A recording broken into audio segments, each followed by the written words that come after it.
Hello.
Do you want to be a part of the CoCo community? Sure, we all do.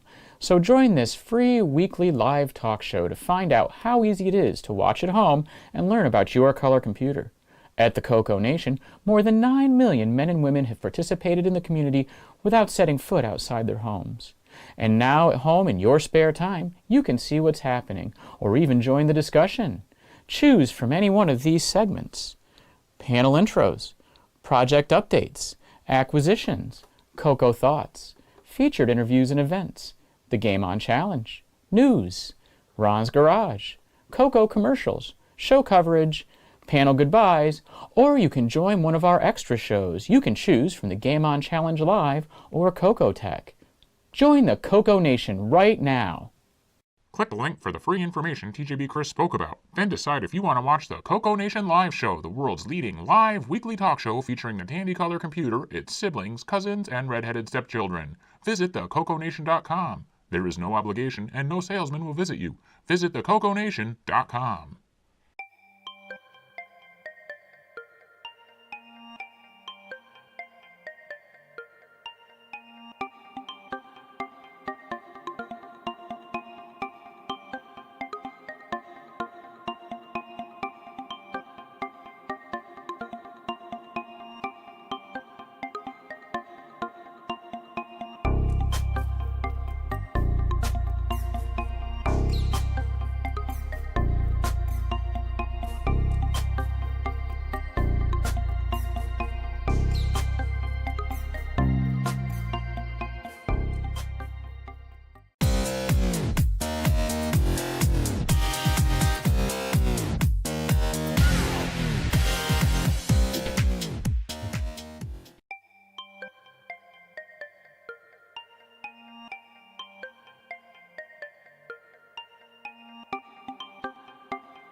The CoCoNation show is an unscripted, live, and interactive broadcast. Anything can and will happen. The views and opinions expressed by members of the panel and the live audience are their own, and not necessarily those of the CoCoNation show, its sponsors, affiliates, or subsidiaries. Open minds are encouraged, and a sense of humor is recommended. Thank you for being a part of the CoCoNation.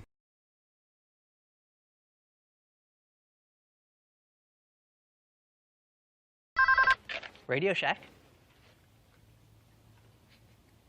Okay. What? The 80s called.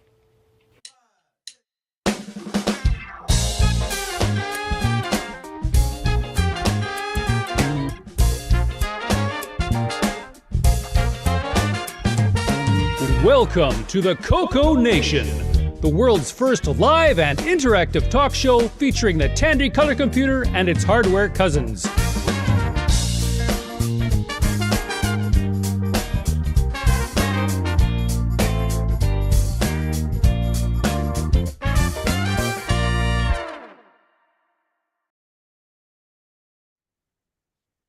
Hello, everybody. Welcome to the CoCoNation Show, episode 376. We made it through another week. Yay. All right, let's see who's joined us today. Upper left-hand corner, you got yours truly, the button pusher. And next over, we got MarkO. Hello there. Hope I'm coming through. What was that? I have no idea what that was. I believe he said. Yeah, okay. Next up, we got Kevin Holloway. Hello, everybody. And next row, we got RickU. Greetings all. And then we got Ken Waters in the center square. We got to wait about 10 more minutes to start the show. My coffee's still brewing. That's okay. I still got clothes in the dryer. All right. Next up, we got Bob Emery. Hello, hello, and welcome to the show. Okay. And L Curtis Boyle. Welcome to the show, everyone. And Ken, is that like one of your fancy schmancy coffees, or is this just a regular brewed coffee? It's just, it's boiled coffee, actually, because that's all I can make here. I got like a 40, 50, probably about an 80-year-old coffee pot that I can boil coffee in, and that's all I have. That's a camping coffee. It is. You use it to make hot dogs too? No, I use the campfire for that. We've taken. Yeah, he makes it in the coffee. That makes it, even the hot dogs have pep.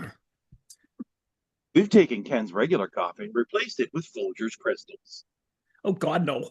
Please say no, no, no. Or Schneider's wieners in this case. Who knows? And speaking of which, next up is Jason. Howdy, howdy, howdy. It's Saturday. It's time for the CoCoNation show. The show that leaves you asking, how did this end up on my computer and which button do I press to make it stop? Okay. And last but not least, let's see if we can catch him unawares. Brian Weasler. Hello, everybody. Welcome to the show. All right. Do you have anything to show us today? Yeah, I got a few things. Okay.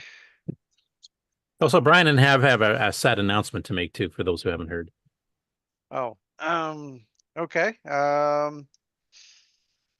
Let's see, in the chat, we've got David Ladd, Kevin Holloway, Jim Rye, Michael Zwiffel, Sixy, Erico Montero, Chris Dries, Mikey, Wayne Campbell, Portacoco, Mark Siegel, Tom Eric Gunderson, Coco Living, 8 Bits in the Basement, Dave and Sharon Veery, Lloyd Thompson, Retro Techie, Jim Rye. I like Jim Rye's comment too. Coffee made with hot dog water? That's just what you want, is meaty tasting coffee. I think it's just called McDonald's, isn't it? Actually, their coffee's not that bad anymore. Sorry, I derailed you again. Go ahead. And my boss is texting me, wanting me to reset a password, and I can't because all my computers are busy. Squirrel. So I got to tell him, sorry, I can't do this until about 6 o'clock. Oh, let's see here. First up, I guess, project updates. Let's see. Let's start off with MarkO.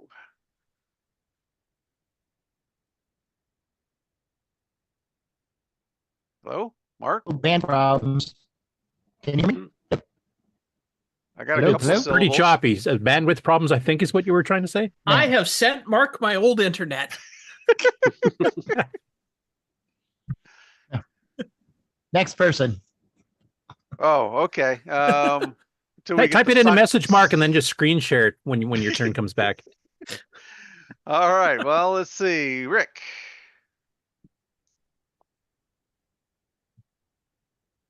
You're muted, Rick. Okay. There you are. Oh, cool. I'm back. Let's see. So in acquisition mode, Henry sent me this board that he's made for testing and so forth. He's put a project on his GitHub, which I will shove in the chat here in a second. You're pretty faint, Rick. Can you move the mic closer? Wow. Okay. Let me, am I here now? Yep. Okay. So, anyway, Henry made this board. It's basically just a one slot multi-pack. It doesn't do any slot selects. It's just got the buffer chips and so forth.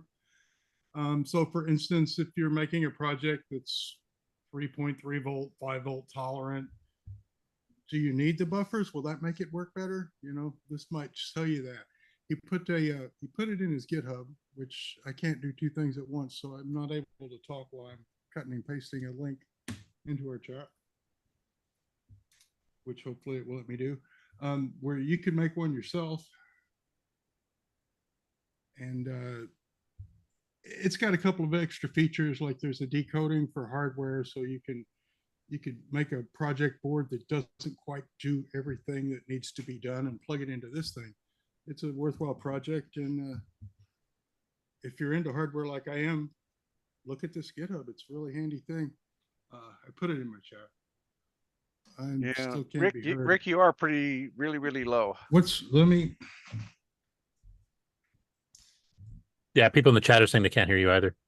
Okay. There you go. That's better. Whatever you just did. I just cranked the heck out of the mic, so let's see. It's showing red lines and buzzing, but I guess OBS is wrong. There's no So in buzzing. any You're coming in case- clean. This is basically the buffer section of multi-pack plus a little bit of address decoding, so you can make a project, stick it in the slot that's on top, and not have to worry too much about. So, for instance, the CoCo 3 has a data buffer. If your project works on the CoCo 3, doesn't work on the CoCo 2, is it the data buffer? Well, this will let you know, because plug it in here. It's got the data buffer that a CoCo 3 has that, CoCo 2 doesn't. So anyway, I just thought I would bring that up there because it's such a handy gadget. I've been playing with it, and I'm a fan. So you got a one slot multi-pack. Basically, so if you're thinking, if it works in a multi-pack, but it doesn't work on a straight computer, is it the buffers or is it something else in the multi-pack? That kind of question. This will answer, which is something we had to find out because, we've got a product that doesn't work on a D board, but works on an F board. It's like, in any case. We should call it a unipack. Right. Well, And Exile then- in Paradise come up with a name called Not So Multi-Pack. Not so multi, yeah. And then of course got my maybe pack that's made out of bodge wire, but that's a whole side project. And then one last thing in the show last week, Curtis mentioned a topic that some say divides our great nation, and I just wanted everyone to know that I think we can both coexist. So, What was that about? I guess that landed kind of flat. Oh, you mentioned never even HP heard of sauce HP. last week. HP sauce, is that by Hewlett Packard? These are pretty much two shoes of the same stuff. I mean, Yeah, Hewlett Packard and Apple One. It looks like they're right. Yeah, no, the A1's a little tangier. HP's a little more malt vinegary. Yeah, I've Anyway. honestly never heard of HP sauce. That's news to me.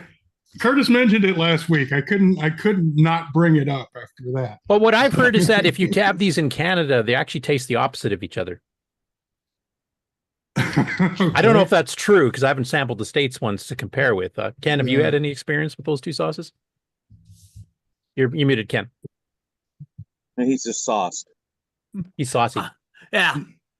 No, I've only ever had the Canadian ones. So Yeah, the A1's too tangy for most things. It's good for like burnt steak if you've got a rescue. I thought that's what A1 was for bad steak. Like if you go to that's what it's for. And HP is a little toned down. You can actually use it as a flavoring and not just a recovery method. But, good steak does not require steak sauce. oh no, like I say, It almost doesn't need a knife. That's not a knife. Right. just if it's good steak, just use your hands. Well, yeah, medieval style. Well, this from the guy who's boiling his coffee. Yeah, boiled coffee and with hot dog water. gnawing on a steak.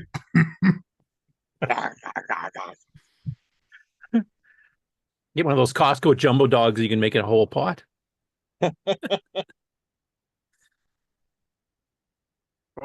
Okay. Speaking of pot, the show was going that way, so let's go on to the next one.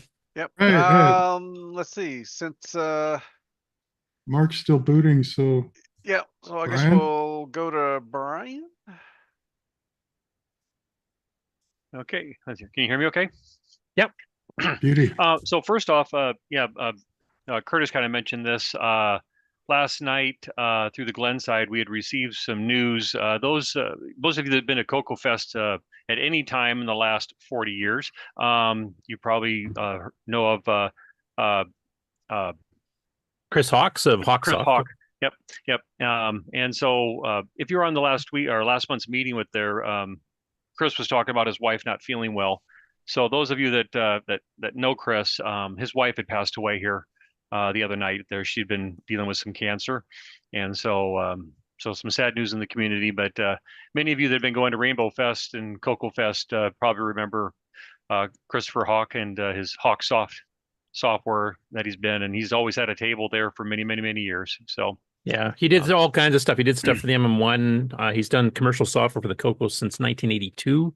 He's done hardware, he did a multi-adapter that handles both the CoCo Max 3 and the Tandy high-res joystick and a standard joystick, even before Jason got into that kind of stuff, selling it way back in the 80s. He also did a custom MyDOS. He did Icon Basic 09, if you're familiar with that one, which is kind of the GUI version of Basic 09 programming. Keyboard extenders. He did the Domination CoCo 3 Risk Light game. He did a Wizards game, and back in '82 he sold through Skyline. Like, he's been around for quite a bit. He did Gnop, which is an odd Pong game for the MM1 that instead of you moving your paddle around, the whole screen moves around. Your paddle stays in the middle, which I always thought was innovative. And just a ton of stuff. He's always been there. He's been a vendor since Rainbow Fest days, right through CoCo Fest days. He was the vice president at one time of the Glenside Computer Club because they lived in Elgin, which is actually where CoCo Fest was held for quite a few years. And they'd recently moved to Tennessee, I believe. And unfortunately, his wife, Nancy, passed away. And she's always been at the fest, too. So you've probably seen him. For those of you who maybe not recognize the name but don't remember the face, it's pretty easy to recognize Chris because he's like 6'4", long hair, glasses. Kind of looks like Rick, but taller. Maybe not quite. White lab coat. Yeah. A lot of badges. Yeah. But yeah, Nancy's always been at the show too. She's been, always talked with everybody, and it's sad to hear. Yep. But I do have a few things to share too on top of that. So I believe that we may be getting a post or something out through the mailing list, and also probably on Facebook at some point. Oh, and Henry just joined us. Hi there. Oh, just got from Sixie. He said Chris contributed to make support to XRoar. Okay. I did not know that. So, okay, I'll go ahead and switch cameras here, and I can share a few things here with you guys today. There we go. And Chris contributed to make support to XRoar. There we go. We're going to focus. Here we are. So a couple more joysticks. let me go. What black on black isn't working too well there. There we go. so Voltmace. I've shown a few of these before. This one was just sitting out there really cheap actually, and unfortunately he didn't have it listed as a Dragon joystick, and so it was just listed at Voltmace. So unless you happen to be looking for Voltmace, you probably wouldn't have stumbled across it. But it has the 3 buttons, but it only has the 5 pins. And I think all the buttons actually work the same way. I can't remember. I need to test it again. I can't remember if just one work, but it's wired for the Dragon or actually the CoCo too. But it's just it's almost like basically like the Black Beauty. So, is it free floating or spring back? It is free floating. Free float. Okay. Yep. So yep. And then similar to the one I shown a few weeks ago. This one was with the group, so it's that same type of. We were talking about the button there and how pleasant that would be mashing that with your thumb. But Desert anyway, Patrol. We should use it on Desert Patrol. Right. So there you go. You can see a little bit. You can get kind of an idea what it looked like though. But again, just a kind of a free floating one. But it was part of the group, so I went ahead and excuse me, picked this one up. So, but they're in really good shape, fairly clean. So this one has a little bit of dust on it though, but not too bad. Add that to my group there. I'm going to hopefully try to get a display together of joysticks. Let me set these down here. And then, oh, there we go. Another one that was sold too, and it's very similar to the cream colored one. That the levered throttle one there, where you get the button there. So, oh, the pistol grip one that Tandy sold. Yeah, so this one's basically almost looks like it might have been almost the same type of mold, but it does have 6 buttons there. So you got your 2 buttons here, but then you still got the top. There's no trigger button like this, but you got the top like this that you can press, and there you got the 2 buttons down here. So. By the way, considering the Voltmace, Tom Eric Gunderson is mentioning in the chat, he said all buttons are the same. There is also a Voltmace with green buttons. Yes. Mm-hmm. I think they were really popular with the BBC stuff. I think a lot of times if you do a search for Voltmace, you'll see a lot of them that were for BBC. So yeah, it has the same sort of suction cups on the bottom here. You got the fire button on the bottom there, where I think you can switch it. That to switch which buttons, or is that for rapid fire? Oh, I think that might be like yeah. I'm not sure if it's a rapid fire. I was going to test this one before and I forgot. Because it supports 2 buttons. So what is the top button? Do you get to pick? Is that what that I don't know if you get about? a pick there. I think this would be like just your regular fire button for everything, and then I think this one here, and then this would be your second button, if I remember right. Yeah, you got to test it and tell us what that switch does in Querying Minds. Yeah, I was going to do that and I forgot, and I had it set in here, and then I was getting ready for the show. It's like, oh shoot, I was going to test that before I got on. But what's nice about this one though is that these are still nice and soft. A lot of times on the pistol grip one, these are kind of hard and crusty and everything and stuff like that. And the other thing I found too on some of these is, I don't know if you've ever taken one of these apart, but the disc that's inside here that it actually pivots on gets hard, and then you can barely move these at all. And so but it's kind of neat. And it also has little trim pots here too for your adjusting, just like the deluxe joystick does. Nice. Yep. Okay. Next. Excuse me. Again, more hardware here. I love the hardware along with the software, but let's see here. Let's get this one out of its bag here. I have quite a few different flavors of these things, and this particular brand as well. But the serial to parallel converters that were sold, and this BoTek made a whole bunch of different ones. I think they might have all been kind of the same. They have these little model numbers here, the CCP, and then 1. I think there was a 4, and there was different ones that they had. I think some of these were almost the same, but I think whatever size of project box they could buy for the day, that was what they used. I think, the inside was different, but the outside might have been. I'm trying to remember, did BoTek have ones that had the switch where you could actually have it kind of pass through and use the serial port, like hooked up to a modem or something like that? I think so. I actually have my box sitting here. Let me see here. I know the PBH one had that. I had one of those. Not that one there. Let's see here. And later ones, of course, could support 19.2 with full double speed on a CoCo 3. Right. Is this the one here? So yeah, here's the CCP-1. Let's see here. Maybe I can kind of back this out just a little bit here. I can do a little bit more show and tell. So here's this one here, and then here's one that looks similar, but this one actually had power with it.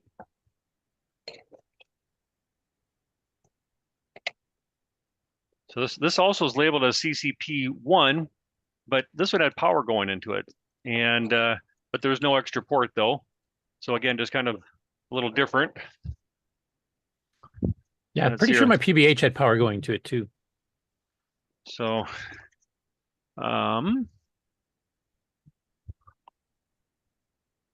again, this is kind of the same number, but you can see how, so there's this one here and this one here. They look kind of the same, but actually the labels are different. So again, that kind of tweaks my funny bone there, but it still goes from 300 to 9,600. Let's see here. Let me grab another one here. I'm looking to see if there was a BoTek that had the, no, not again, here's another one. It's kind of the same, still CCP-1, but a blue label and different ribbon cables. So it's like whatever parts that they could scrounge up for the day when they would make these things. So are the parallel cables any different lengths? Is that maybe the difference?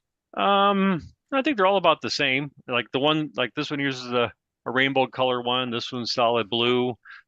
This one here is gray with a red with one wire red. So this one's metal, this one's plastic. It's just it's almost like, I don't know if this guy was running this out of the garage or something like that, and he was basically just hand making these things at a time, you know.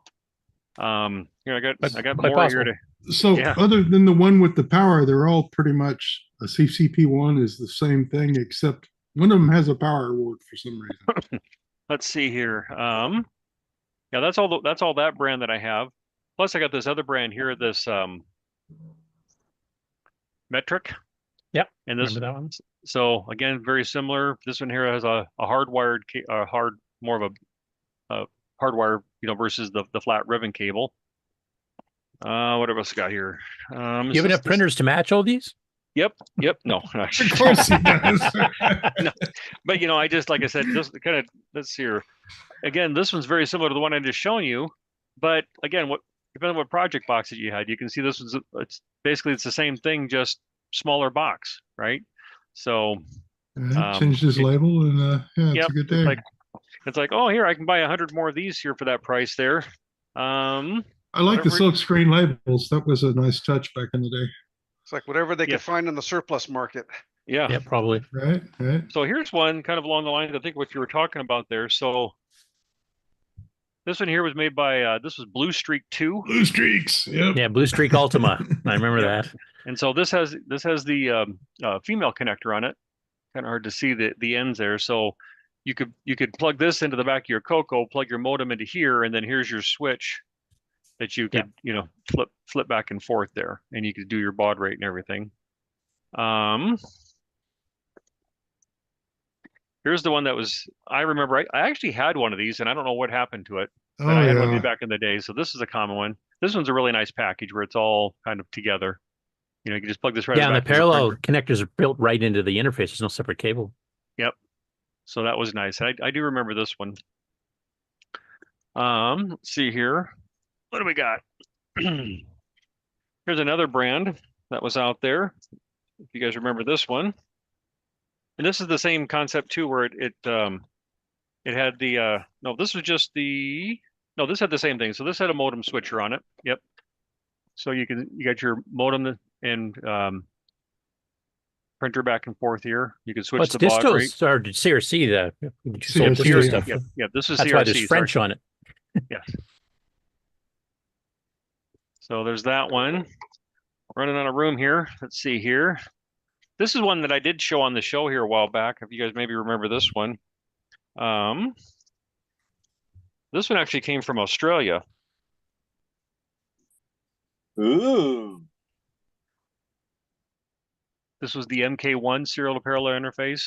Really nice box, nice cabling, and you could switch the mode between printer. And this one even had a manual that came with it as well. Does it have a picture of a kangaroo on it? No kangaroo, sorry. No. And actually a metal plate that the label's printed on. Does That's it what it spell looks like it. color correctly? Yep. Yeah. This Can is you- actually a metal plate. Yeah. That's. Can you turn Oh, it then it upside sounds good. down? I can't read that. There. Oh, okay. Now it's converted That's back. better. Yeah. I think Nick, you might have been on the show. I don't know if you remember this one or not. I don't know. Does that? No, I don't remember it. Yeah. But I don't know if it was just one that was ordered from the U.S. and was in the UK. I can't remember. Yeah, no, yeah. It actually, I remember talking about this. It actually has a Sydney phone number in it. So the company, it was G&G. What is that? Blurred a little bit. FIALA.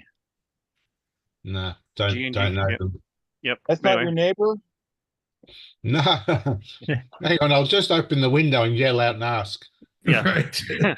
Yeah, Sydney's just a couple hops away, isn't it, for you? Yeah. Let's see here. Was that yeah, that was that one there. I think that's all. So I got that one, and then the one additional one that I got, this is the one that was new. I just received this one yesterday. So this again was a BoTek brand, but this one was in a cream colored case, and this one has the modem interface on the side here, so you can still plug it in, plug your modem into here in your printer, and then the switch was down here. But you That can see looks how a lot like the PBH one. I wonder if that was a cross development thing. Because even I the have color of one the like case is the that. same. And after 15 models, they've made it up to 2. Right.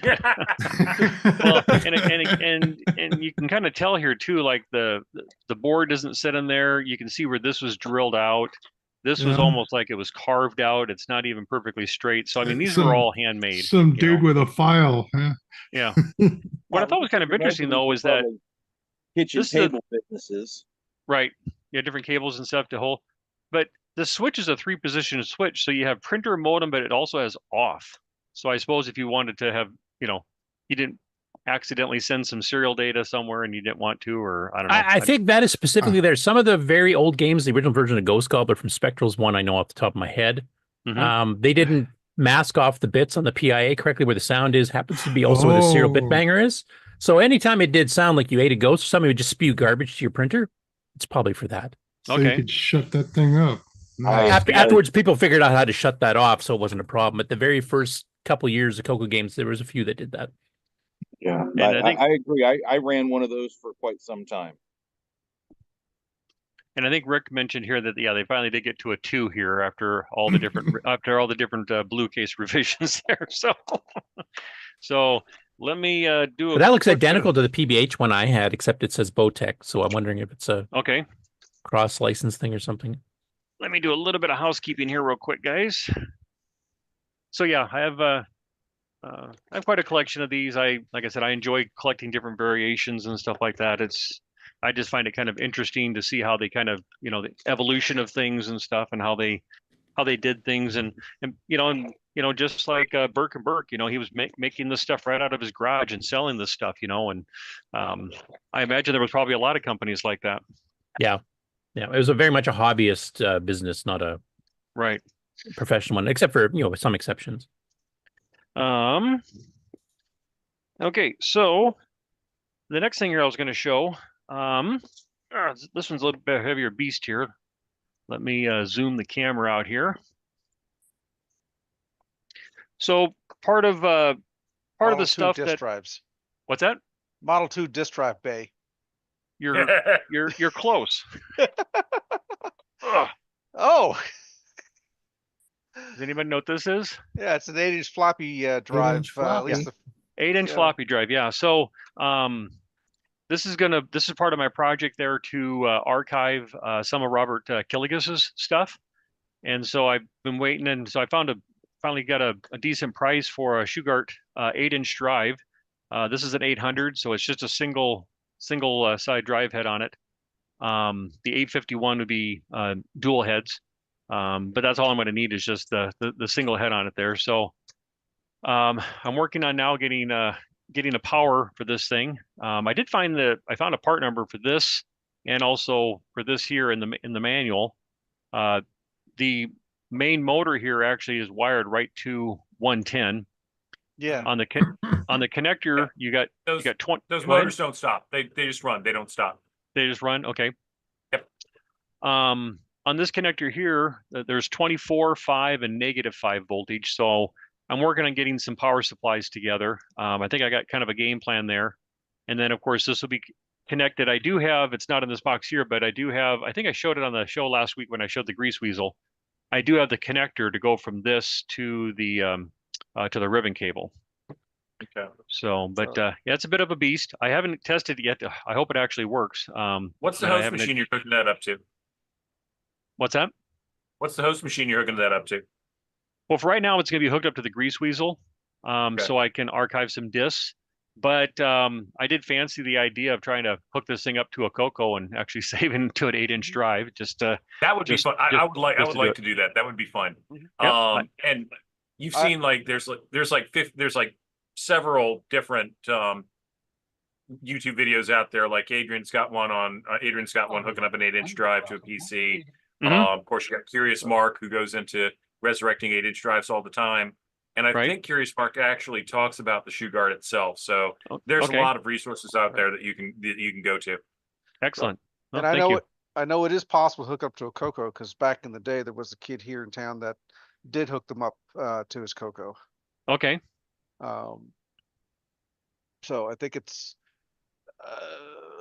vaguely remembering is more or less just getting connections. But still the same bit rate as a 5-inch drive, isn't it? Yeah, it's the same, but everything's the same as far as the interface is concerned. It's just like the biggest thing they have is like the 36 pin versus the 50 pin type of interface. Right, and that's just a straight adapter. Right. Yep. So here's the adapter. I don't know if this is coming through or not very well. But so this will go on. This goes on the edge of the drive, and then it goes to your IDC pin cable, and then there is jumpers here depending on which way you connect it, and I have some documentation for this. But yeah, this goes from the 50 to the 34 pin cable. There's a guy out there that makes these things. So, but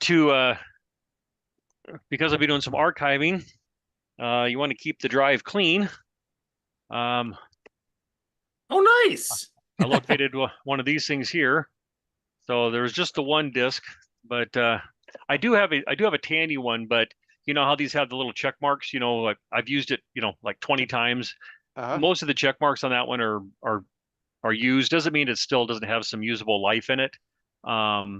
So to clean the drive head. And the nice thing about this, I mean, this drive head's pretty accessible. So if a person had this just sitting on your desk like this, you could get in there with a Q-tip pretty easy. But this is a brand new cleaning disc. So this would be single-sided one. Yep. Which is what I would need, because the cleaning head is on the bottom.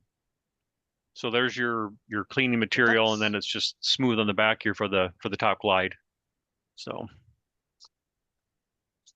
Oh, like they got floppy material, the floppy disk material on that side. Yeah, it's almost like that. Yeah. Huh. Okay. And which is kind of interesting, because I do have some other discs that might be bad. And Tim Lindner sent me a link to a video. There's a guy out there that found some filter material. It's real thin paper-like material. And he was actually cutting out discs and making replacement discs for 5 1/4-inch drives. Oh, I've seen that video. So, yeah, and so what I was going to do is see if I couldn't do it, because I think Tim might have one, but where like one side of this is open and you can just slide in and out the cleaning disc. So the plastic here, this part is the same, and you just slide in and out a new cleaning disc into the body of this. So I wonder if a person could somehow maybe use like maybe like a 3M spray adhesive or something like that, and you could maybe attach that cleaning material to a damaged 8-inch disc that's no good anymore, and kind of do the same process, because that material looked really thin.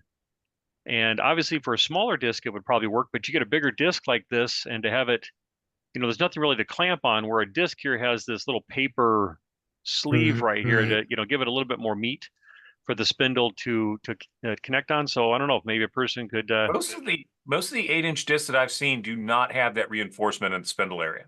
Oh, really? It just clamps right onto the media. It's just bare mylar, yeah. But Okay. I think Bare rusted mylar.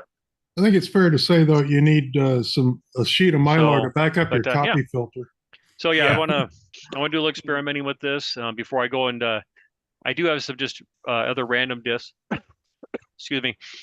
And I want to test that out and make sure I kind of get my process down first with the grease weasel, because when I get ready to do this with some of Robert's discs, because they are, I mean, these are from when he was doing some of his first games like skiing and stuff like that. These are discs that go back into the 70s. And when I get ready to read them, it'd be nice to be able to capture on the first run. Yeah, before it gets damaged if it's starting to fall apart.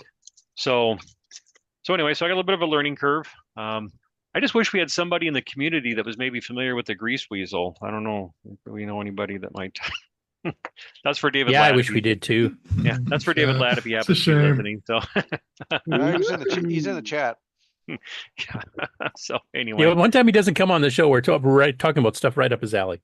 Yep. And David says there are times you might need a cleaning fluid and the glue might bleed through and get on the head. Okay. Yep, that's a good point. Really? Oh shit. So let's see here. I think that was all I was going to share with you guys today. I do got something else that I'm going to be sharing, but I'm going to save that. And then I believe next week, Curtis, you guys do have some guests lined up. Yes. So I'm hoping the second week in September is part of a Septandy thing. If I'm ready, that's going to be another show that I think everybody's going to want to be there for. So I'll be sure to tout it. And but it's kind of a Septandy thing. I got kind of a special thing I want to show everybody. So sure, do something special when we're all gone to VCF Midwest. Well, we have to have something to do when you guys are out having fun. Is that the VCF one? Oh shoot. Yep. And see, then the following weekend, I'm going to be out of town for work. So I don't know. We'll see. Oh no, go ahead and do it, Brian. Because for all of us people who can't make VCF here now, we can just rub it in their faces that we got the new stuff. And those of us that can make VCF will just have to watch the show later.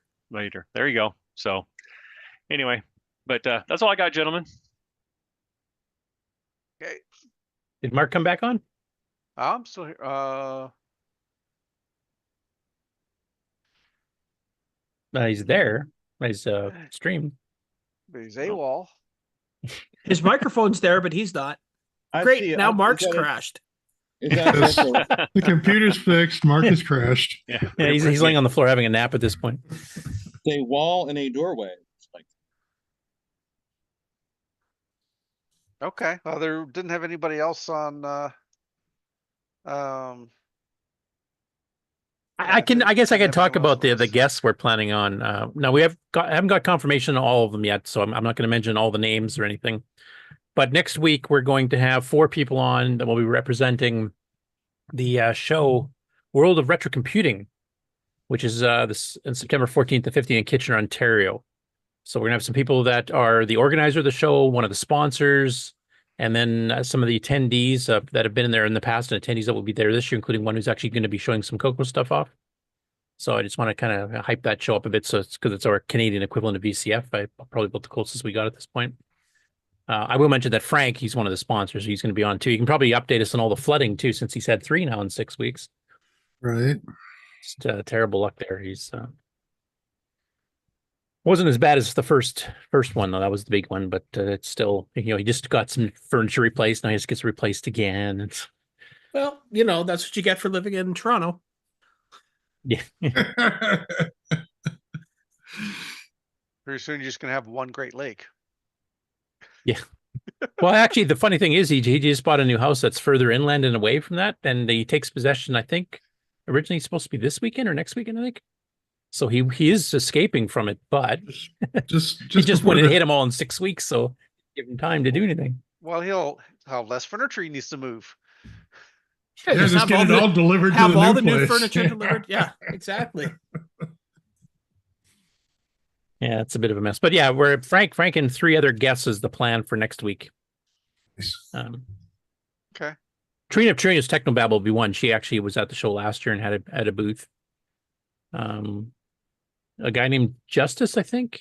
is the guy who's actually organizing it. And one of the people that will be demonstrating some CoCo stuff there, I haven't got a confirmation from her yet as to whether for sure she can come on the show next week. So I won't mention her name until then, but hopefully she'll be there along with the other three. You guys can have any questions about it. I don't know if anybody, if any of you Yanks are willing to come up and cross the border there to check it out, but it's not too far over the border from Buffalo. Well, if for some reason that falls through, whatever, let me know, Curtis, and I can certainly be ready. And what I was going to do during VCF, I can present next week. Okay. I know Frank's and Justice both have confirmed that they're coming, and Trina's confirmed. It's just the fourth one. So Okay. they will be on next week, but just not sure if no we'll have 3 or worries. 4. Okay. Okay. So since Mark's AI avatar hasn't booted back up yet, shall we move on to Game On? Sure. Okay. All right. It's a little bit early for a commercial, or we could do the first commercial break. Yeah, let's do the commercial after the Game On. Okay.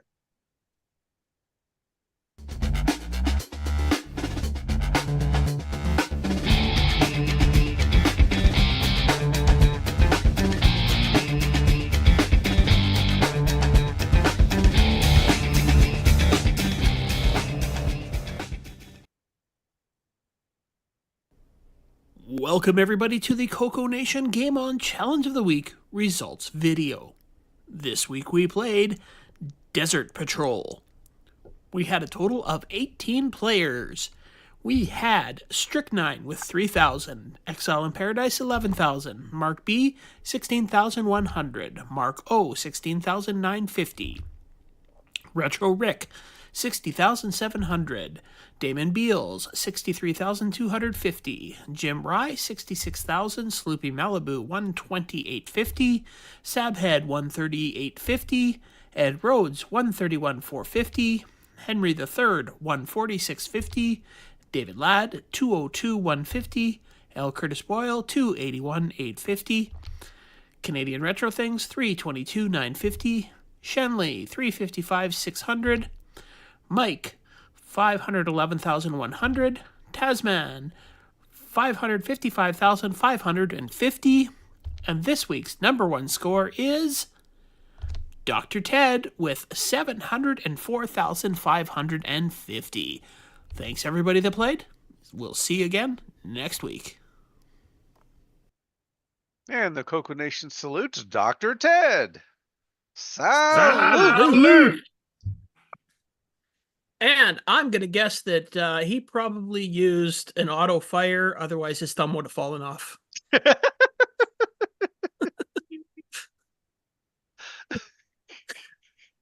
Because, yeah, there was no rapid fire on that game, and I know just from getting 300,000 that it was almost a painful experience.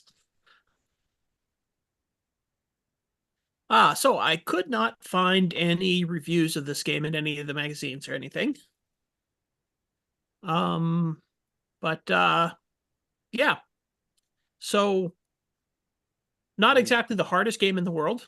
But it's pretty impressive when you consider how many things are actually on the screen moving around at once. It does suffer from a little bit of slowdown, like when you're firing and all the stuff is on the screen, but mostly it runs pretty good. Well, Dr. Ted says his thumb is still attached. Yep. But he'll never get that time back. Until Brian sends him one of those joysticks with that tiny little button and makes him use that one, then we'll see. There you go.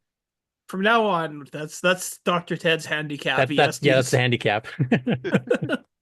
Poke a hole through your thumb version. No rapid fire and the tiny little fire button. But yeah, I mean, there wasn't really a lot of tips and tricks to this game other than what we mentioned last week about how actually colliding with the aliens won't kill you, so never worry about that. Yep, just the shots you got to worry about. Yeah. So I don't know, what did everybody else think of the game that played it? Myself personally, gets kind of monotonous after a while, because once you kind of get the flow of it, you can drive properly where you can slow down and speed up the horizontal movement of the bullets, etc. Then you can if you have the patience for it and your thumb lasts long enough, you can pretty well play it for an infinite time. Yep. That's that happens on a lot of the games. Do you see some of the comments in the chat here? Dr. Ted says, I'll never get that time back, though. Michael Zweifel says, well, I got third place and my thumb is still numb. And then Dr. Ted added, my comprehensive Desert Patrol review, play Bust Out instead. Michael's Zweifel says he liked it, though. Yeah. It is actually... It's not bad. It's an okay game. He did Moon Patrol or Moon Buggy or something.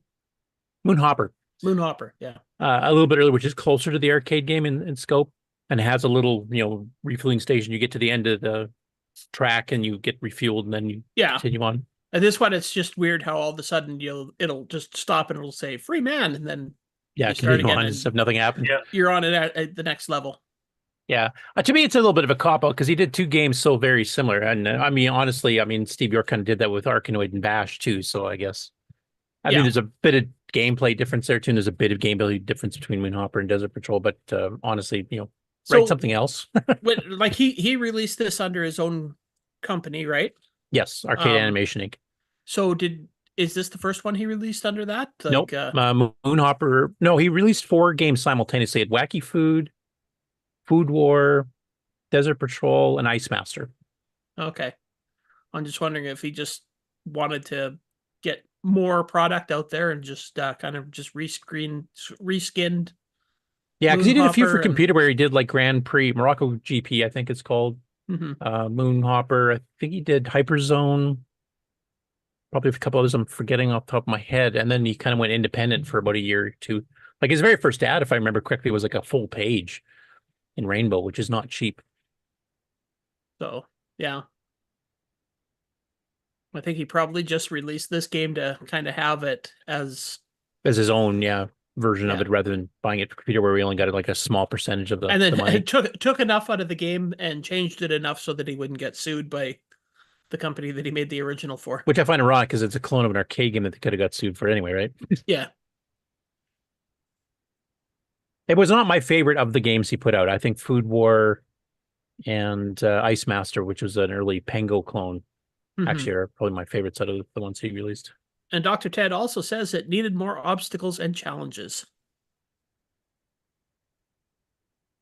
Yeah. And I think it maxes out at level 9. So once you hit level 9, it never gets any faster or harder.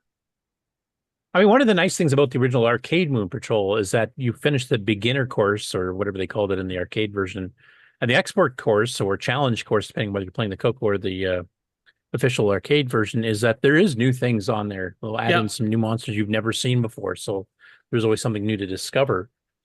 And this is just repeated. With the aliens you see in the first 10 seconds, that's all you're ever going to see. Yeah. So not the best game, not the worst game. Yeah. It's a fairly early one. Yeah. Middle of the road game for the CoCo. So I don't know. Does anybody else have anything they want to say about this game before we put it to bed? Nope. I do have to say I was very disappointed that there was no desserts in it. Yeah. What I'm disappointed is that Sloopy gave me heck on the show on Thursday that I showed up late, and I noticed he's not here today. Some have noticed that, yes. He's hiding from having to do the Game On segment. Just wanted me to leave it for me to do. Okay, so the other game that we played was Cosmic Commander. And Crusader or Commander? Or Crusader. Cosmic Crusader. You are taking over Sloopy's role. You're naming the game wrong. Yeah. That's kind of his tradition. I've been tired lately. Give me a break. It's been a long week. So I know we're having some problems with this one, like finding a good copy of it. To date, the only copy that I've found that seems to be running properly is the cassette version that's got the leader on it, the loading screen.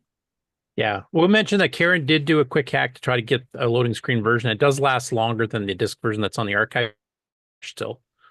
And Yeah. it has some bugs. So It it's is, so basically, if you want to play the game that's, I'm not going to say it's not crashing, but it's working about 99% of the time, then yes, that cassette version is the one to play, because nobody's been able to dump it yet for a good copy for disc. Which is too bad, because actually the game's pretty good once you the get game used is to the pretty controls, good, etc. and there's a lot to it. There's apparently 36 different aliens that you'll face, or Yeah, and I think the furthest any of us got is what, 5, 4? something like that. That was you. You got to 5. Briefly. I know got that to see some people were having problem with the refueling, and there's been kind of questions about when you can refuel, and some people were saying it's only at the end of levels, but it's not. It's as soon as your fuel light starts flashing, hold down the fire button and the mothership will come in. And then when it gets down, when it comes onto the screen, you have to shoot it, and then it'll refuel you. Yeah, I managed to do that during the stream, the first time ever. Yeah, I managed to get one to do that on the screen as well. Or on the stream. It's a nice mix, because you've got the refueling part, you've got the waves of aliens that come at you, and they do animated effects like spinning around and stuff.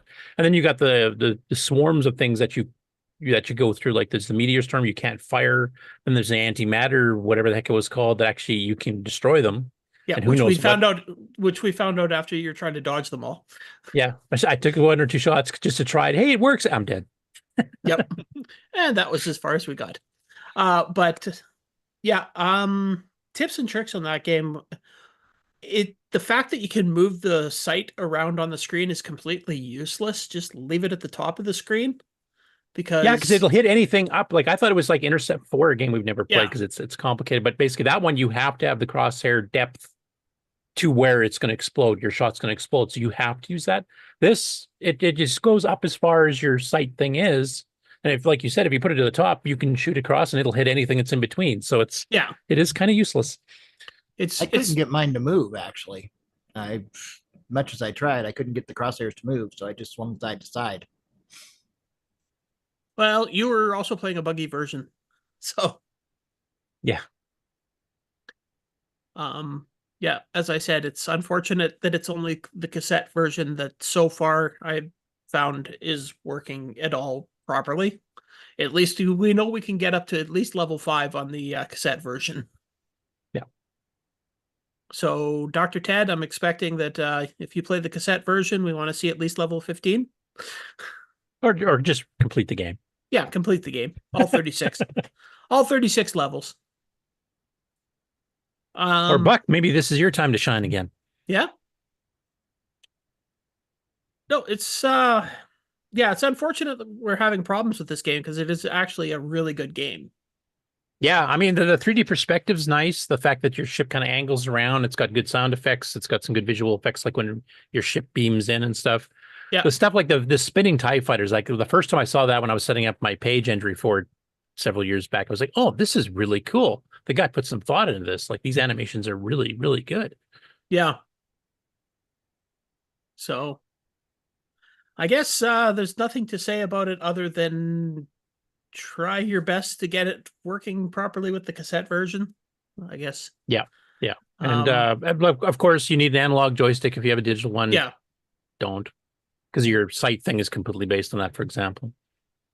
Yeah, and leave the sight at the top of the screen, because there's no point in moving it anywhere else.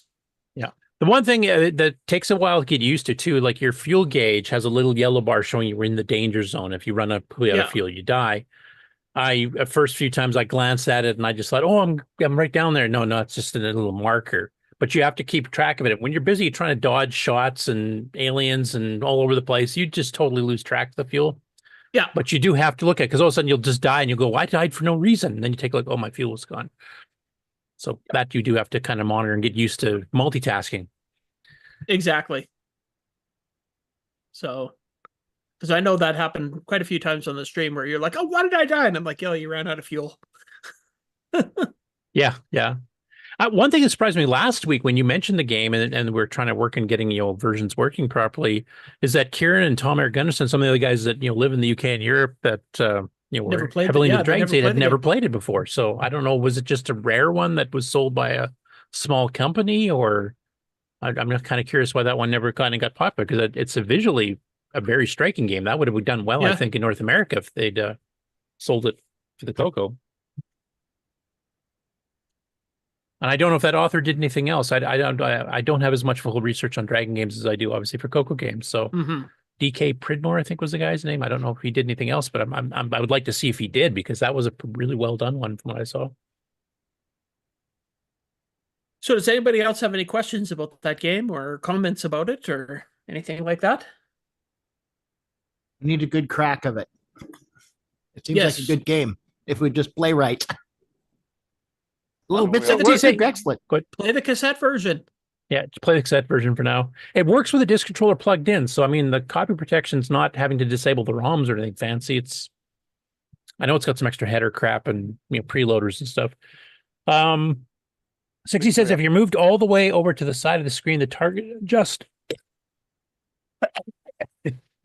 lets you point lower down. Okay. If there's some reason that you got to shoot behind you, I guess. I actually found that hanging over to the right-hand side of the screen helped a lot. I seemed to be able to catch because of the motion of the attacking lens. You could then basically shoot across to the left and you would get 1 or 2 each time, sometimes 3. But anyway. Yeah, one tip I'll give, when you get to the meteor swarm, because you die as soon as you hit a meteor, try to hang around the center on the bottom of the screen and then dodge left and right. It leaves you both options, because if you keep adjusting one way to get around them, eventually you kind of get trapped. So if you go all the way left or all the way right, you only have one option to move. And if you get 2 meteors beside each other, you're screwed. Okay, so in the comments right now, we have somebody that said it was a budget release by Blabby, and 60 said that that's probably why it was avoided, because Blabby kind of was known for having crap. I've seen some of their stuff is crap. I've seen a couple good ones too, though. That's one of the good ones. Yeah, maybe overlooked due to lack of marketing from Davey. Yeah.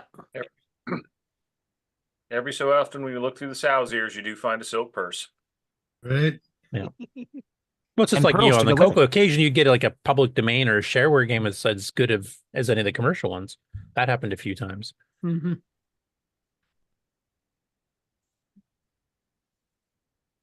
Okay, since you've upgraded the squirrels, do you need me to run the Thursday show video, or do you have? I am going to try running it and see. Do you have new internet now? Am I hearing this right? Have I Cyloned once here today and I have the camera on the full time? His flowers are flower shaped and everything. So you got what, fiber optic now, or what are you up to? I've got fiber optic now. Holy crap! You're doing better in my house. You went from 0 to yes. And I sent the squirrels down to MarkO's place. That's why he's having. Oh, that's why he's hurting. Makes sense. Ken might not ever leave now. I don't know. I don't have heat in here, so when winter comes, it's gonna be awful. I'm believing. Not much insulation either. Fire up that 8-inch disk drive. That might provide enough heat. Yeah, that'll get you going. All right, so here we go with the live Game On challenge. From, you got to show the intro screen. Oh, we have a new intro screen. Which nice. Run that beautiful footage. Oh, nice. I'll give you 2 guesses. I'll give you 3 guesses on who made this, and the first 2 don't count. Nick Morandi's. Well, that's one that doesn't count. Bob Kilgo? I mean, Bob Kilgus? No. That's the second one that doesn't count. Yeah. So thank you very much to Paul Shoemaker for... It was Paul Shoemaker, right? Yeah. For making the new intro screen for the live Game On challenge. We're almost like a real show. Yeah. Looks good. Yeah, it's got I like the timers. They even included in the program itself. That's awesome. And when possible, we should write a game. When possible, he's including little, as you can see, little customizations of which games we're playing. So Yeah, I imagine that won't be a feature every week unless he's got lots of free time. I don't know his personal schedule, but now that he's been hired as the junior intern, he's better darn well produce these things. Does that mean he's actually going to come on the show too, or has he after he did this, or? Not since he did this. Rush. Yeah, he came on during Goop Rush. All right, so moving on to the actual playing of the games. Let's see, we had a couple people playing each of the games. What did we have at a maximum here? I think we had... Yeah, your bandwidth's doing way better. Holy crap. I think 5 was the max we had. Yeah. So we had up to 5 people. And a wonderful reading of the instructions by our own button pushing monkey. And we discovered that the original, obviously it was definitely, it makes sense that this, the Cosmic game was a budget one because, Spell check and grammar check was not employed. It was not. There was definitely some punctuation errors. There was. I had my 7-year-old check it over. There was spelling errors, just completely putting in the wrong words. You sure that's just not the way the British spell things? No. This was actually just using words that were not what they were trying to say. Oh, okay. But I noticed on the archive someone put up a text file. Somebody redid it as a text file and fixed all the grammar mistakes, the spelling translated to English. Cool. And the punctuation mistakes.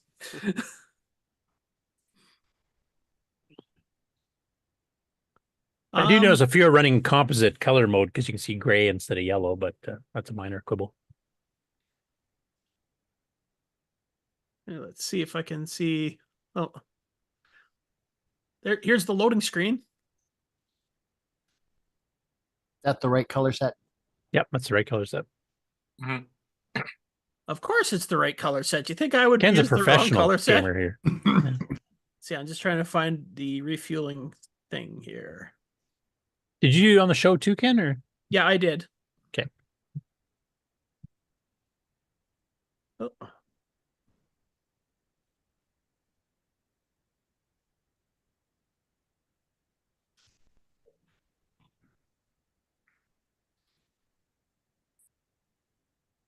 Okay, in the top corner here, I think I'm about to do the refueling sequence. So as you can see, the fuel light is flashing. Ah, that's what hold down the button. Hold down the button, in comes the mothership. And then for some strange reason, you shoot the mothership and it refuels you. You shoot it, it refuels. That's perfect 80s video game logic. Yeah. Yep. Well, that was just to let the mothership know you were there. Yeah, you signal. And then just went on playing.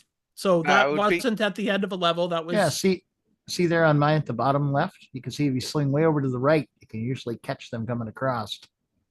You occasionally have to dodge back left when you get a missile coming from nowhere from down. And as you can see with yours there, that it's glitching out that you have no score.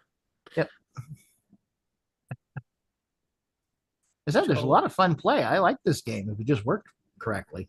Exactly. Yeah, you'll have to use a cassette version. We all hit problems with the disc ones, even Karen's. Karen's was a lot better than the original one that was on the archive. I think this is Karen's one. I think goes running. So with Karen's, it seems to actually just do weird crashes, like you lose the score, and it will freeze up once in a while. Yeah, that's what happened to me. I did that a couple times. That's when I switched to the cassette.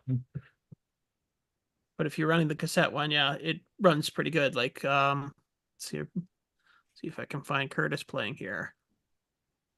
Yeah, I'm really interested in maybe taking this thing apart, sticking in a disassembler.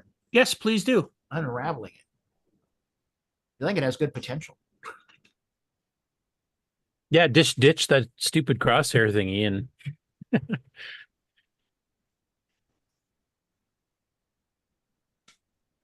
Yeah, so here's some of the other ships that Curtis has fired. This is level 4, I believe. Yeah, I think so. And here's coming And up then this on is the antimatter or something. or other. antimatter. Yeah. Yeah. So this is an antimatter stuff that apparently you can shoot, which we didn't realize at the beginning. Until right before I died. Yeah. And they come straight at you. They don't come in from the distance at angles like the meteor storm does. Yeah. So even not being able to shoot at this would be easier than the meteor shower. Yeah, I thought it was too hard. That's when you suggested maybe shoot, and oh, that works. Boom.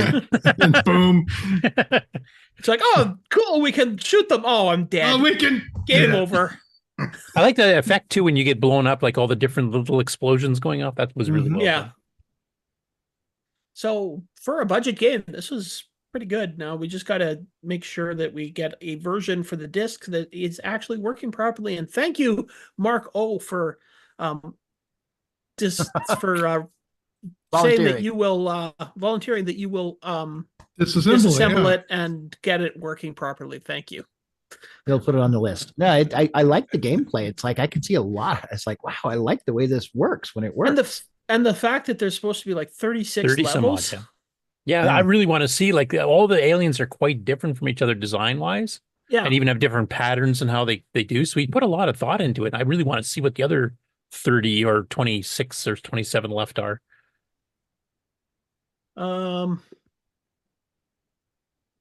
So 60 says, how good do you have to be to hit this other glitch you're talking about? Which other glitch? On his version. Yeah.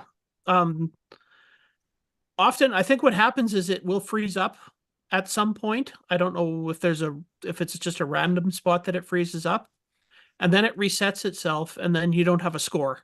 Yeah.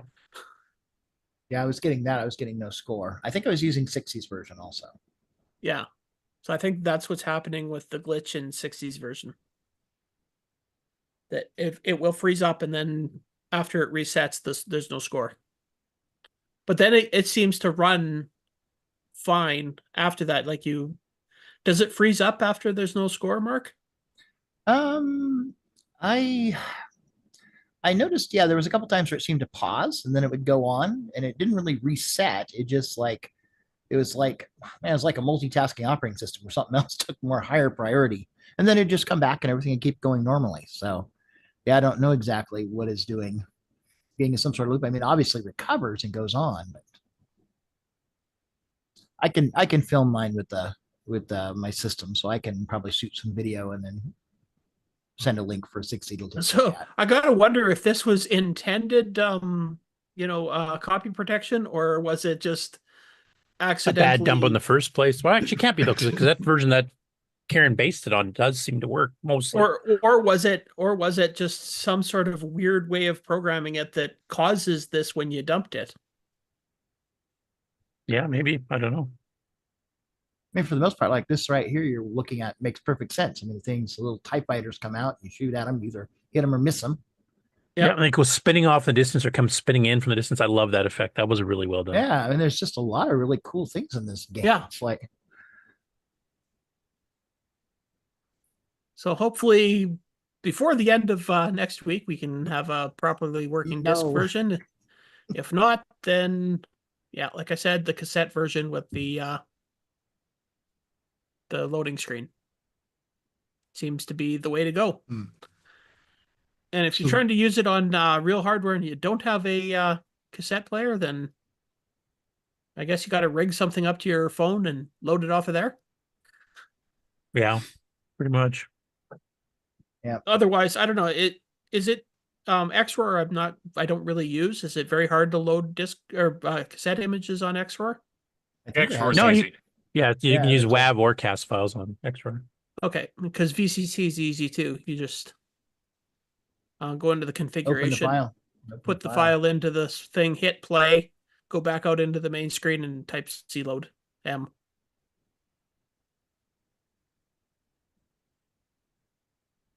The edge detection for collision seems to be quite favorable to the player too. That definitely helps. Yeah. There's a few places I've seen where I shouldn't have survived. Yeah, where it seems to be just touching the side of your ship. Yeah.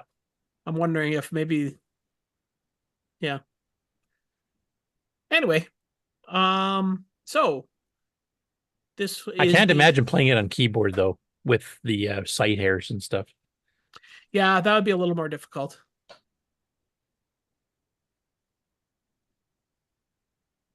Oh, Dave Mitchell says that it got 5 out of 5 dragons in Dragon User November 1985 issue.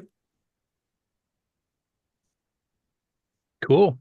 Actually, well so deserved. it was rated well. That's good. Good to And hear. David Ladd says that MAME is also very easy to load cassettes. So there you go. Yeah, just getting MAME running is not. But anyway. Yeah.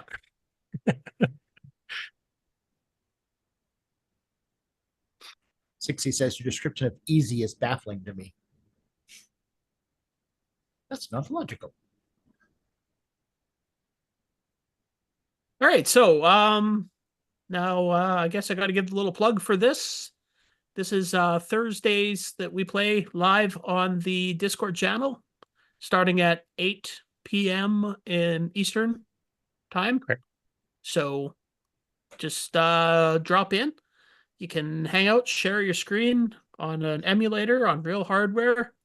If you don't have online emulator, those, if you want. Yeah, if you don't have either of those, just go into the archive and hit the play now button, and it just loads up an emulator for you. So,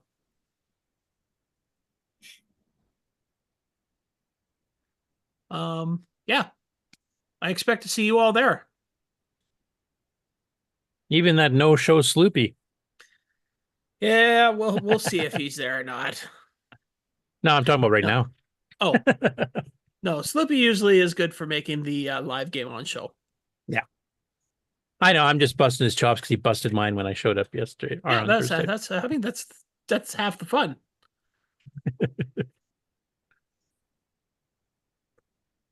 So, I guess that's about all that we have to say here, and definitely try out this game. I would highly recommend it. It is actually a really fun game. Just try not to use one of the corrupted copies. Yeah, the cassette one that seems to work the best is on the Game On Challenge Archive channel and on the chat.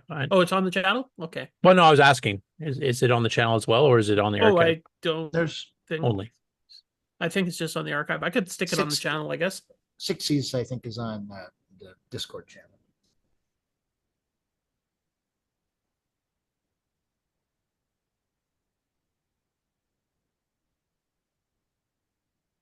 Okay, so what do we got next Okay. week? Sorry, I was just reading comments. Let's see. What do we have next week? Does anybody recognize this game? Except for Curtis. Curtis, you're not allowed to play. I do. Scott Hills. I love it. It's listed as teaser.gif. That's because I didn't want to give the name of the game away with the original name of the picture, which I stole off of somebody's website. I think most people can figure out from looking at it what it's a clone of. In fact, I think Bob Emery's been kind of displaying it on his screen. He has. How did Bob know about this? Bob, have you been spying on me? Telegraphing, so to speak. You paid off the squirrel. But the squirrels shouldn't know anymore. They're at Mark's place. How fast my internet at work he got rid is. of it. Looks Defender-ish, but I don't know the name. That is correct. It is a Defender clone. Defender too. It's a Josh low. Chat says Desert Defender. Soon Buggy Space Hopper Desert Defender. I'm going for the Cherry Cobbler. You might have to force somebody to name it there, Kim. Okay. I take it Curtis. this wasn't a commercial one. Yes, Yes, it it was. was. Curtis, you can name it. Nerble Force. Ah, I did hear. Correct. And we will be playing on Space Commander level. Oh, so not the easiest, but the second. The second level. easiest. Yeah. I knew those Nerbles get pulled into this eventually. And is Now- this one by Zarnecki? Good Trying to remember. question. Can't remember who wrote it now. Let me just look up some guy's website here and I'll tell you. Well, it'd be easier if this person were on the show and he actually had access to his own damn website other than having me always looking it up. No, I got to make you do something to work for a living. Author David Crandall by Computerware. Oh, it's David Crandall. Oh, right. I had that completely wrong. See, I don't remember stuff. And why is there any explanation on why it's called Nerble Force?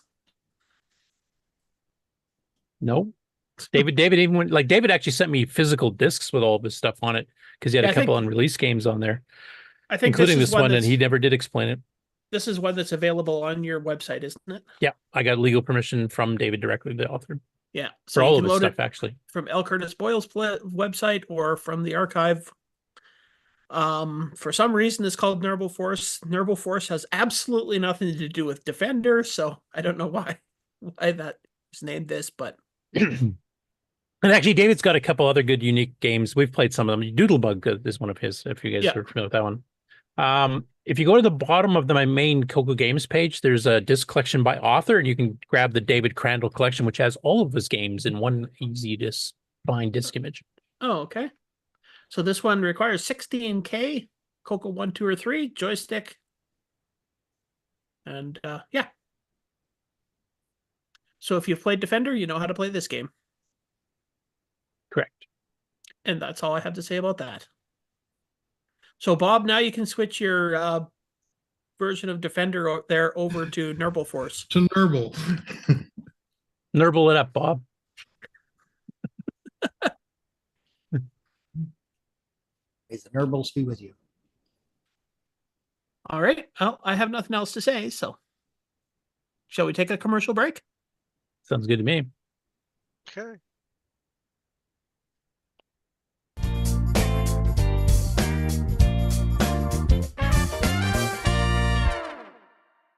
Hey, Amy. Hey, Taylor. We're watching the CoCoNation show. Yeah, we are. Woo! You should too.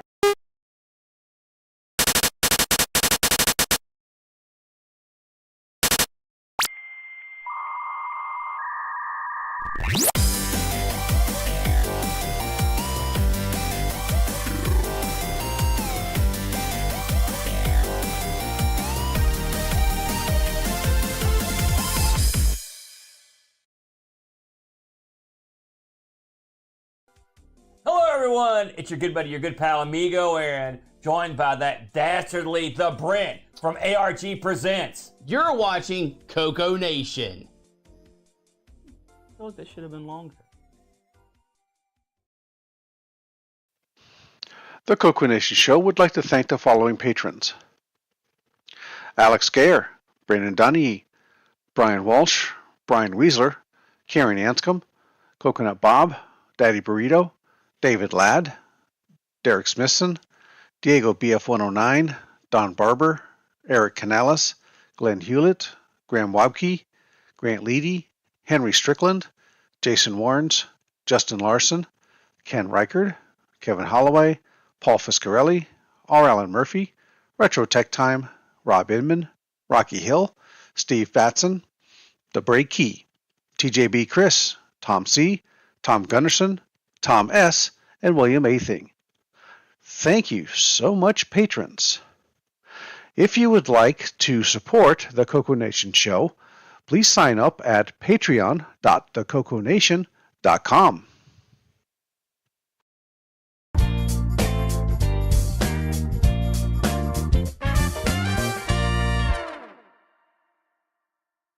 Welcome to everybody's favorite segment, Who's New to Discord? Trina's Technobabble says, I am a computer tech and have been for over 30 years. I am interested in all things computers, both retro and new stuff. Rook says, your name? Paul. Your systems? Several custom-built 370 and 478 PCs. Original Xbox, Sega Genesis, PS1 and a Tandy 1000 RSX. Where did you hear about us? Google search for Tandy Discord server. Looking for? I'm here to play 20 questions, centered around the Tandy 1000 RSX I recently acquired. Linuxa says, name, Neil C. While I have many computers, the 6809 processor has been my favorite. I have two CoCo 1s, a CoCo 2 and a CoCo 3, and will install a 2 meg memory upgrade in the CoCo 3. I have two Fujinet boards and hope to get them running this week, need room on the desk. I'm most interested in OS 9 and Nitros 9. The previous bios were edited for time. Thanks to Glenside Computer Club, Paul Fiscarelli, Paul Shoemaker, Tandy Color Computer 3, and the CoCoNation patrons for boosting the server. Please consider joining Discord and visiting the welcome section to read these bios in full and see what the community has to offer. Just go to discord.thecoconation.com. See you on Discord. Okay, we're back from break. Awesome. So let's revisit back with MarkO and get an update on the latest CoCoTech. Well, I don't have anything in ink yet, but I do have some ideas for CoCoTech, and RickU has sent me some stuff for an outline of what he's working on, so I'm looking forward to bringing that shortly. But I think it was last week we were talking about advanced gaming stuff, and I mentioned a book called Microcomputer Graphics by Roy E. Myers that had Apple source code, both Microsoft Basic and Assembly. That'd be really cool to do for the color computer as well, just to translate that stuff over and then use it as a reference, because it has a lot of good 2D and 3D stuff.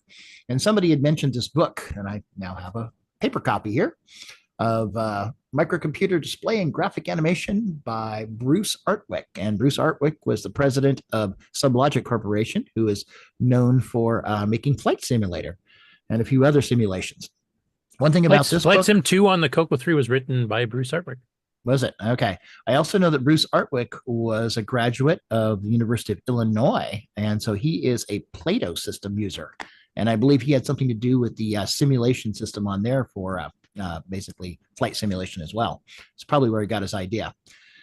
Anyway, this is a really interesting book. It's all math. There's actually no source code at all in here. In the back, there is a reference for the IBM PC showing how CGA graphics work and how the graphics work on the Apple II.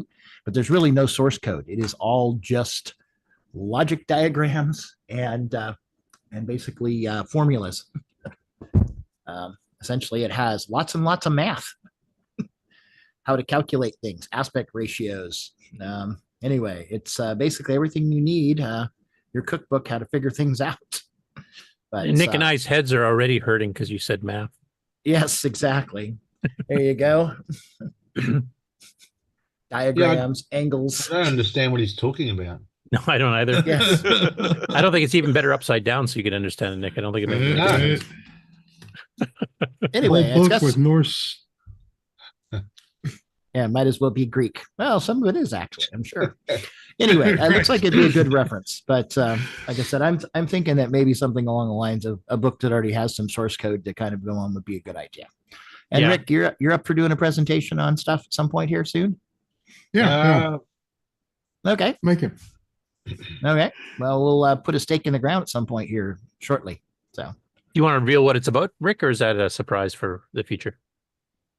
No, we're just It's going up to you. I'm not trying to pressure you to reveal it or anything, but we've got a couple of things going on. We're going to go through the networking stuff again because we've had a few revelations there. And then I like Mark's idea about kernel maps and how to simplify programming, because it's something we've all got to do. Might as well be good at it.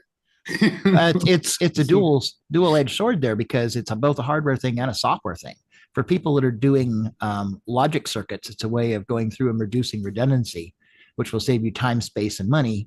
And for programming, it's something that will save you time. If you can figure out there's certain cases that just don't need to be tested for because they never matter in the outcome.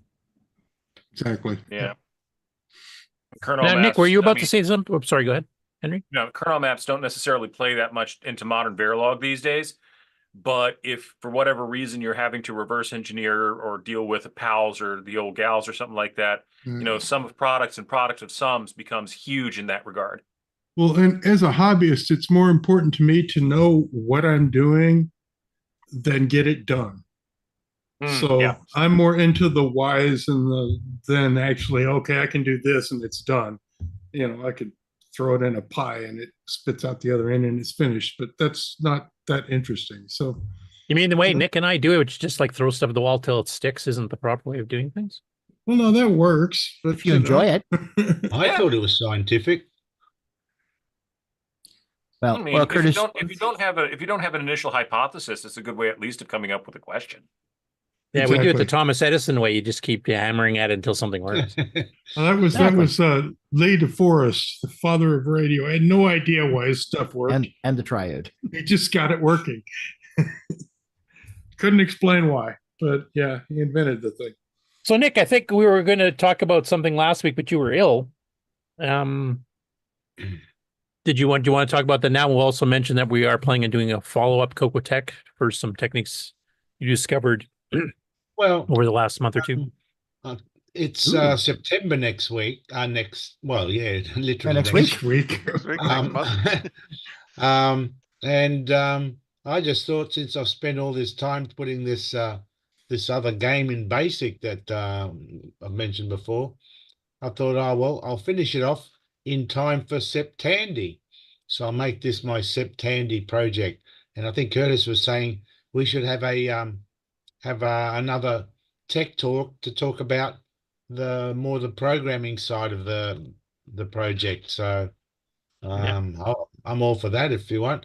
But at the moment, I'm feverishly trying to get the game finished because I've only got about a week left.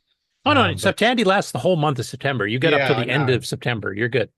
True. So I got a bit of a buffer there, but I'm trying to get it all done. So the game is largely finished, but it's got 20 levels, and so I'm trying to encode all 20 levels, and that takes a while, let alone programming the thing in the first place, but getting all the levels in there and getting them all correct. I'm hoping I can get it all done in time. But if you want to have a talk about the game,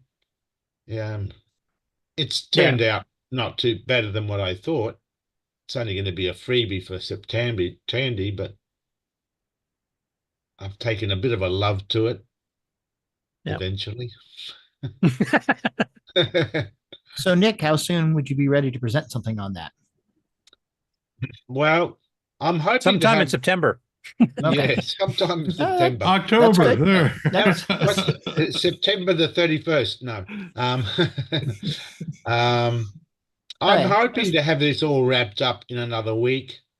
Okay, so let's say 2 weeks or 3 weeks. Okay, let's say 2 weeks. I'm going to put a soft pin in that. So 2 weeks. Well, even if I don't get it done, I can still talk about it. It's just a matter of trying to get it all the bugs. Hey, I know what a bug is now. You found one? All the bugs and quirks out there. There are a few little bugs and things. It's just in BASIC. So, but it'd be interesting to just talk about some of the ideas and adventures. Yeah, some of the fancier techniques, like your bomb setting off and how you achieve that effect. Fancy techniques. Okay. Yeah, whatever. Fancy. Yep. That's it. Okay, I just wanted to know so I could kind of pencil it in on the calendar, so I'd be ready. So. Put it in 2 weeks' time. Yeah, we'll adjust if necessary. All right. Yeah. Like hopefully Nick doesn't get sick again because he was actually out for almost a week. Yeah, I'm still a bit rusty, but anyway.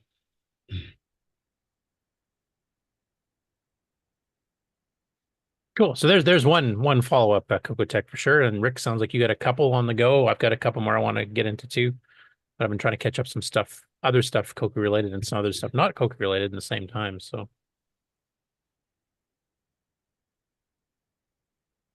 is anybody else in the panel got any interest in doing a CoCo Tech or any subjects you guys would like to see covered that we should find somebody that's fairly good at it to do?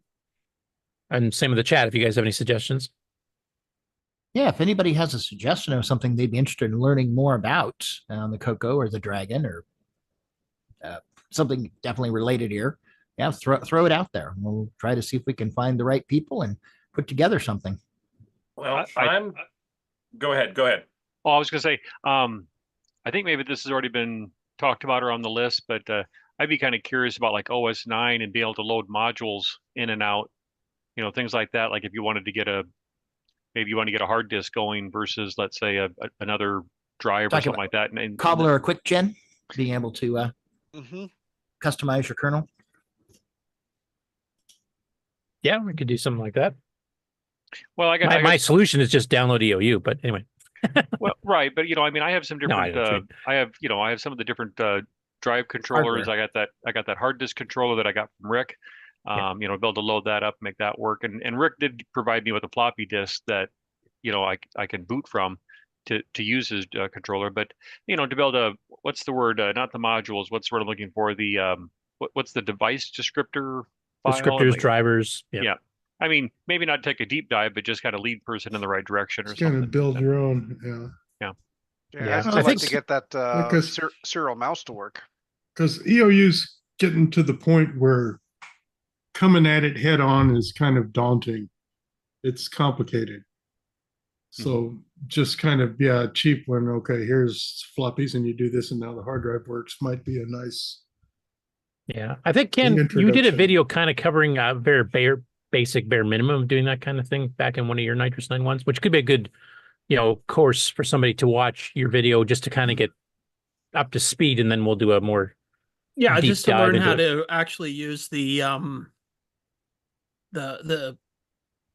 stuff to customize it.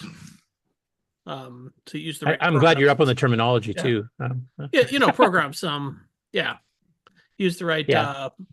Boot file editor and editor. Yes, that's the word I'm looking for. Here Thank you you. go. The appropriate tool chain. I think you just showed it like swapping in and out some window descriptors in case you wanted a little bit more RAM for other things or something like that. But enough of the bare fundamentals will give people an idea what we're talking about. They can watch that, and then we'll do a more deep dive with why would you want to do this type thing. Customizing how to get things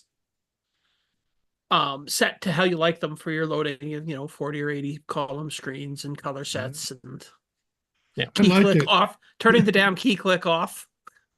What? You don't like that feature? I'd even be willing to be an online guinea pig too if you needed to somebody. So yeah, I think it'd be interesting. I do want to do a CoCo Tech on something at some point, and that's actually probably a good one to do it on, where it's an interactive show where people come on that aren't experts on this and want to learn it live. And can share their screens, and we can kind of do this, and this will do this, and that type of thing, and actually watch them make mistakes, and we can kind of cover, this is why that didn't work, or this is why it crashed on boot, or whatever. What about a tech talk on the MM1? None of us in the panel, I think, have one. Except Brian, you don't even have one, do you? No. So you'd have to grab like David Ladd. Oh God, no. No, thank you. Or now that we've mentioned it, Brian will probably have one by next week. Right? It'll come around. He also needs a Kix 20, a Kix 30, a TC70, a TC9, and a Delmar System 4 and 5. Are you taking notes, Brian? What's that? This is notes? all recorded. This is all recorded. I can come back and review. So You can go back and find it. I've got the Delmar 5. It still boots, but has issues. Yeah. Actually, Rick, I was going to ask, because I haven't actually fiddled with it much. With EOU, I'm kind of doing a set, minimum standard to run on certain hardware, so I don't have to have, teach people how to edit boot files. But when they did that whole low-level driver for disk drivers, like there's LL CoCo STC and LL, certain things for the low level, they split the driver into two chunks, basically. Do you know, does that affect some of the old drivers, or they still work okay? I've never tried. I can't get things to cooperate much with that. So they might have broken the old structure, and some of the old drivers may not work anymore, is what you're saying. Or I may just not know what I'm doing. But okay. I can still build things from the bottom up to a certain point, but I can't take the new structure and build down from that yet. Okay. Maybe we should actually do a little private review first, just to see where the situation's at, because I haven't actually tried, adding in extra hard drive interfaces. I just basically wrote for the STC and the emulators, because I figured that would be the most common that people brand new to the CoCo and brand new to Nitrous 9 would be using. Would do, yeah, exactly. Yeah, I'll have to I mean, get some. yeah, there's ID drivers, there's SCSI drivers, there's all kinds of stuff you could throw in there too. So maybe we should kind of go through that first and just see what's broken, what's not before we try to do a live stream. And oh, it doesn't work at all. Sorry, guys. Right. There's no way That's to make 2 this hours of your life possibly you'll never work. get back. Exactly. Yeah. No, I'll pluck along on that some because all my other projects are kind of getting to the point where I want something else to do for a minute. Yeah. I know one thing that keeps coming up, I actually answered in the chat for a person here too, is why is there all the BFX, BFX2, Binkey, Biscall, and all that stuff in Basic 09 and RunB? And maybe I should do a Basic 09 one. I'm planning on doing one anyway, but maybe that's be something I should cover right off the bat. Is like, why does that exist now? Because that wasn't part of what was signed back in the day. There is a reason. And I know I've explained it to Wayne Campbell and a few others, and Rick, you know why it's that way too, but maybe I should actually do a public explanation, kind of demo why I did that. Yeah, a couple of charts and graphs, and it would be like a nice little talk. Exactly. Yeah. And you want to learn that demo, that slideshow program thing, right? Not really, but I kind of have to. I think I need to make a new title for the title screen here that says rabbit hole. Yeah, you just pop it up on the crawl on the bottom. Are you talking about a title screen for a segment, or are you talking for the whole show? Because that's pretty well the whole show, isn't it? Like right now, there's nothing there. Other times, it's Yeah. game on results or updates, acquisitions. One that says rabbit hole. Or just Random the talking asparagus, heads.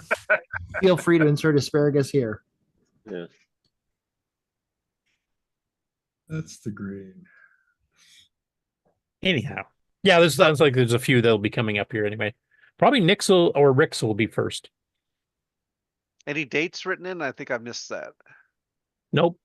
No? So in September will be Nix for sure. I don't know, Rick, do you think you'll have one ready for September too, or do you think it might be a little bit later? Probably somewhere in there. I pretty much walked through the first half of it already, so. Okay. It's the battle of the people ending with ick. No, I'm just kidding. And if there's any hardware that you want, I can certainly get different combinations together. So. Oh, for our big test shootout. Yeah, I mean, I got SCSI drives, I got MFM drives and hard disks. Yeah, and stuff like ID that, and. Yep. Yeah, like will a Burke and Burke coexist with the SDC? Exactly. Because I don't know how to do the SDC from the bottom up, and I don't know how to do the Burke and Burke from the outside of their the new stuff. Yeah, and I don't have a functioning Burke and Burke anymore, so I can't even test that here anymore. So there is things to be done here. But so what we're saying is that this episode might be a complete live train wreck, which would be awesome to watch. So yeah, let's schedule the train wreck for October, so all the Yeah. Tandy people can. And don't We'll forget call to it bring your popcorn, October. folks. Right around Halloween, we can explode everything. It'll be great. A horror show. Alan Exile in Paradise in the chat is saying, I would like to see the OSN level 1 with a Tandy 15 or 35 meg hard drive configuration set up and work at least once.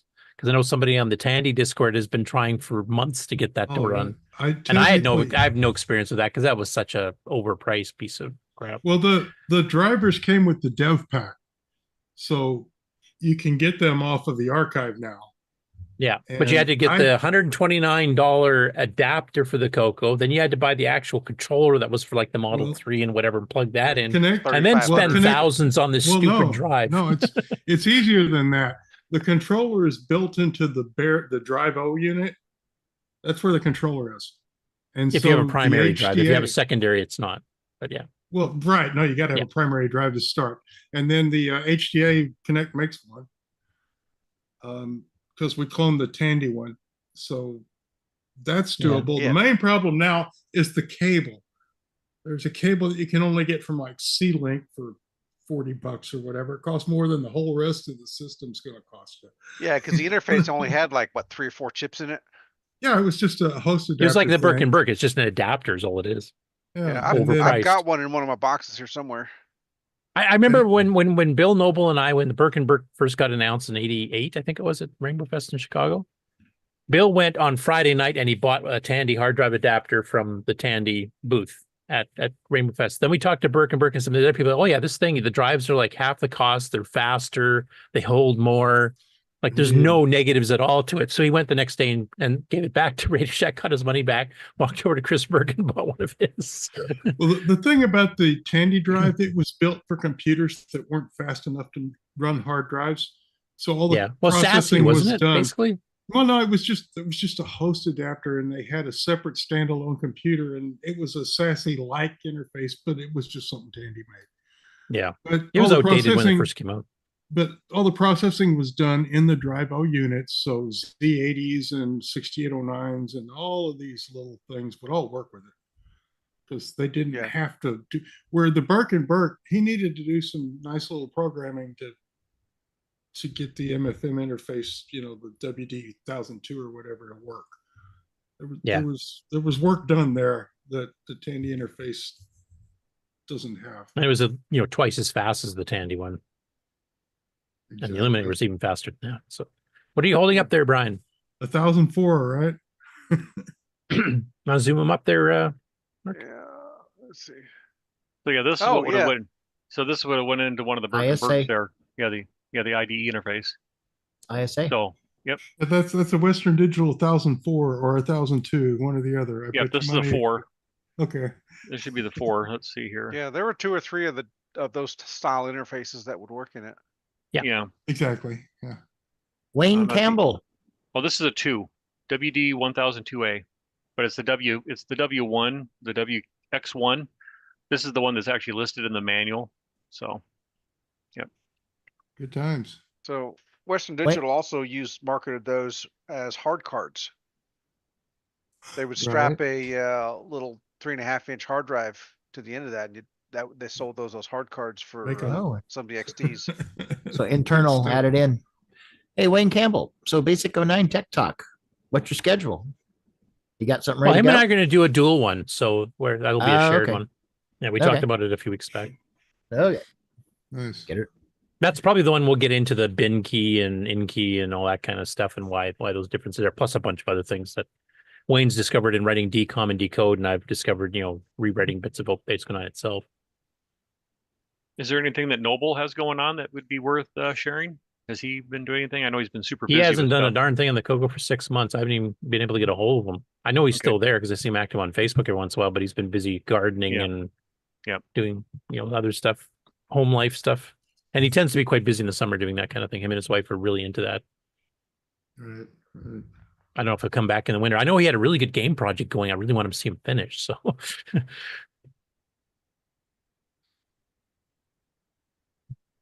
okay. Ready for news? Yeah, I'm going to do the show updates first, but if you want to roll the news thing, I'll just run it all together. When you want the latest in TRS80, Tandy, Dragon, MC10, and all of their hardware cousins, no matter what it takes, or where news breaks, from around the world to your nation. The CoCoNation News with L Curtis Boyle.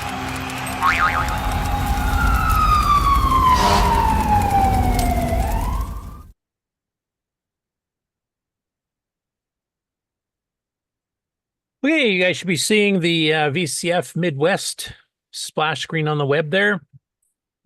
So as we've announced the last couple weeks now, I think they've expanded again to 50,000 square foot hall, Convention North, because they sold out all their tables and everything again.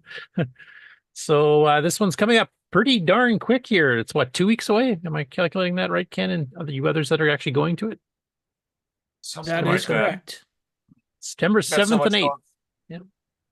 I got so much going on in real life that I'm depending upon my calendar to tell me that I need to get on a train to get to the airport. Oh, speaking just off the topic here a little bit for VCF, Rick, you're coming down on the Saturday, right? Yeah, I'm coming down on Saturday, and I'm probably going back right away because I was just curious, did you want a little bit of table space to sell anything, or? Sure. If you've got a table, I'll bring a few things down with me. Yeah, I got a table. That would be very cool. I'll hardly charge you any rent whatsoever. Cool. I'd ask about rooms, but I'm not the kind of guy you can sleep with. I get up 3 times a night to walk around with cramps and stuff, so I'm not going to subject anyone to that. But part of a table, right on. Okay, yeah, I'll make. I don't have that big of a stuff to show, so. He just takes 25% of your profit. That's all. So. Yeah, well. Oh, whoa. Profit. 25%. He said profit. I'm not worried. There isn't. So you don't owe him anything. No. There ain't no stinking profit. It's 40% of sales. Thank you very little. Oh man. Too late. We all heard profit. So yeah, we heard profit. Just hope he so doesn't obviously a few people on the If you panel want are money. going to this. Some people in the chat are going to this. It's the biggest retro computer festival in at least North America. I'm pretty sure the biggest one in the world these days, or at least darn close to it. Attendance suspected to be around, I think, between 1,500 2,000 last I heard. There's 250 tables for vendors already sold. They're on their 3rd or 4th hotel, I guess, for people that are staying. So if you haven't booked already, you're probably gonna. Well, you might still be able to get them, but or you might do a day trip. If you haven't booked already, you might be stuck in Cicero. All right, it's a great show. I've been hearing good stories about it. We've had people live coverage. Hopefully we'll get that from Ken and some of the others here during the show that particular weekend, that we can get them to pop in and just kind of show us some stuff that really caught their eye. Yeah, just if you can make it out, I definitely would recommend it. Now, that exact same weekend, if you happen to live in Europe, mainland Europe instead, you can go to VCF Europa, which is the European VCF, officially part of the VCF thing. And I see I spelled VCF VDF in one case here in the notes, so please ignore that. But that's being run at the multi-purpose hall at ESV Munich East in Munich, Germany. And they've got their own webpage here too. Now, they do mention that the talks and stuff here are mostly in German. They do have an English version of the webpage. So and a lot of people in Europe do speak at least some English. So I think if you went there, from the UK or from North America where we speak English, you probably can kind of navigate your way around. But the speeches and stuff are basically in German, from what I understand. And it runs the same 2 days that VCF Midwest is. I'm not too sure what the size of this particular show is. I do know they have a charge to get in, and there's a charge for 1 or 2 day passes. And they also have individual and family. So if you do a family, it's quite a bit cheaper to get in. And you can choose that based on, what you want to see and hear here. There's a nerd trivia challenge, a People Choices Award and giveaway. Here's the prices. So 1 day, one person's €10. A all day pass is 18, so you save a little bit. And then family is €18 for 1 day and 28 for all days. So it's quite a bit cheaper if you're taking, a couple of your kids along or something. So, and I think they had some of the talks already up here. I'm just trying to see where that would be. Speeches.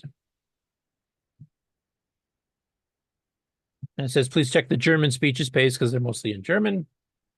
Duration of each speech is noted, usually between 35 to 40 minutes. All speeches will be given in German unless otherwise noted. And here's where you can actually learn German. But there's a whole list of the different things that are being talked about. There's some pretty cool things. I actually ran these through Google Translate, which you can do, just cut and paste the text here, and you can actually find out what you want it specifically on. But they're covering multiple types of the retro systems here in some of this talk. So, like here's one on the Apple I, for example. Disc magazines, kind of like our Chromaset and T&D was. A lot of good stuff in there, though. I didn't even where it was here. I was actually looking for something on VCF East. I wanted to see if they'd updated, and I actually typed in VCF E, and this showed up. And then, there's a VCF in Europe. I didn't even realize that. I think I did years ago, but I kind of forgotten all about it, so I haven't been including it the last couple of years. So my apologies to the VCF European guys. 2021, I think, was going to be in Italy. Yeah. Oh, does it move around in Europe then? I didn't even know that. I don't know. I'm pretty sure my T-shirt here has that on the back, I think. So. Oh, you've been to one, or you just got the shirt? No, I haven't. I just have the shirt. Yeah, this was. Oh, I went all the way to VCF and all I got was this lousy T-shirt. Is it that kind of thing? I didn't even get to go. They just sent me the T-shirt because they canceled it in 2020.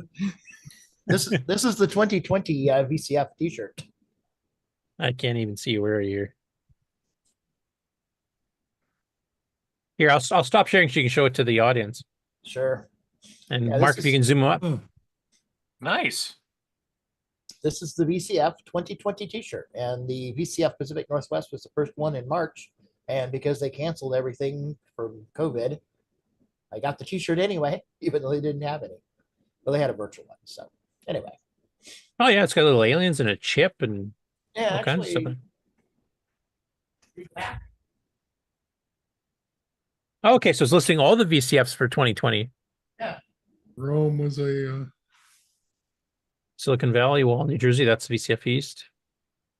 Yep. Pacific Northwest, that one hasn't come back yet, though. They were trying to convert the one show over. Yeah. So is it Rome? Yeah, Rome, Italy, it says there. So Rome, Italy was scheduled for 2020. Well, there's a good excuse to take a holiday overseas. Go to a VCF. Definitely. it's just another VCF, honey. Don't worry. Yeah. I'm sorry Actually, there's man- 14 of them this year all over the world, but we got to go.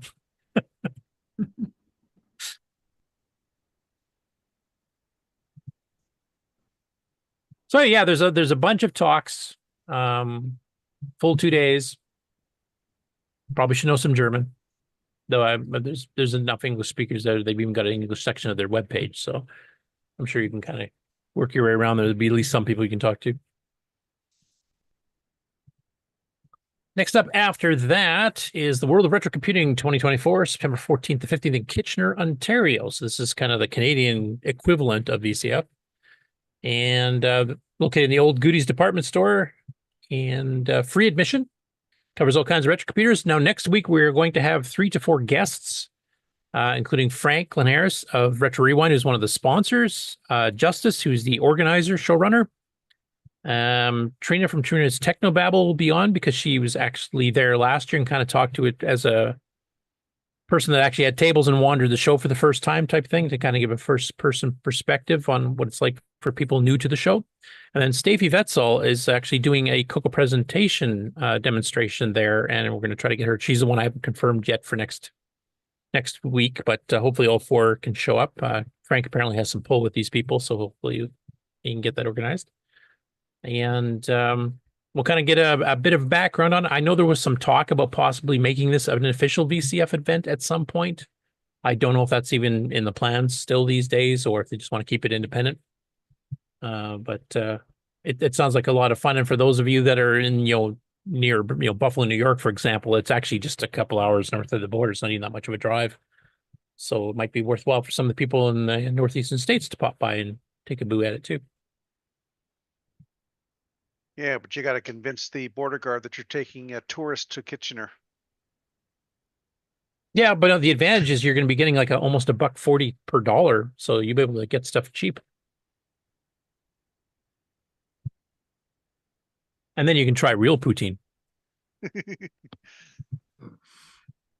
Next up after that, Tandy Assembly, September 27th, 29th. So September's a busy, busy month for retro shows, 4 of them and all that I know of. There's been a couple of updates the last few weeks. They've completely sold out of tables for the show, so if you want to be a vendor, too late. Steve Leninger, the designer of the original TRS80, which Ken might want to mention in one of his videos here, is a keynote speaker too. So they've actually got some of the speakers lined up here. So they got on a computer, Matt Boytum and Lawrence Kestelut doing TRS80 IO++, the Swiss Army knife for TRS80 enthusiasts, are doing one of the presentation speakers, but Steve's doing the keynote. So he'll be talking about the original development of the first TRS80 that Tandy ever sold, one of the holy trinity of the 3 ones that actually basically brought the home computer market to normal people instead of just being in kit form where you had to solder a bunch of boards together. So that'll be a real interesting talk, I think. He just spoke at one of the VCFs too. I think the one in Atlanta recently.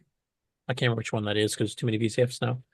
But apparently that talk was well received here. And of course, this will be, in his wheelhouse being at a Tandy show as opposed to just a generic retro. So I'm hoping he'll get into a bit more detail than he even did at that particular speech. Next up, Tony Jewell, as we announced, I think a couple weeks ago, they had dates and stuff kind of done, not totally locked in yet, but it is totally locked in now, 100% official. The Dragon Meetup is happening October 12th to 13th at the Cambridge Museum of Technology. All Dragon CoCo 6809 fans are welcome. So we've seen, some of the Thompsons and stuff from France that use 6809 stuff there as well. And he said, you don't need to bring anything. Just come and say hello. As usual, there'll be beer and pizza in the evening too. Now they're really selling this thing to me. That sounds awesome. And of course, as I've mentioned before, there's the two different museums, the Technology Museum and the Computer Museum, both within like 3 or 4 blocks of each other. So if you want to take a bit of an extended holiday around the time of the Dragon Meetup, you can definitely go check out those 2 museums, which has a bunch of stuff that a lot of us nerds would appreciate anyway, even without the Dragon Meetup going on. So that might make a nice little holiday too. I will also mention the same weekend as Tandy Assembly is the Amigos Next Live International Computer Club, ICC, and that's basically covering all retro stuff from retro consoles to collecting to making organizers for your cartridge collection, for all kinds of things. And that will be starting at 4 p.m. Eastern on September the 28th. And I know Nick and I have been guests on that several times before. We might go on to show off Nick's game, actually, because it should be done by then. That's the end of September. And just kind of talk about the whole project of using BASIC to do something it wasn't designed to do, and then just showing off a game. So look forward to that as well. And the last one, our second last one, is the Retro Computer Festival 2024, November 9th and 10th. That is also in the UK. And it's the one that's at the other museum, the Computing History Museum in Cambridge, England. So 4 blocks away from the Dragon Meetup is. And this covers everything. This is all retro computers and game consoles, etc. There's a bit of a charge for these, and it depends on which day you're doing, or if you're doing a double day pass again. And once again, both of the museums are within blocks, so you can literally walk to them and check out that if you can make it to this particular show. And the last one, which I don't have anything to display on yet, is the dates for the VCF East have actually been moved. So they were a little bit, I think around mid-April originally when they first announced it, but they have discovered there's a scheduling conflict. So they have now moved it as of this past week to April 4th to 6th. Still the same place, Info Age Science Museum in Wall, New Jersey, but it's a few weeks earlier now. So for any of you who are planning to go to that, just be aware that the date has moved in the last week to a couple weeks earlier. That should cover the conventions. Yeah, so it's not so close to CoCo Fest. Yeah. Yep. Which once I get to retirement and I have my camper so I can go like bouncing around between shows here for cheap, not have to pay hotel rates, that's going to suck. I want them all run together a week after another because I can just drive to the next one and hang out for a week. So there's advantages, disadvantages both ways. Hey, do you guys want the game news next or do you want the regular news next? Take a vote on the panel. Game news, game news. So regular news it is. No, I'm just kidding. It'll be game news. Okay, so share the right screen here. And of course, it'll be starting with Jim Gary because, a week without Jim Gary ports is like a week without air. Okay, so obviously he's been a busy bee as he usually has. So the first one up is the MC10 version of a game called Chase. This originally appeared in Creative Computing's book, More Basic Computer Games by David All, who is also the person that published Creative Computing. Side note, and this is a bit of trivia, this is one of the 2 games that inspired the programmers at Williams to make Robotron 2084. And the other one was Berserk by Stern Electronics. So this is one of the 2 inspirations that created Robotron, which we now have a transcode, of course, for the CoCo. And there's at least 3 versions of clones for it. Of only 2, I think, are in the archive. So I knew this game as Escape. I think that was what I first played. It was called that. Now, he's juiced it up a bit here with the graphics. He's even got, the keys on the screen. So you have built-in help. And basically, you move around and you're trying to guide the opponents so that they hit the orange blocks and blow up and die. And depending on the layout of the maze and depending on the layout of how close the opponents are to you, etc., it gets harder and harder as you go. And you also have a random leap where you randomly disappear. It's like a transporter beam, but you have no idea where it's going to show up. You could actually land right on a bomb and die immediately, or be surrounded or whatever. So it's like hyperspace and Defender. You don't know if you're going to live or die when you do it. So it's like a last ditch attempt. Sorry, there's that one. And the next one he did is called Orbit. And this is also a creative computing from the book Basic Computer Games, originally by Jeff Lederer in 1978.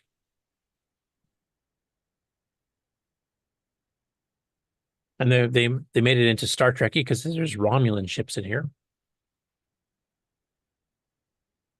And it has full instruction set. I'll just kind of fast forward a bit. And here's the orbit and its angle. So you actually spice it up a little bit of semi-graphics here. I think the original was all text, if I remember. You know, 0 degrees is on the right, not on the top.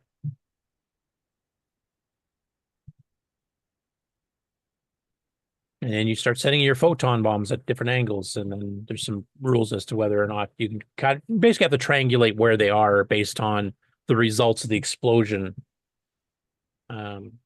So it's more of a strategy game. Maybe you can go check that one out.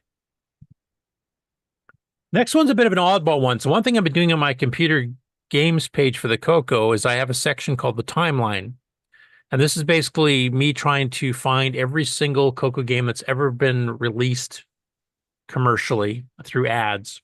And, you know, especially in the early days of CoCo, this covers magazines that were not CoCo specific or not even Tandy TRS80 specific. Just because in the early days, you didn't have those magazines out yet. So I've been going through and making a list, and there's a ton of them that are not on the archive. I've never been able to find. There's a few I have managed to find since I first started publishing the timeline page. And one of the ones that went missing and is advertised, I think, the first time in July or August 82 Rainbow is Aardvark's Derelict, which is a text adventure game. Now, I haven't been able to find it, so it's marked in italics that, you know, I haven't been able to get this one. It's not in the archive. It's not in the Internet Archive, not the CoCo archive. This is one that actually got ported to multiple other machines, including the VIC-20, I believe the TI-99, and the Commodore 64 all got versions of it, and I think the Ohio Scientific Challenger did as well. Well, Jim had found the Commodore version of it, and he decided to backport it. Now, the Commodore version came out a couple years after the CoCo one. It came out in 84. And I'm pretty sure the C64 one was based on the CoCo one. So the CoCo got converted to the C64 back in the 80s. And now Jim's taking the C64 one and converted it back to the CoCo because we don't have the original CoCo one. So you can actually play the game, and the logic and the text of the game should be pretty well identical to what the real CoCo version does. But any special effects with screen colors and sound and all that kind of stuff, he's just kind of guessing based on what the original C64 version that we did manage to find is. So this may not be exactly the same, but it should give you the general gist of the game. I'm going to hold off putting this on my page for a little bit to hopefully somebody will have a copy of this somewhere, of the original CoCo one, because I do want to try to preserve the original version that came out in 82. But if not, I'll put this up so at least people will be able to at least try it. And I believe, if I remember correctly, this one also works on the MC10 with a RAM expansion too. Or he was going to do that. Yeah, also ported to the MC10. And then he had a few fixes in the code and a few corrections. He said none of them were game breaking, so I'm assuming like spelling mistakes or just, you know, things not done the optimal way. But it's your typical adventure. You got to find a bunch of treasures. And basically the premise of the game is that you found a derelict spaceship and you want to go find everything that's cool and useful and make you money on it. And you have to then bring it out to the airlock and basically, you know, run off and sell it all. So it's totally based on greed. TRS80 Retro Programming released a video update for his Ghost Saga Extended Basic game, and this is one of his smaller ones. It's got, I think, 3 screens. He's been working on getting it to work on disk, so he's got the TRS80 GP emulator, which is his current favorite one. That also emulates a whole bunch of the TRS80 black and white models, as well as the CoCo 1 and 2. No CoCo 3 support yet. Now, that emulator, from what I can gather on the CoCo, only supports the DMK format, which is kind of the extended one that has all the header parts of sectors and stuff like that, so it can handle copy protected disks and odd formats and all kinds of things. if you want to run that on a CoCo SDC, for example, you have to run a little converter, convert it from a DMK to an SDC because there's some slight differences between the file formats. So once he gets this done, I'll do that so that's an easy download for the SDC, and I'll probably just make it standard DSK too because he's not using copy protection or anything.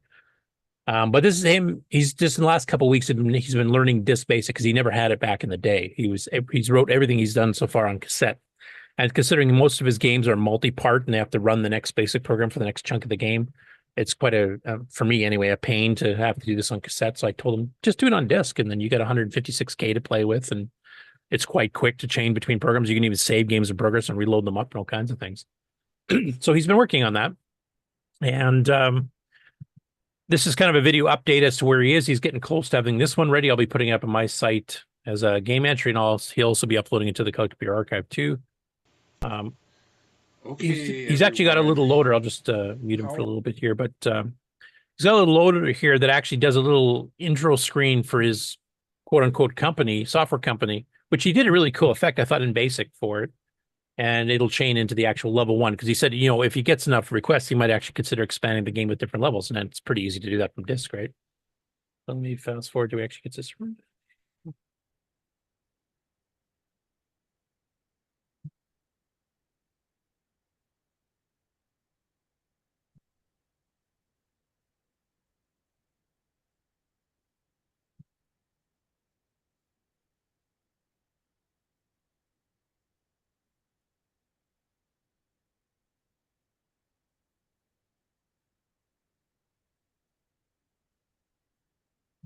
So in this case here, he's not just loading, he's actually loading and then he's drawing a bunch of background graphics to do a cool animated effect, which for BASIC I thought was pretty well done.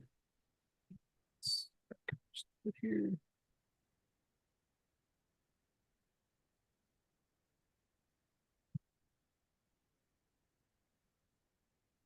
So he's got a little intro here. There's basically 3 screens to the gameplay part of the game. So he shows and names each of them, which I thought was pretty cool because it kind of gives you a preview. You have to figure out how to what you have to do to get between the screens.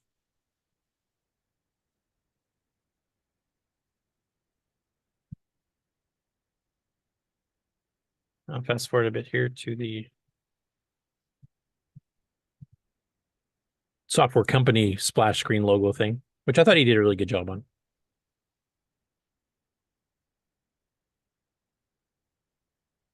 I'm also teaching him how to use a speed up poke.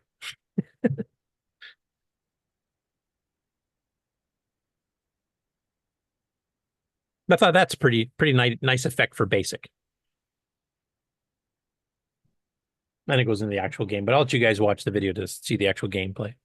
But he's getting pretty close to release. I think this might be a Septandy project too if he gets it timed right. So Nick, you might have some competition. We should have him on as well, doing our little presentation. Yeah, I've actually been thinking about that. I just got to get him to get onto Discord. I finally got him using Disk Basic, so we're getting there. You know, next I want to try to get him to try a CoCo 3 out. And then ultimately I will corrupt him into Nitrous 9 and Basic 9. Ah. The downfall. Well, I'm still working on you on that too. It's only taken 30 plus years and still working on it. It's coming. So next up, Randy Poff on YouTube. This is not somebody I'm familiar with, but he's got over 1,000 subscribers, actually over 1,100. And out of the blue, he did a little video playing Donkey King on the color computer and with full artifact colors, etc. So I won't play it here, but just want to mention, because if he's starting to fiddle with CoCo stuff, he might be trying some of the other games and stuff. And I think, was he one of the guys that actually has comments? Yeah, his comments is turned off, which I don't know why people do that. Well, unless they're getting a lot of crap on there, because you can get some pretty bad YouTube comments. But for stuff like this, which, you know, should be pretty innocent enough, you're not doing political stuff that you might be getting a kind of thing. It would be nice to be able to comment, just to see like where he's coming from, if he has any questions, etc. type thing. So hopefully if he stumbles upon our video, he might hear this and get in contact with us. Okay, we mentioned this last week. Jim Gary noticed that there's a new Inufito game coming out called Ositos, or I'm not sure how to pronounce it. And it's kind of a mixture between Space Panic and Pengo. which I was trying to explain last week, and it's kind of hard. Now, early in the week, the MC10 version got released, and then a few days later, the CoCo 1, 2, and CoCo 3 versions got released. So I don't know if I should play all three. They're 1-minute clips. You can kind of see what the different graphics modes look like in each. Did you guys want to see each of the 1-minute clips to see all three of the CoCo platforms, or do you want me to just pick one or two of them to do? I might as well do all of them. They're only a minute each. Okay. So here's the one that was released first for the MC10. And I think the watching the, I don't know why it says cracky there. That's not cracky. That's weird. So you're controlling the little guy you can see in the lower left corner. You've got these little square modules you can push and you can actually crush your opponents with. And you have to collect the stars. And you can't jump. You have to follow ladders to go anywhere. Now, anytime you destroy one of these little blocks, like if you jump on it or slam it onto something that gets killed, like against star there, it'll magically reappear at its original origin spot.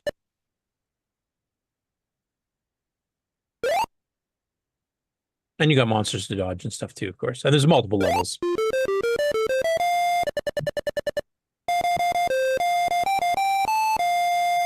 Your screen too. Now, I will mention I did translate the actual instructions from Japanese, and the translation's not grammatically correct, but it'll give you an idea. So you clear the level when you collect all the stars, defeat monsters by hitting them with the blocks, stack blocks to get through areas that were previously impossible to cross. So sometimes you'll have to drop them on top of each other so you can form a bridge. And disappear blocks will reappear in the original place, which you saw actually on the top on this particular playthrough. So that's the MC10 version. It's in 128 by 96 by 4 color graphics. This here is the CoCo 1 and 2 version, which is a 128 by 192, so slightly higher res.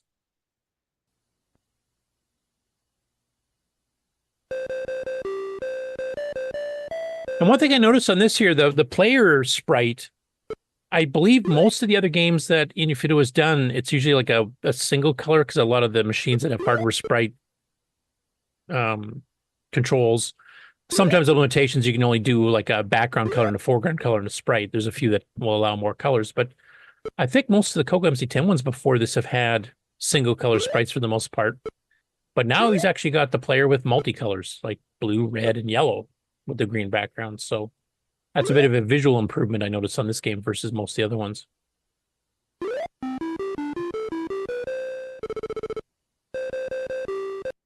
That's what that one looks like. And of course, on the CoCo 3 one, he goes all out with 16 color mode. And we'll have to make disc-friendly versions, of course. Infinito only releases cassette. And I know the Model 1 and 3 people complain because those are not quite set up correctly, so they always have to correct them to run on real hardware. But once again, multicolor sprite for the player this time. And even the monsters are a mixture of magenta, red, and blue. And when it floats down, it actually has a balloon on this one, which is kind of interesting for the opponents.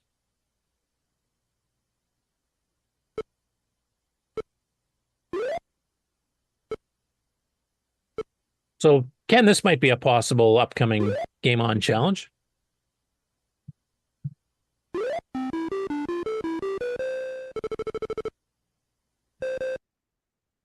And we have the solution for level 1 because it's exactly the same on all 3 versions. Yeah, the level designs are always the same on all of the versions for whatever platform. And I think they're currently up to around 50 on this one. Eventually be much higher than that. So you can tell which machines use VDG chips.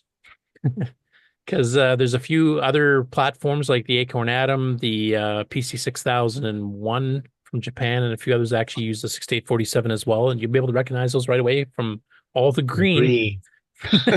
So it's so relaxing. Yeah, exactly. As we all know, the Hulk was anything but relaxed.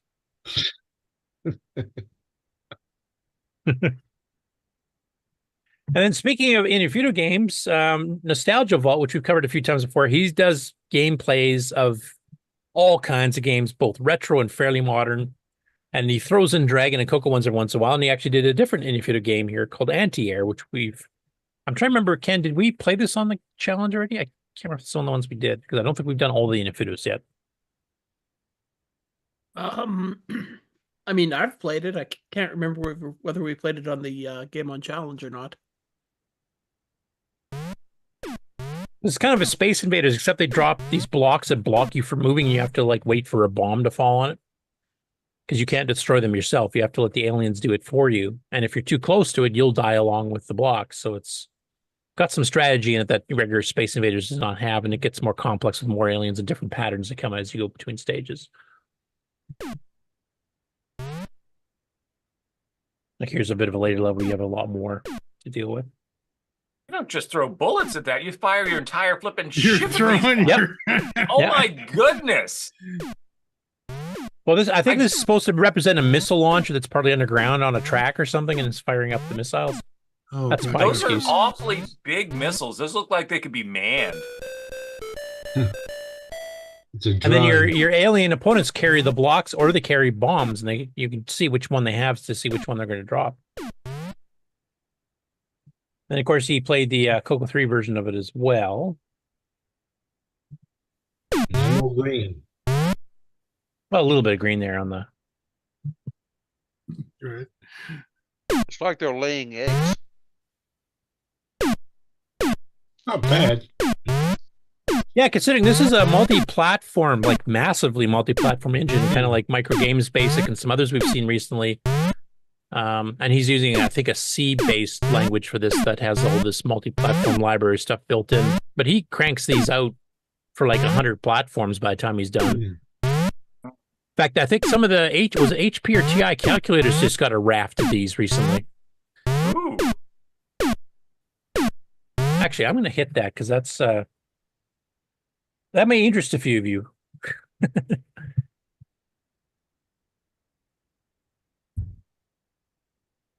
And of course, he ports a bunch of these to the Model 100. So, yeah. So MSX PC 6001, that's another VDG chip there. PC 8001, 8001 Mark II. It'll take a while to load the thumbnails. Multi-8, Pasopia 7, like a lot of these I've never even heard of. QC10. ZX Spectrum, CPC 464, VZ200, that's another VDG chip one, isn't it, Nick? That's one from your neck of the woods. ColecoVision, the Sword, which is a fairly rare one. Whatever that is. P100, let's see these calculator ones here. Acorn Electron, BBC Micro, Acorn Atoms, Commodore 16, VIC-20, C64, Atari 800, Atari 5200, Oric 1, Apple II, Creative Vision, TI-994A, IBM PC for CJA, EJA, Junior. Has he not heard of alphabetical order? What's that? he does them in the release order. Yeah, he does them in release order. So whichever ones get ported first. Aquarius, that's Mattel. The PET, TRS80 Model 1, ZX81, no idea. Model 100, Tandy 200.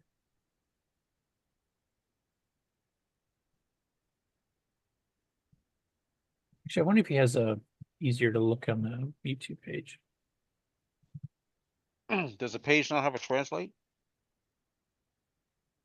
Well, you can run it through Google Translate with a link.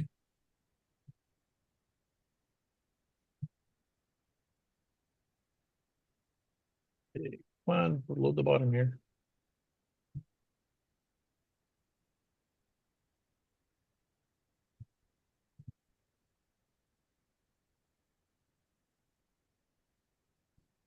Oh wait, that's not the right one I need.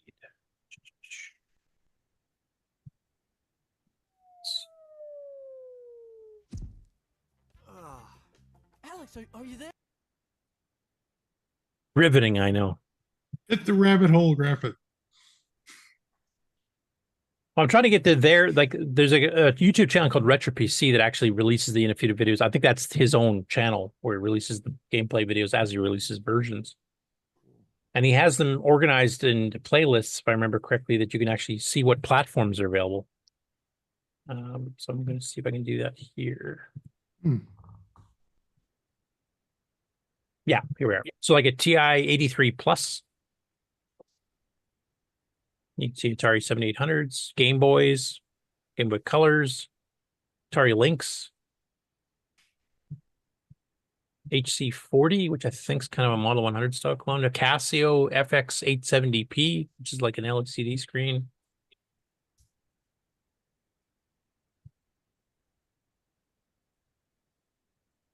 But they gradually been filling in the holes. Like I know there was a few that weren't converted to some of the machines, like, you know, a certain platform might have 10 games instead of 15 or whatever. I noticed he has been filling those up. So he's been gradually backporting other ones that he'd missed in the previous run. So it's all these platforms you're seeing here are, I think for the most part, I've got all 16 games almost at this point. And that's a feat in itself.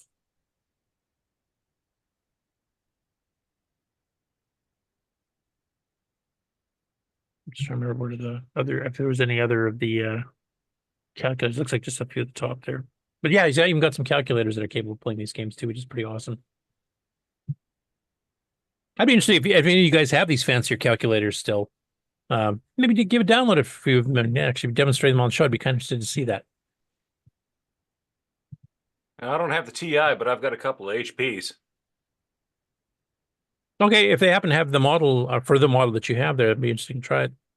Yeah, I don't think they do because the TIs were all running the Z80s, and so that's relatively simple from a like compilation perspective to go with. The BHPs didn't run an architecture that was anywhere close to what you'd otherwise find. They used a custom architecture that dealt with decimal numbers. It didn't even do binary. It did decimal. You could do binary, but it calculated in decimal. The modern ones use ARM processors, but to get from the emulation layer down to the ARM processor is a bit of a pain. I'll see if there's anything for it. I'll be surprised if there is, and I'll try it. Okay. Yeah, I won't guarantee there is, but I did notice they were adding calculators, not just pocket computers and stuff like that before. Or smaller laptops like the Model 100.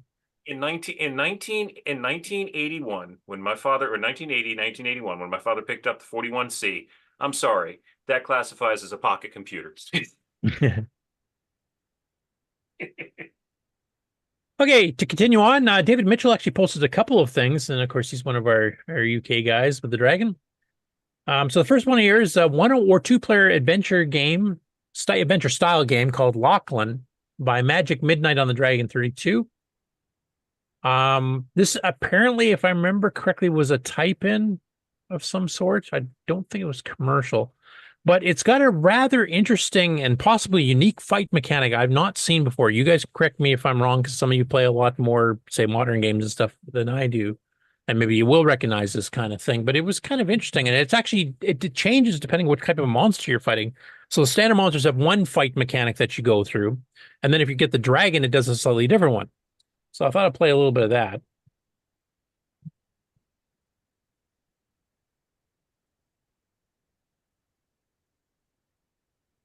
That was a pretty cool effect for his little company name there, or the originator of the software. Fires a little missile and lights up Magic Midnight. Now, unfortunately, the game doesn't have graphics like this at all. So,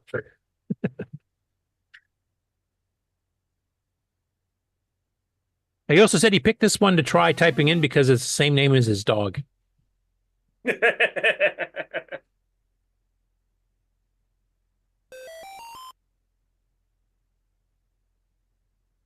Now, of course, it's doing stuff in the background. It throws in little text bits and music bits to keep you occupied.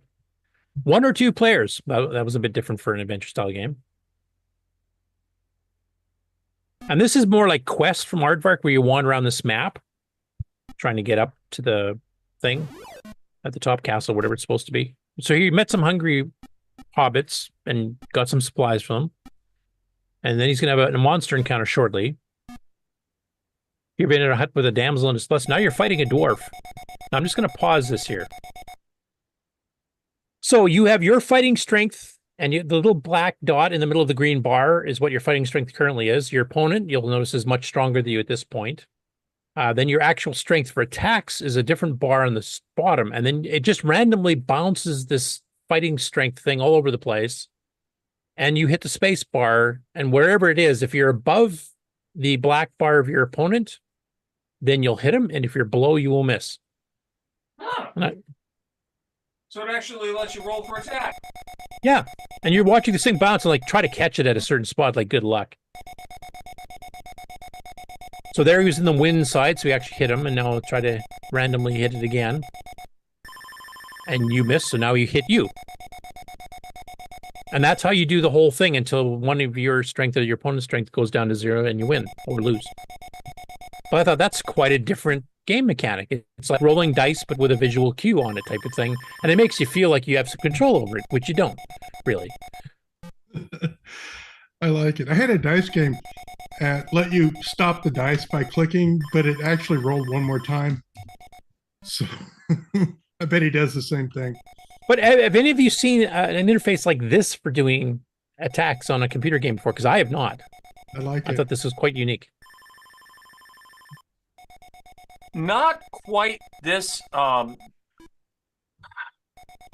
reminded of some of the combat mechanics of The Legend of Dragoon, which is I believe it's a PS1 game that has a similar, hit the button when you get to a particular point type of mechanic, but it's much more graphically and interesting than this. Still, this is cool. Okay. Actually, Davey Mitchell just corrected me in the chat too. He said this was a commercial title. Ooh. So I'm mixing it up, obviously, with something else I read. Uh-oh, Jim Gary just said it looks sweet, so imagine an MC10 version will be coming shortly. Coming. So I'm not going to play this whole battle here, but then you go back to the map. In this case, he won. I'm not sure what the significance of this is, and you get to enter, areas here. Now you found a dragon, so I'm going to back up just a sec here, so you can kind of see the description it has. Enter a farm containing a dragon. You have to fight the dragon, so you can't just run. You have no magic sword, and you don't have a spell to help, so we're kind of like doomed here. I don't fancy your chances. But now you get a slightly different. Now you've got a random actual action showing up, rather than a random pick of whether you hit a certain dice roll or something, or the equivalent of a dice roll. You have an actual effect that's randomly rolled through. So you'll see, like here, it says you hit him with a rock.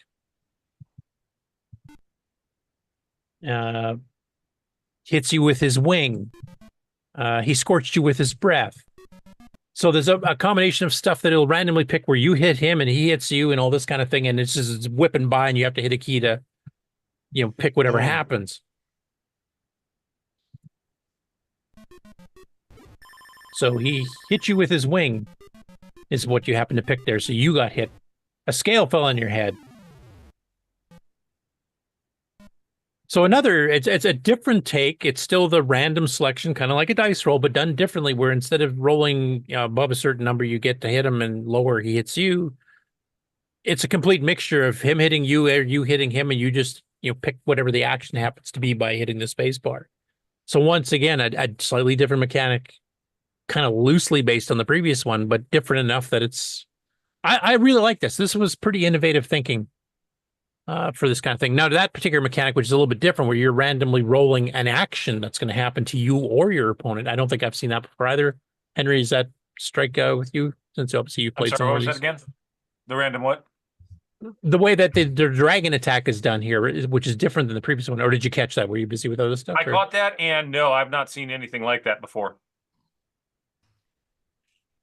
Okay. So this, I mean, the gameplay itself is fairly simple. The map, of course, is obviously fairly simple. It's not going to win graphics awards or anything, but I really like the fact that you came up with these two innovative ways here. And I don't know if some of the other monsters, I've seen a few other ones that use the first method. I don't know if there's a third method depending on a different monster or something, but I'm really intrigued with that. That was really good thinking, I think, and unique as far as I can tell. Jim Gary said on it.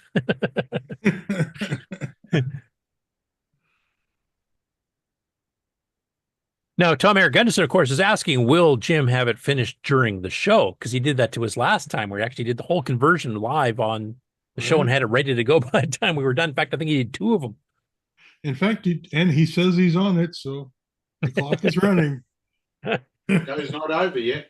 How much news you got?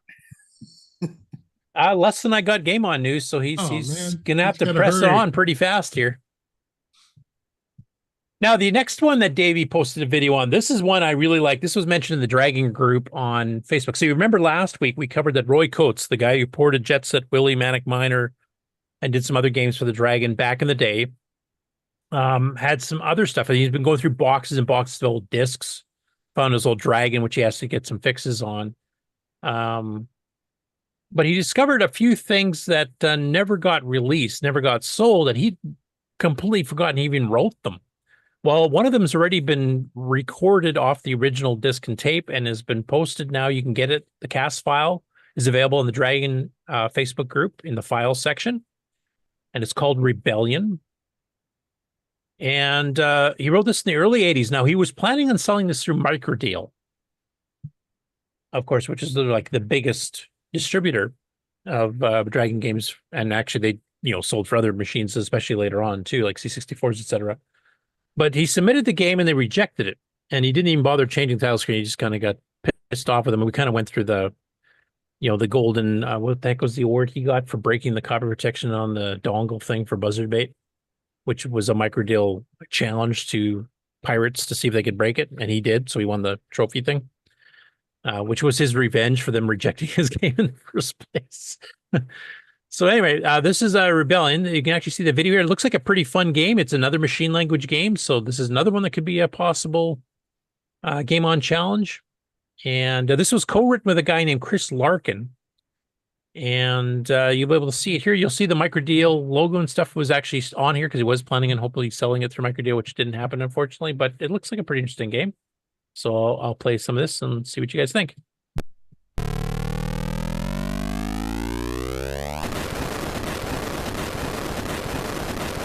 Is that too loud? What? 1984, you'll see here, Rebellion by Microdeal. Not really. Now he's got multi-voice music.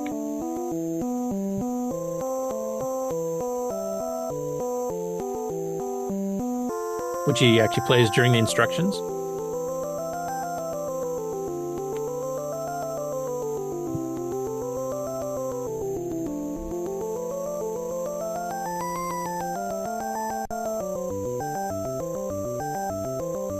And it's one or two players, so the two players play against each other, the two joysticks. Here, I'll turn the music down just a bit here. I don't know if you guys can hear me over the while.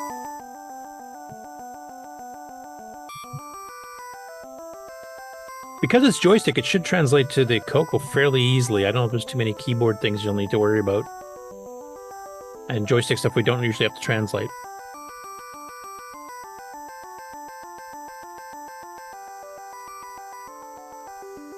I get some about point scoring and bonus men and stuff. Sorry? Jim Gary on it on this one too? This one's assembly, so no, I don't think so. No, he'll have it now ready this next. looks awfully familiar to me, even the layout. Doesn't this look like Donkey King's prompt for a number of players? I don't know if that was a nod to Donkey King, which was probably the most popular game on the Dragon, period. I know it appeared when the Dragon maybe had two games on the top 20 home computer list back in 83, 84 in the magazines like Your Computer Magazine in the UK. Donkey King was one of the ones that was in like the top 3 or 4, ahead of stuff on the C64, the VIC-20, the BBC Micro, etc. So it was hugely popular. It was like the breakthrough killer app on the Dragon type thing. So this might be a nod to that. I don't know. But you see that both players are playing simultaneously.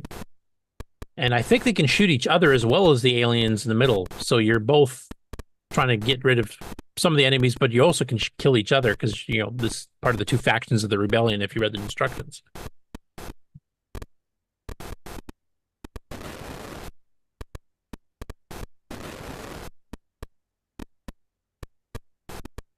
But Ken, this might be an idea for a game for, the Game On Challenge at CoCo Fest, where you can get two players simultaneously who, can actually take each other out at the same time. Or a good game for sibling rivalry. Ah, there you go. Tim and AJ, if you're watching this. This is a new to us. It's obviously a 40-year-old game, but new to everybody in the public.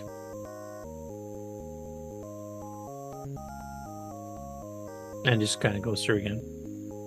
Anyway, it's really fun that Roy found this one. There's a couple other older games I think he's got. He's also found. He said they're pretty Well, the author Roy Coates is not too happy with some of those from back in the day.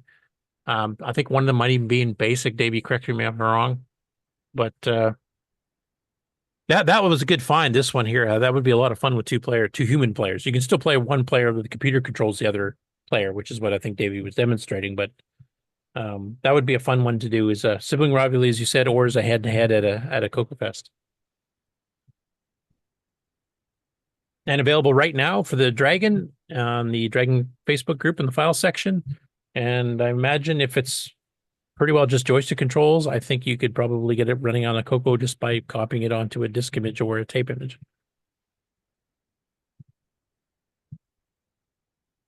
Next up, chronologically, gaming covered a few games here on the CoCo and the Dragon. So the first one, this should be the Dragon version of Berserk. Now, Berserk, in the case of the Dragon, was not sold on tape or disc as it was in North America for the CoCo.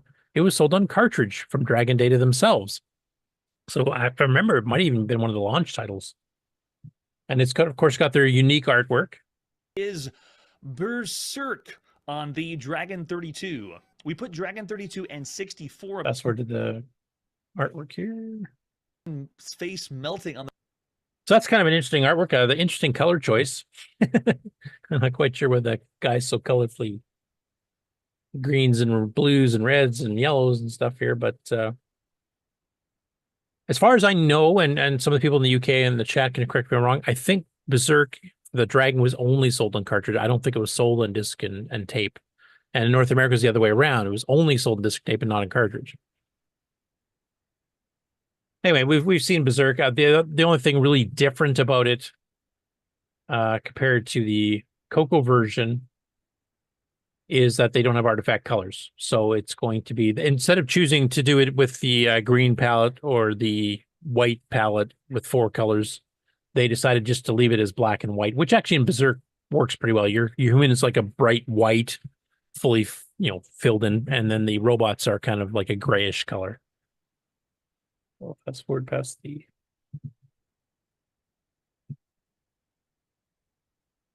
As you can see here, so you can see that this would have been like blue or red on the CoCo. So while I can't verify it was done by Ron Krebs, this I can verify that it was done by Ron Krebs. Port done by Ron Krebs. That was done for the TRS80 color computer. This is actually a really good game. I'm considering this came out in '81. Very early. It was one of the. I think it's actually might be the first artifact color game on the CoCo. Honestly, commercial wise, and well done with high res graphics. The only gameplay issue that I really had was that Evil Auto comes out way too fast. Like seconds after you start the screen, and the arcade gave you some time, and that throws it off a little bit. But otherwise, it's a very good one, and probably my favorite actually out of the Berserk clones. I preferred over Android Attack, although Android Attack did add some unique stuff of their own. And then yesterday's show, you had 2 CoCo games. So the second one, I'm pretty sure you all have seen because we have played it on the Game On Challenge before, which is Color Pete. So I'll show you what his reaction is to it a little bit. But the first one he did is actually a T&D software one from October of 1982's issue. And I don't know how many of you have played this one. It's called CoCo Terrestrial. And there's a bit of a glitch. I'm not sure what happened here. It almost looks like his version got corrupted a little bit or something. It's not clearing the screen all the way to the bottom because this should all be white down here so you can read the text, and it tries to draw the text over top. So it looks like a P clear got set at the wrong time or something, or a P mode for the number of pages to clear, or PCLS. So it would be a fairly easy fix. So I'll have to check into that. First of all, has anybody on the panel ever played CoCo Terrestrial? Okay, it's based on a rather famous movie that had a rather famous or infamous video game for the Atari 2600. And the clue there is terrestrial. Yeah. Can you guys think what I'm talking about? E.T. Correct. Now, this came out before the 2600 ET came out by several months, so I don't think they had any relation to each other. That's probably a good thing. Yes. And it's written in BASIC. And it's even called ET on the disc. So Software, we haven't seen a lot by them. The only other ones, this is the 4th game we've seen by T&D Software after Killer Mansion, Robot Bomber, and Tank, which plays very close to combat. So here, this is where this maybe is emulator too. I'm not sure, but it's not clearing a little boy the bottom of the screen like it should. Of your terrestrial friend. Yeah, try to dodge copyright there. Oh my gosh, no way. Nobody, what do you think of the low res graphic of ET here? Do you think that's a pretty good reproduction? Looks like a robot. and he's pastel. Is that ET? Look, it's a little green ET. Yeah, it does, Curtis. I bet. Hey, fast forward to this. So you get these screens here, and you've got exits on the top, bottom, left, right, depending on the screen. Not green. And basically, you're moving this dot around, and you got trees and stuff. Now, there's certain things if you hit, you die. Other things you hit, you'll get a clue as to where to find ET. I don't know what that means. Do we just die from touching a tree? So it's kind of like T&D is famous for having very brief instructions. So like half a paragraph's all they got for the entire game. Yes. But you can see on some of the later screens here, I'll just show one or two. Some of the objects you can actually get in contact with. So it's playing. And each of the scenes is named, which is actually more of a UK thing. So I don't know if this is written by a person from overseas or not. Robinette's Adventure on Atari. Make our way out of there. I can't believe this is the first ET reference. Yes, were the lawyers involved with this one? So here's your toll bridge. You have to have found money previously to be able to pay to get across. So you can't in this case. And let me just explain the control. So it's arrow keys only. When I tap to the left, look, I just tap one time and I'm still moving. Hands. And I want to show this one screen in particular here. Home. Do we go for the big pot of gold? So you get into this cave, and you can enter from the left, right, or the bottom, depending on how you got to the screen. But you have to navigate your dot exactly in this little path, and then go to these 3 different cave openings. And there's some treasure stuff in some of them. But if you wander just even 1 pixel off to the right, and you hit it, you die. So that reminds me of the ET and the Atari 2600 a bit, in that it's very unforgiving. But it seems to be an original game, and honestly, from my playing the 2600 cartridge, this might actually still be better, even though it's in basic. Well, right. No pits you have to float out of with your. Yeah. And there's enough screens with enough differing things on the screens, and the different, the adventure style part of it is you have to like contact certain shapes. You find out early on trees will kill you. I don't know why, but you will find that you will be getting clues, and you fix up the clues, and you have to get, you have to get something to pay for the toll bridge. You can cross that. And then there's other things you have to do to actually get to ET itself, but it's actually a pretty decent little game. I don't know, Ken, I was going to ask you, do you think this would be a game befitting? There's no score per se. It's more to see, can you get through it? I don't know if this would work for a game on challenge or not. Oh, we might be able to try it at some point. Or we can maybe do it as one of those secondary side games where we put 2 up the same week, because the one's not really a scoring game. Like if we have a break week or something. Yeah. Because it looks like there's enough gameplay here to make it interesting that you could actually probably have a show with people playing it, but you're not really competing against each other except for the fact that you make it all the way to the end or not. That's the only rule.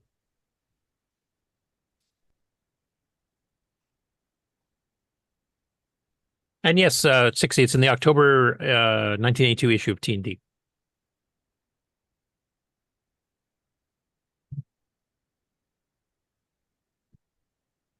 So that was a cool one. And then the other one he covered was the launch of Intracolor with Colorpede.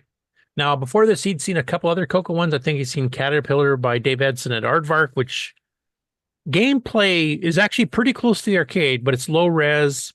And the sound is extremely minimal. And then Caterpillar Tech, which has some pretty decent sound effects, including a gunshot, but you can only move up and down one character cell, and it's kind of choppy looking. When Colorpede came out, this is the one that I liked the best. It seems to play closest to the arcade, includes the scorpion with the poisonous mushrooms. The mushrooms actually change color as you go between levels. There's only 2 different colors, red and blue, but at least it does change in between like the arcade version did.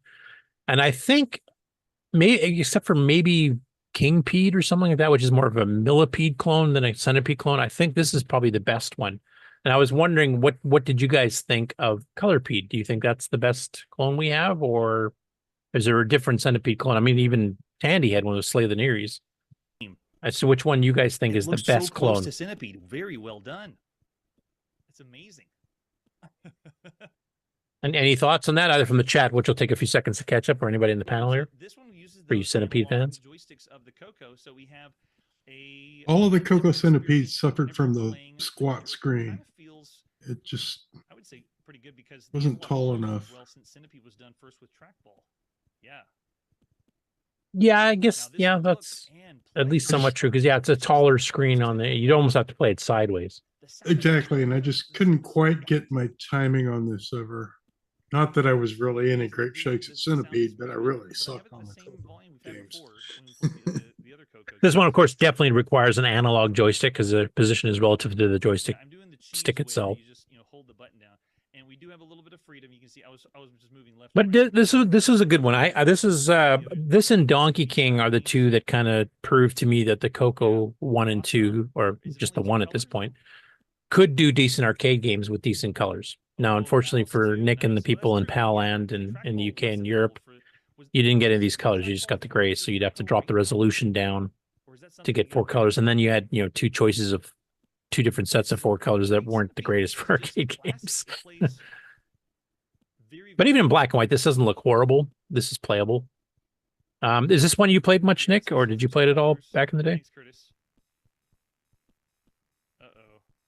Wake up, Nick. And the only thing I think we're missing, have you seen No, I was never a Centipede fan. Oh, so you didn't touch any of the clones? Nah, I never liked Centipede. Okay. Now, when I say we played 26 games that played like Centipede, David Lewis says, with all this PED talk, I need a break. Those are still out there as well.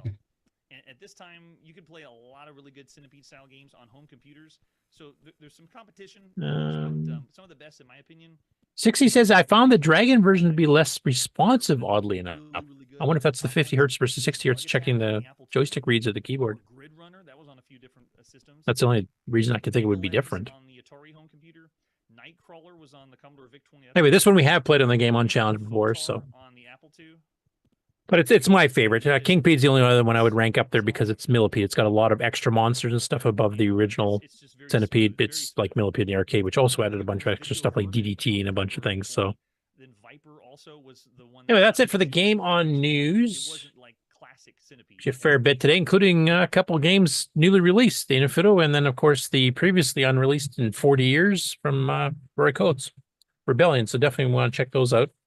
And hopefully we'll get them into the Game On Challenge in not too short. I don't want to dictate to Ken what he wants to play, so obviously he can choose to intersperse those 2 new ones here with others. And of course, Nick's one will be coming out here next month as well. So lots of new games to play, or new old games, depending. Yeah, we'll switch to the regular news now.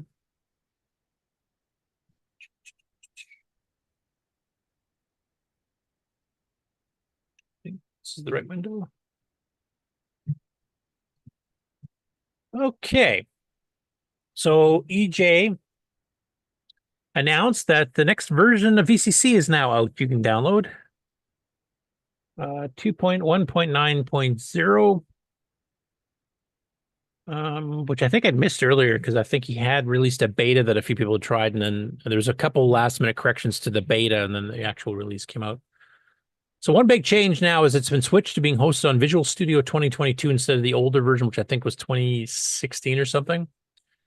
So this means the main branch version that is compiled using that will no longer work with Windows XP. It will run if you are running Windows 7 or 8 or 10 or 11, etc., but Windows XP won't.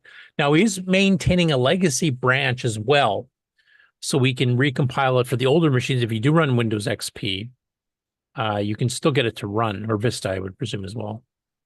I don't know how long he's going to do that and keep it going. It will be at least for now. But if you have not upgraded or you don't have machine capable, you might have to look at getting an upgrade or upgrading your Windows in the future if he decides not to keep supporting the legacy one.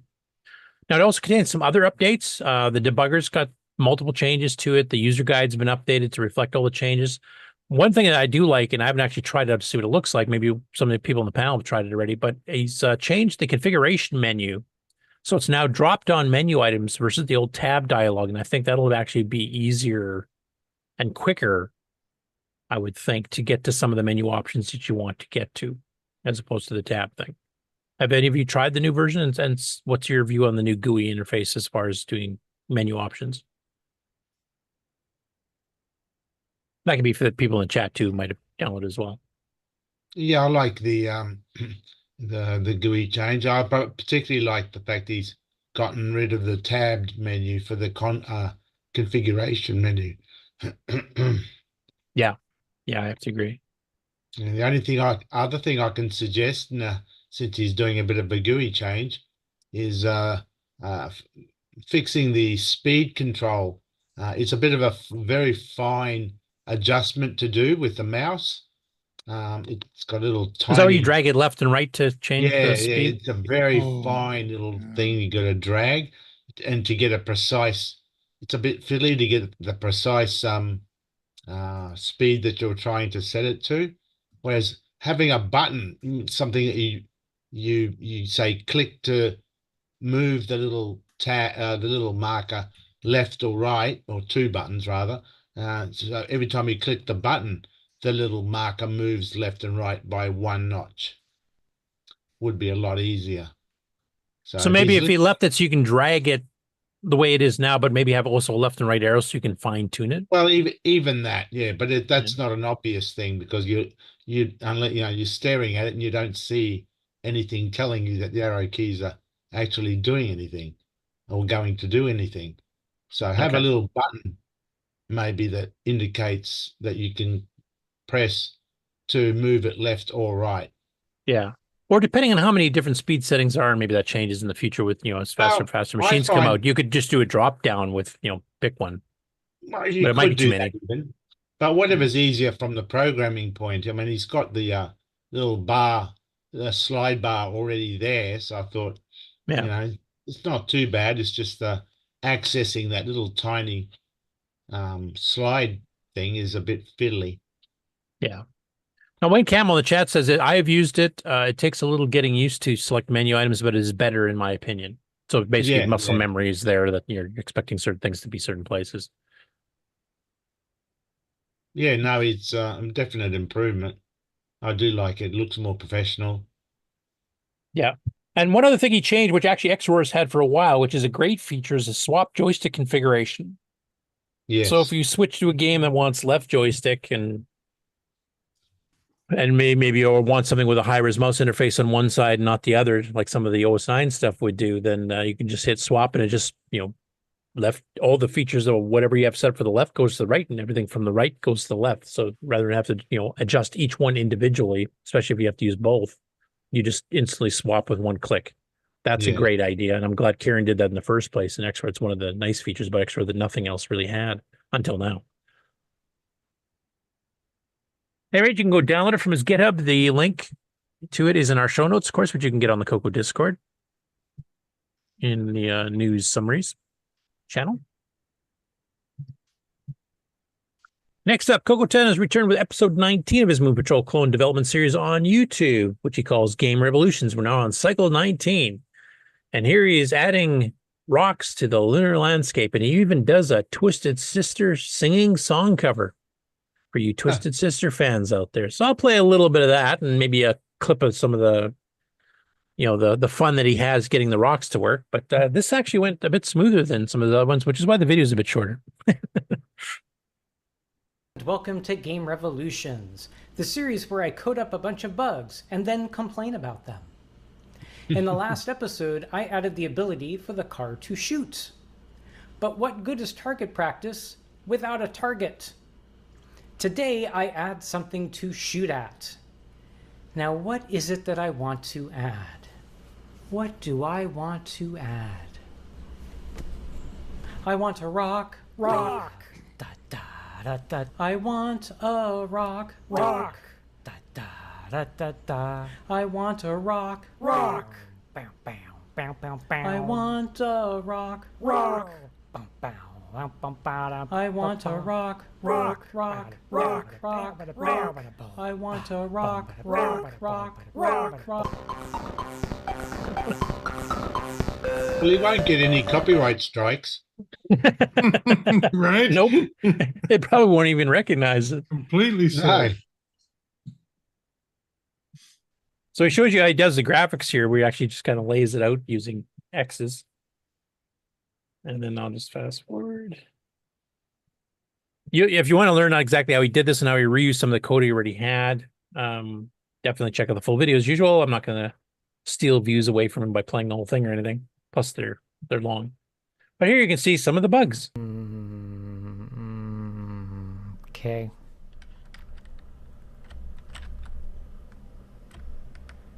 I should have expected nothing less. It looks like all of the erasing code has gone completely insane. That's what it looks like. Everything is getting erased with the wrong bytes. Okay. Ooh, that looked good. Ooh, that looked good. Ooh. Ooh. It's incredible how such small changes make such large problems. Okay. Okay. That's good. That was a chuckle from experience, Nick? Yeah. Right. All is actually not I'm so sure Henry good. can appreciate that too with his Keep your fourth eyes project. on this part of the screen. I realized this later after running this for a while. I didn't even notice this until he points If this you run out. it for a long time, something starts happening over here. It does take a while. Odd that it would take a while, but it does happen. There it is. Oh, there it is. There it is. This, what the heck, man? It was blinky and now it's not blinky, but this extra line up here does not belong here. Ugh. I have to narrow this down. I don't know why it would take so long. Anyway, to discover what happened and how to fix it, you will have to watch the full episode on his YouTube channel.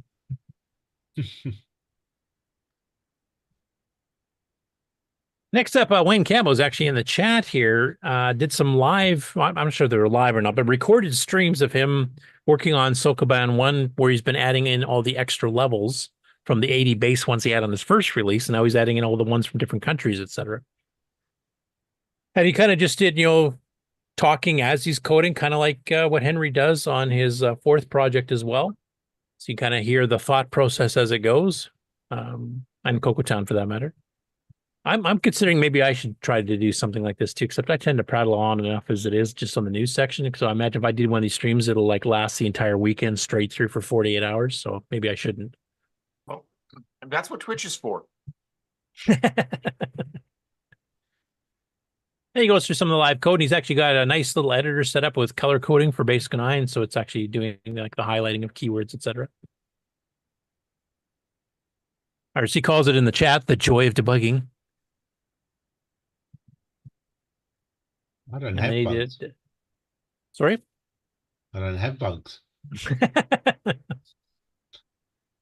Now, he did 3 of them, and he goes through some issues he found with some memory and stuff here, which actually I'm going to have to look into a little bit here, too. It's basically when they're packed here, there seems to be a bug in Shell Plus when it's trying to determine the amount of memory it needs to allocate to run it automatically, that you have to specify a memory allocation.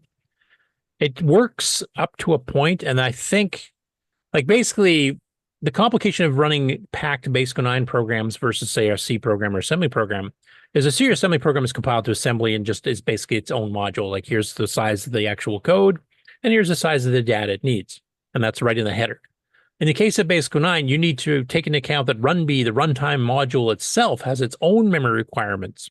And then whatever you're running on top of it has its own set of memory requirements for each module, each procedure, and each data size for the procedure. And he's kind of showing on the screen here, what they are, and then he needs some program changes to shrink it down. And once it goes below a certain threshold, it works fine. If it doesn't, then he has to manually type RunB and then the program name to pass it along rather than just typing the name itself. Because Shell Plus itself checks to see in the header of whatever program you're trying to execute, is it a RunB enabled module? Like, is it a packed Basic 9 program? which case it knows it needs to run B, and then it tries to calculate the size required based on the program modules that you're trying to load, plus run B itself and its own data requirements. And it seems to be when the programs get big enough, or maybe there's too many of them or something, that it's starting to miscalculate. And then you have to start doing some things manually you shouldn't have to. So this is something I'm going to have to look into. So he sent me a copy of the code. At this point, he's actually done some other things since to shrink it so that it's no longer an issue. But I still have to figure out why it's doing that and where the calculation's going wrong so that other people don't hit this for no reason at all. This may be something I've run into with www. It does this. If you get too big, it just spazzes for no apparent reason. Now, if you type in run B manually and then the name of your program, does it work properly? Have not tried. Because that's what Wayne was finding out. It never occurred to me to do that, but okay. If you can try that and let me know if you get the same thing, then that proves it's a bug in the shell plus forking of run B and calculating the size. Cool. Because I think I'm trying to remember what Wayne said. I think he gets a unknown procedure or something like that. If he doesn't. Just goofy, stupid errors. And they aren't trapped in any way. It just stops. No, it's actually working. shell plus when it's trying to do the launch that it screws up. That it screws up. Okay. When it's before the base Go9 code really gets running. I think it's right. I think it's the memory allocation. That's my guess at this point. Okay, I'll try. I gave up a while back, but I'll give it another shot. But cool. Yeah, because the only thing he changed, as far as I know, is instead of just typing the name of the main program procedure, he just typed run B space the name of the program procedure, and then it worked. And then it. Okay. Now, if you remember the original shell, you had to type run B, and then you had to pass all parameters as strings. So you had to put quotes around them. Yeah. Which is even more of a pain in the ass. The whole point of shell plus I forgot fixing about this was all you didn't. that. Yeah, the whole Thank point of you. shell plus fixing this for base Go9 run B was to make it easier for people not have to remember to do all this crap. So it looks like it mostly solved it, but maybe nobody tried doing a maximum size run B program, like filling up the entire 40 or 48K of the process space.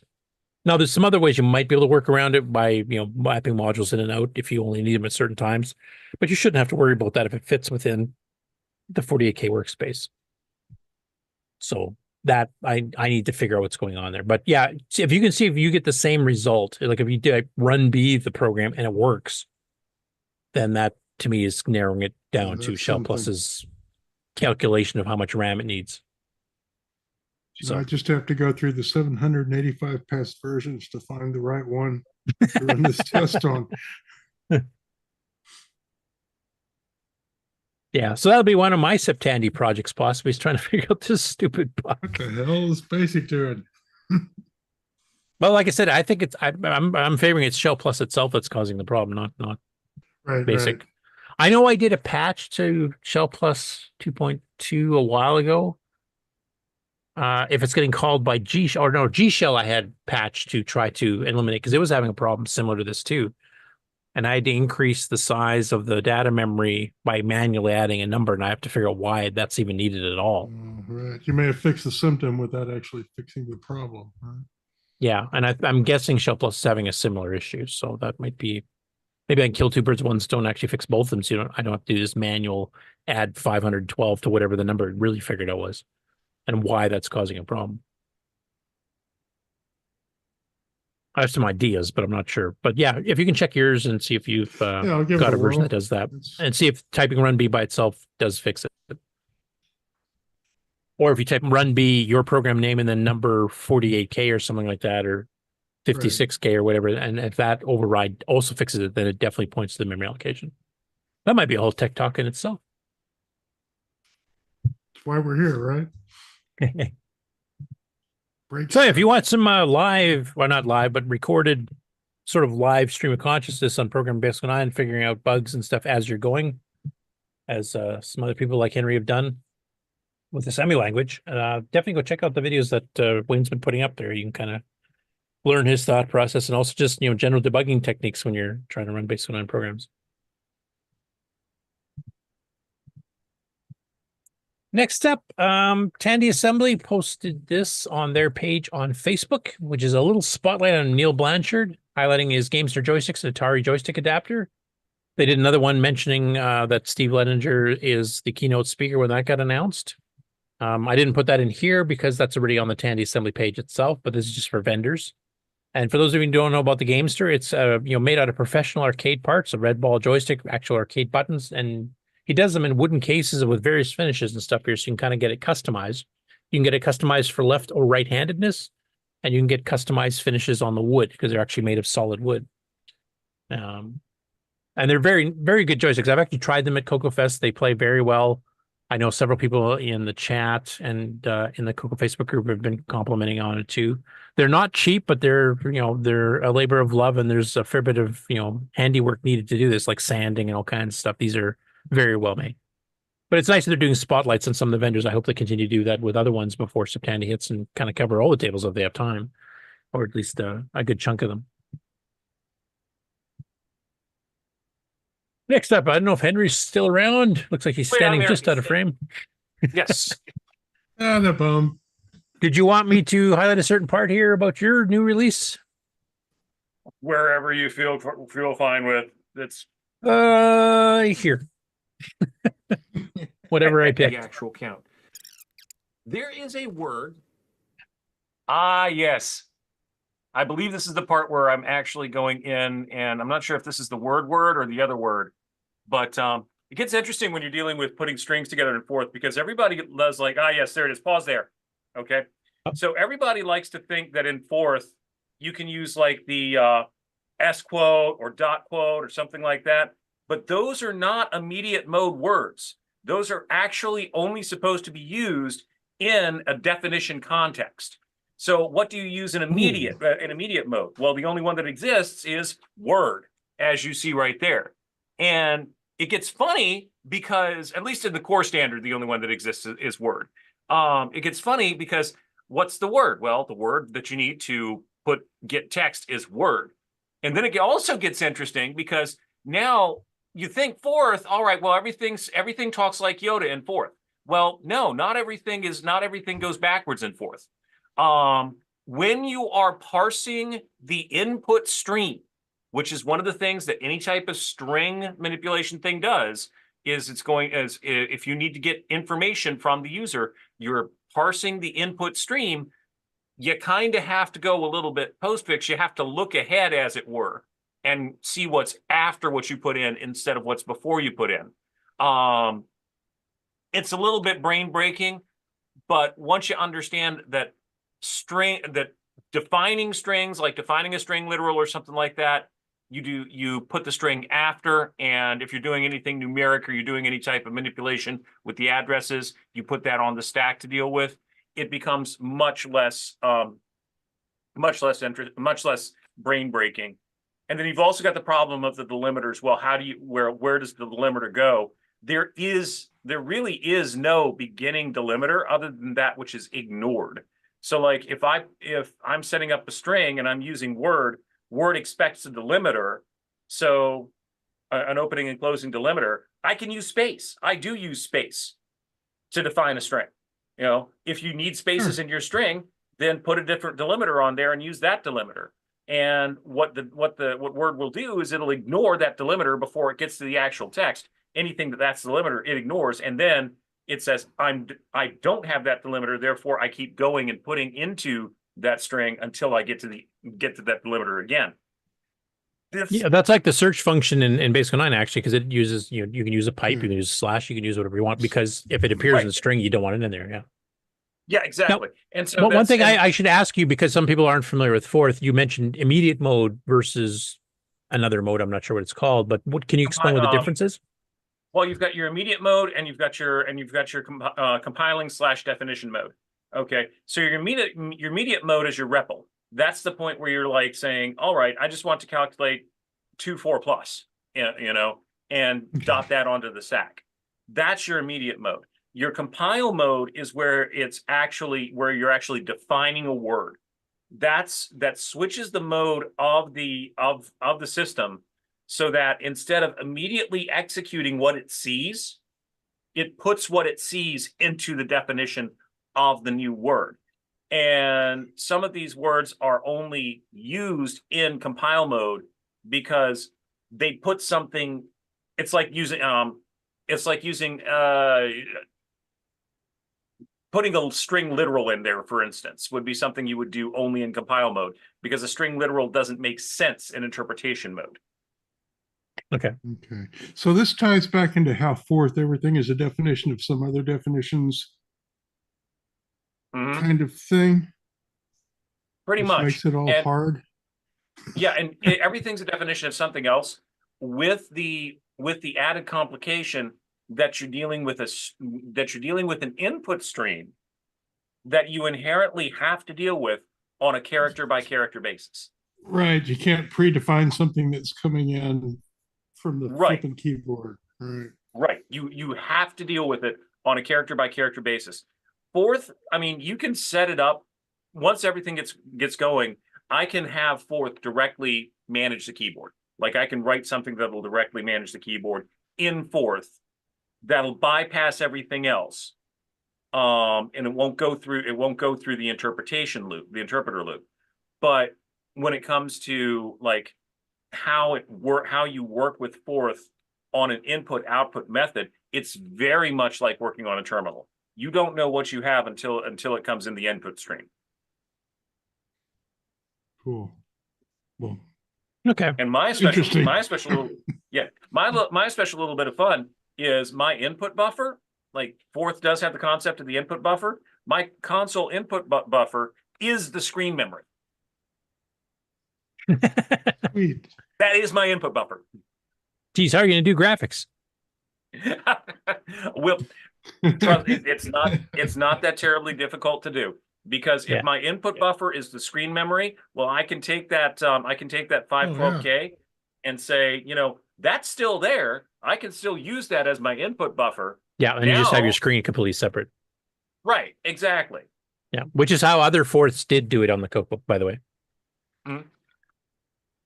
Yeah, and that actually kind of leads me into one of the fun things that's going on. I'm starting to go into a dive in like how the SAM works and how the VDG works, and I'm going to be diving into like FPGA stuff here pretty soon,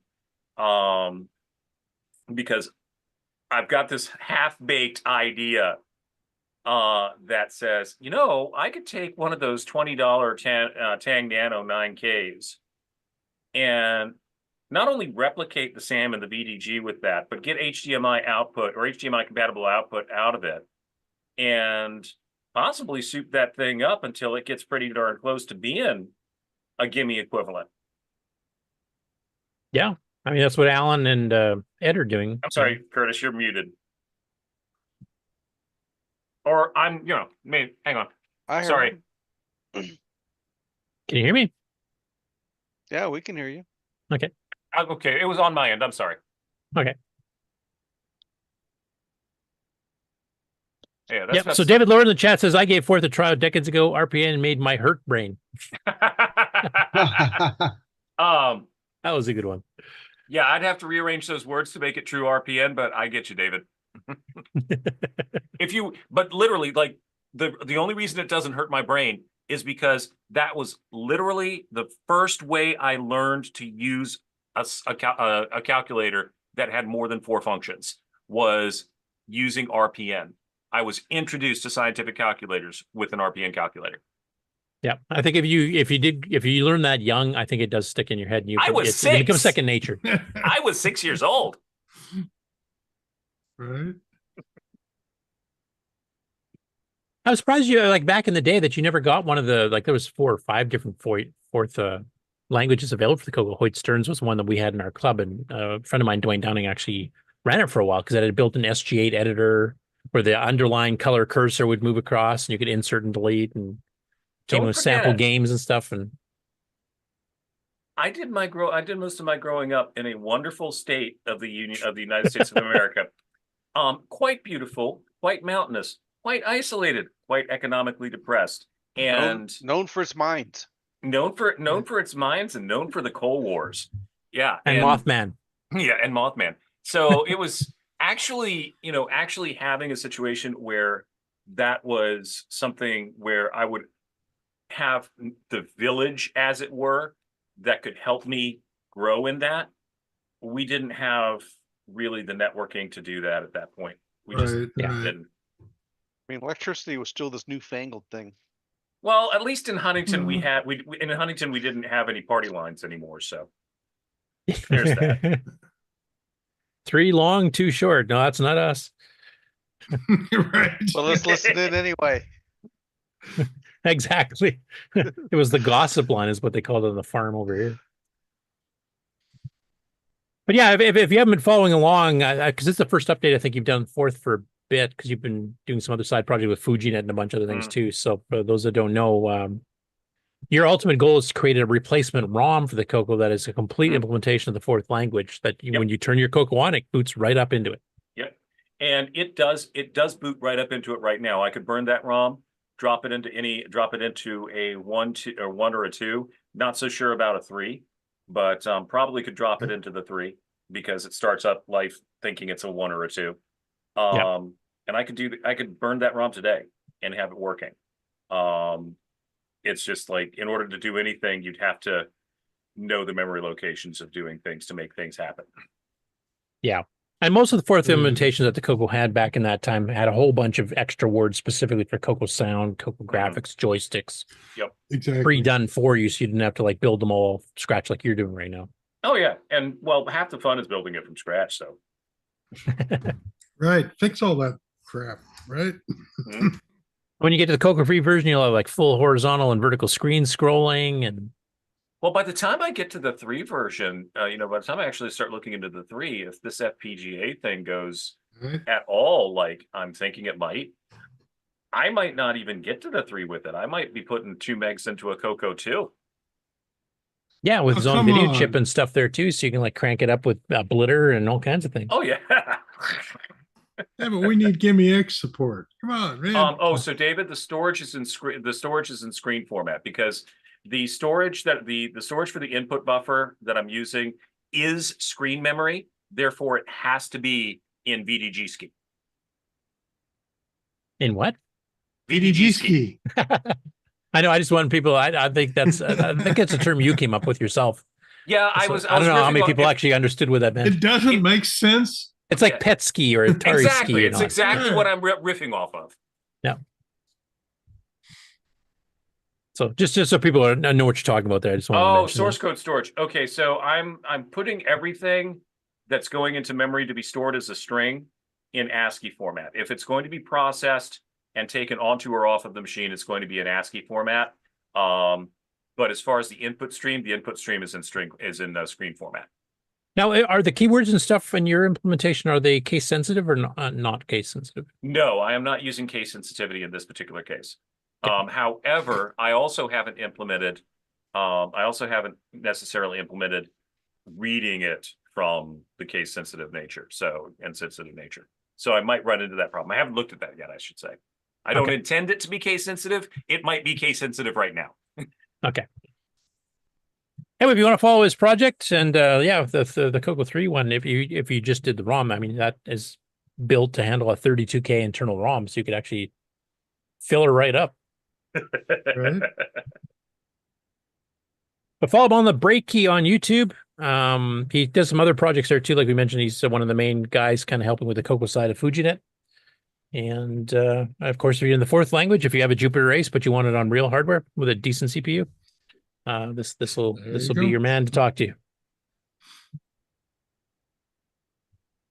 Next up, we got a couple of updates here on the Facebook Motorola 609, 6309, 6800 Assembler Group from David Collins, who's been doing a single board computer using a 6309 at 3 megahertz or 3.5, I can't remember. But he's done a couple updates this week. And where did I put it here? The first one I'm showing you here is he basically does an update where he's slowly eliminating the bugs on it. He's got a bunch of photos here, which I can zoom up here in a second. He's waiting on a couple of parts for some other minor bits that he has to fix. But for those of you who are in the hardware side of things, he's got scope and stuff, and he's got chips and things. I'll let you guys explain this stuff because this is beyond my pay grade. But you can see the Hitachi 6309C 3 megahertz version right there.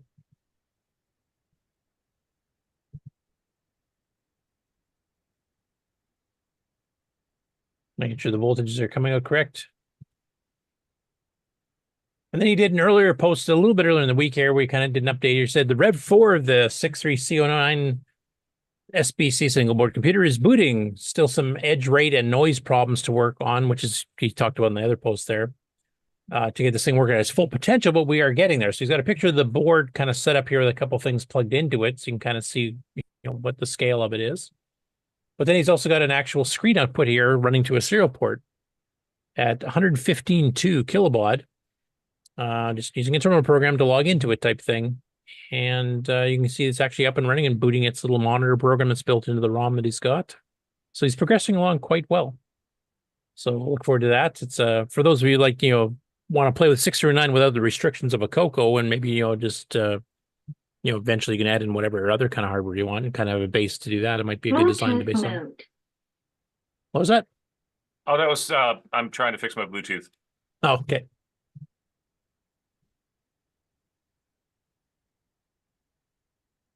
Next up, Richard Harding discovered some scans that he's made now of Dragon 64 supplement manual. So this is for the basic build in the Dragon 64. So the Dragon 32 basic is basically extended basic, as we know and love in the CoCo.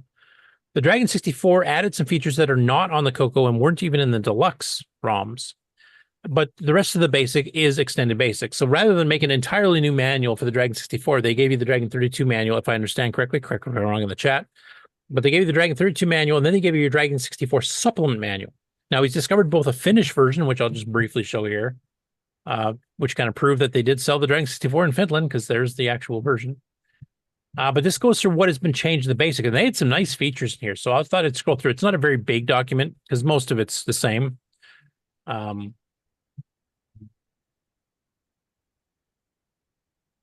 So the first part they get into here, I'll just go to the table of contents, is using the extra RAM, because of course Dragon 64 had 64K of RAM.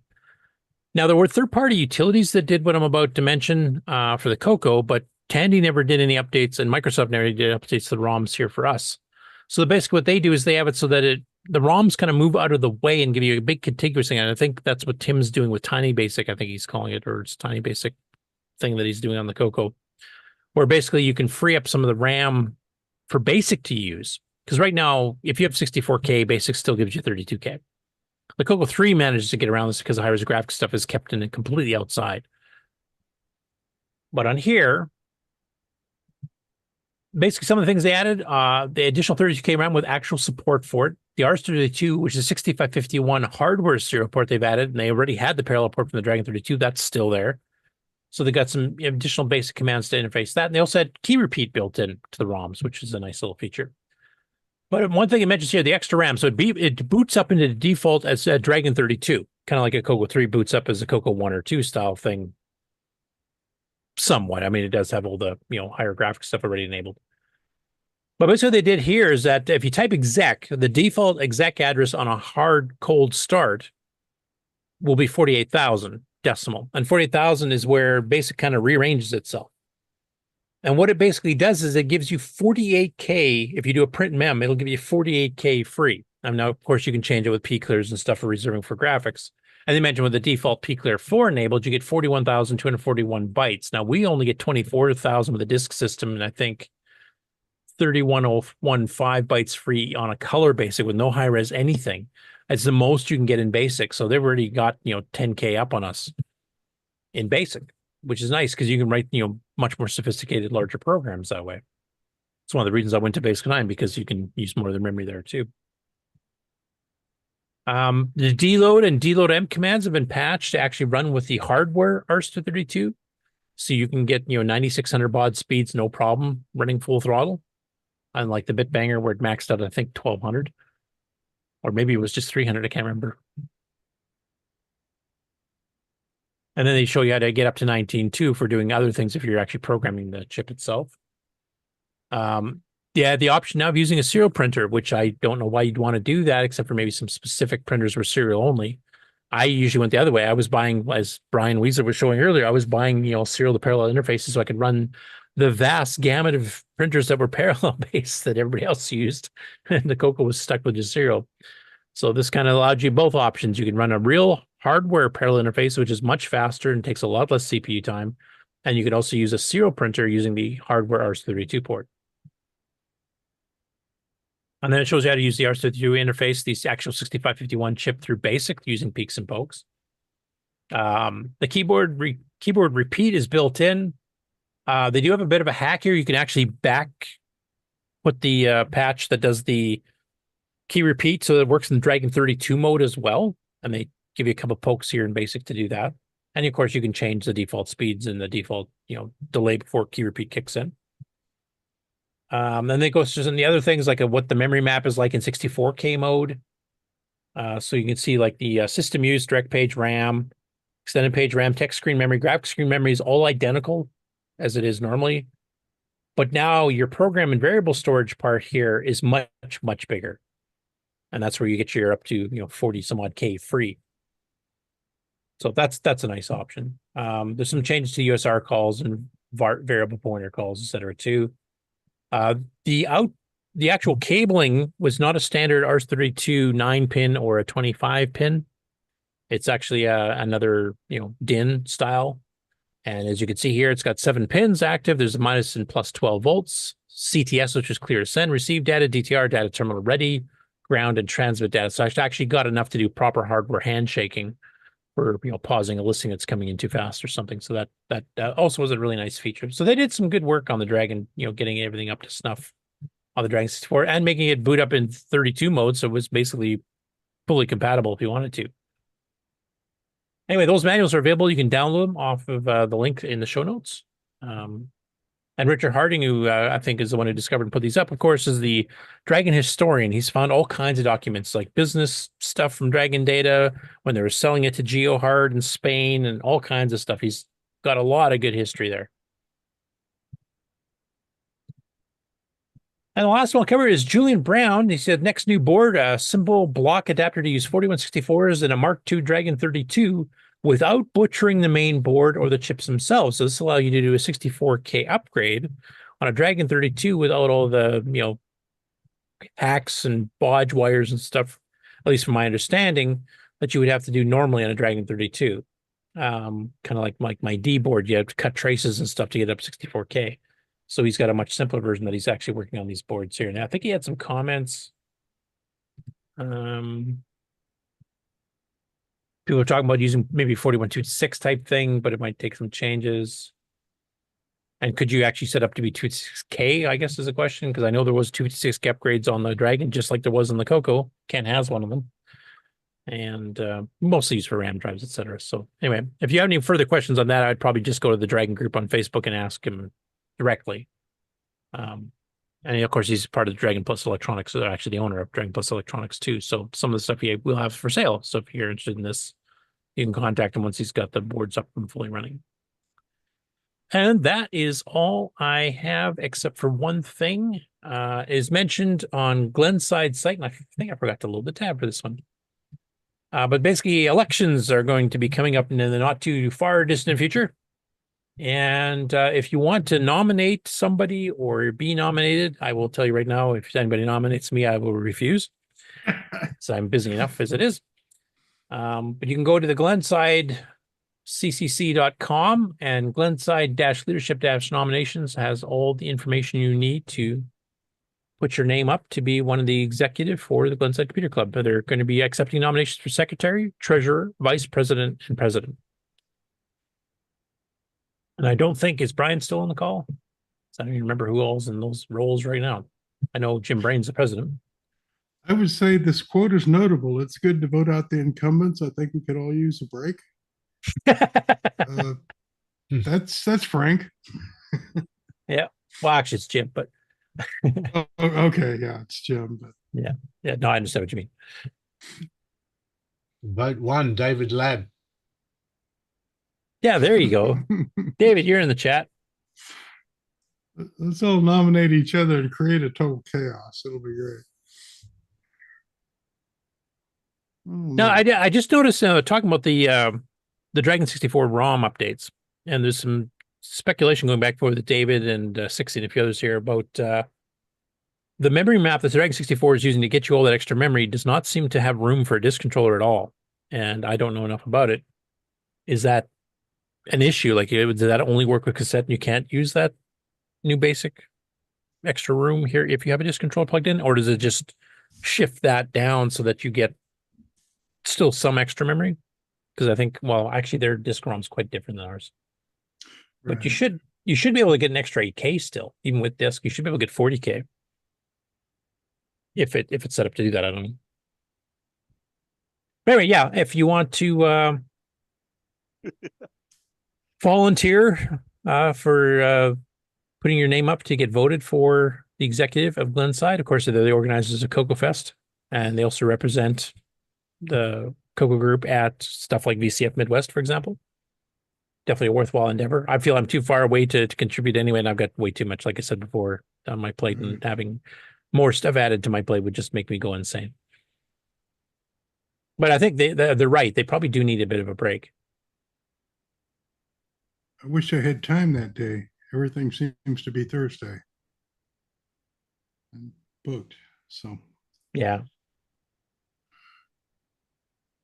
All right. That's where you can go find out the details and how to submit your name if you want to become involved. And that is it for the news this week.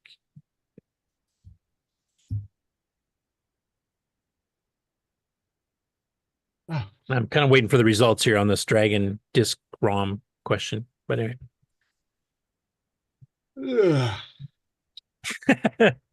Did you finish the game, Nick? Did you get all the other 15 levels in? I got level 8 done. Okay. I'm imagining Jim Gary's probably on the second port now. He's probably got that other one done. Where's our MC10 port? We could run a demo of level 8. Sure. Like I'll just stream it and just do a quick fly through.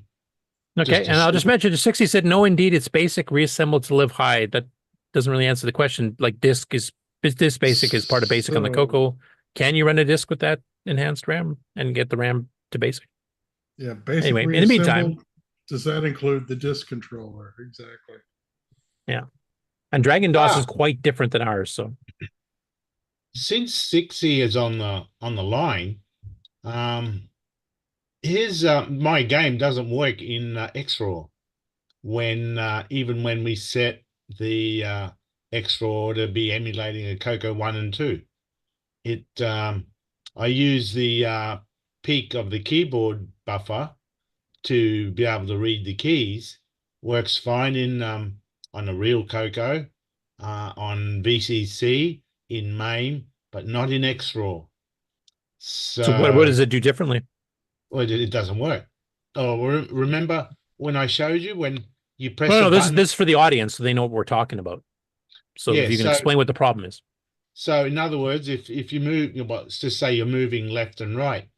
If you press left on what it's supposed to do is, obviously, and this is the left key. This is not left joystick. Say the left key. It only moves while you press the left key down. As soon as you let go, it stops because I'm reading the keyboard.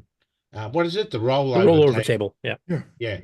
But under XRAW, even when I set it to a CoCo 1 or CoCo 2, you press the left key, it starts moving left.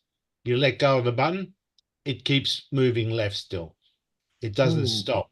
If I hit the right key, he'll move then to the right and keep moving to the right. So it's not clearing the rollover table. If I use XRAW as a CoCo 3, it does work correctly. It's only when that's odd.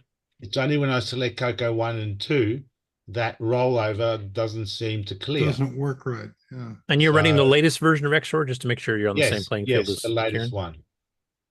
So so what you're saying is you won't be demonstrating this on XRAW at this point?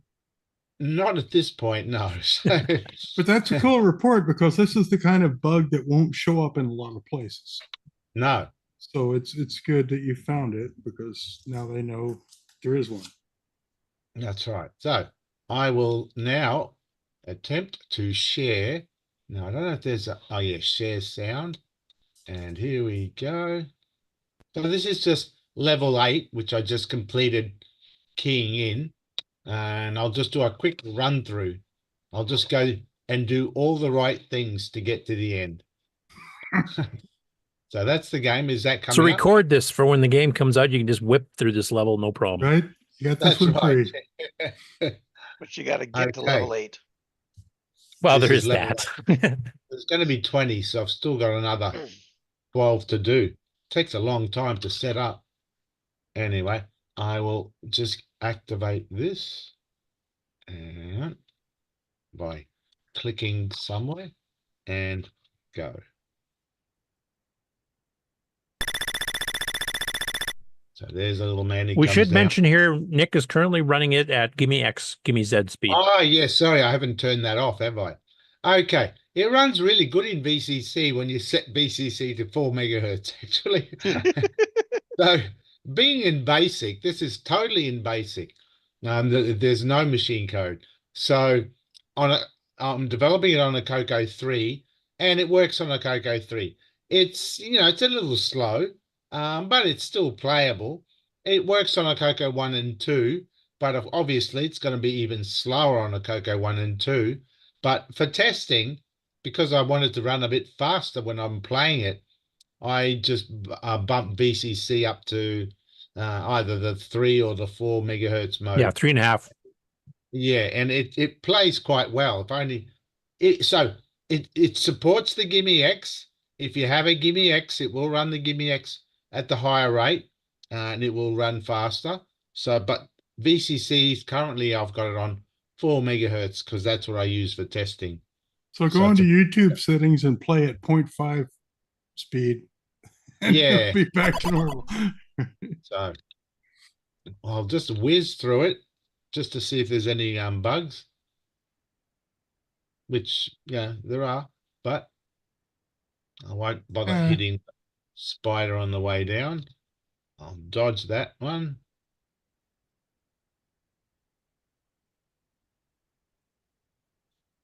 There. Blow up a wall. Get across the other side. Go down. There's a snake in the wall. I wonder if I can kill it on the way. Yeah. Zap through the wall there.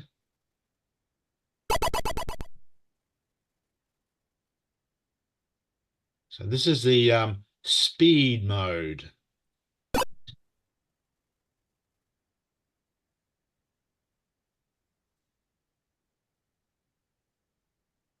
Snake in the wall there. Oh, hang on. I have to move it out of the way. Okay. Oops. Bugger. Now screwed it.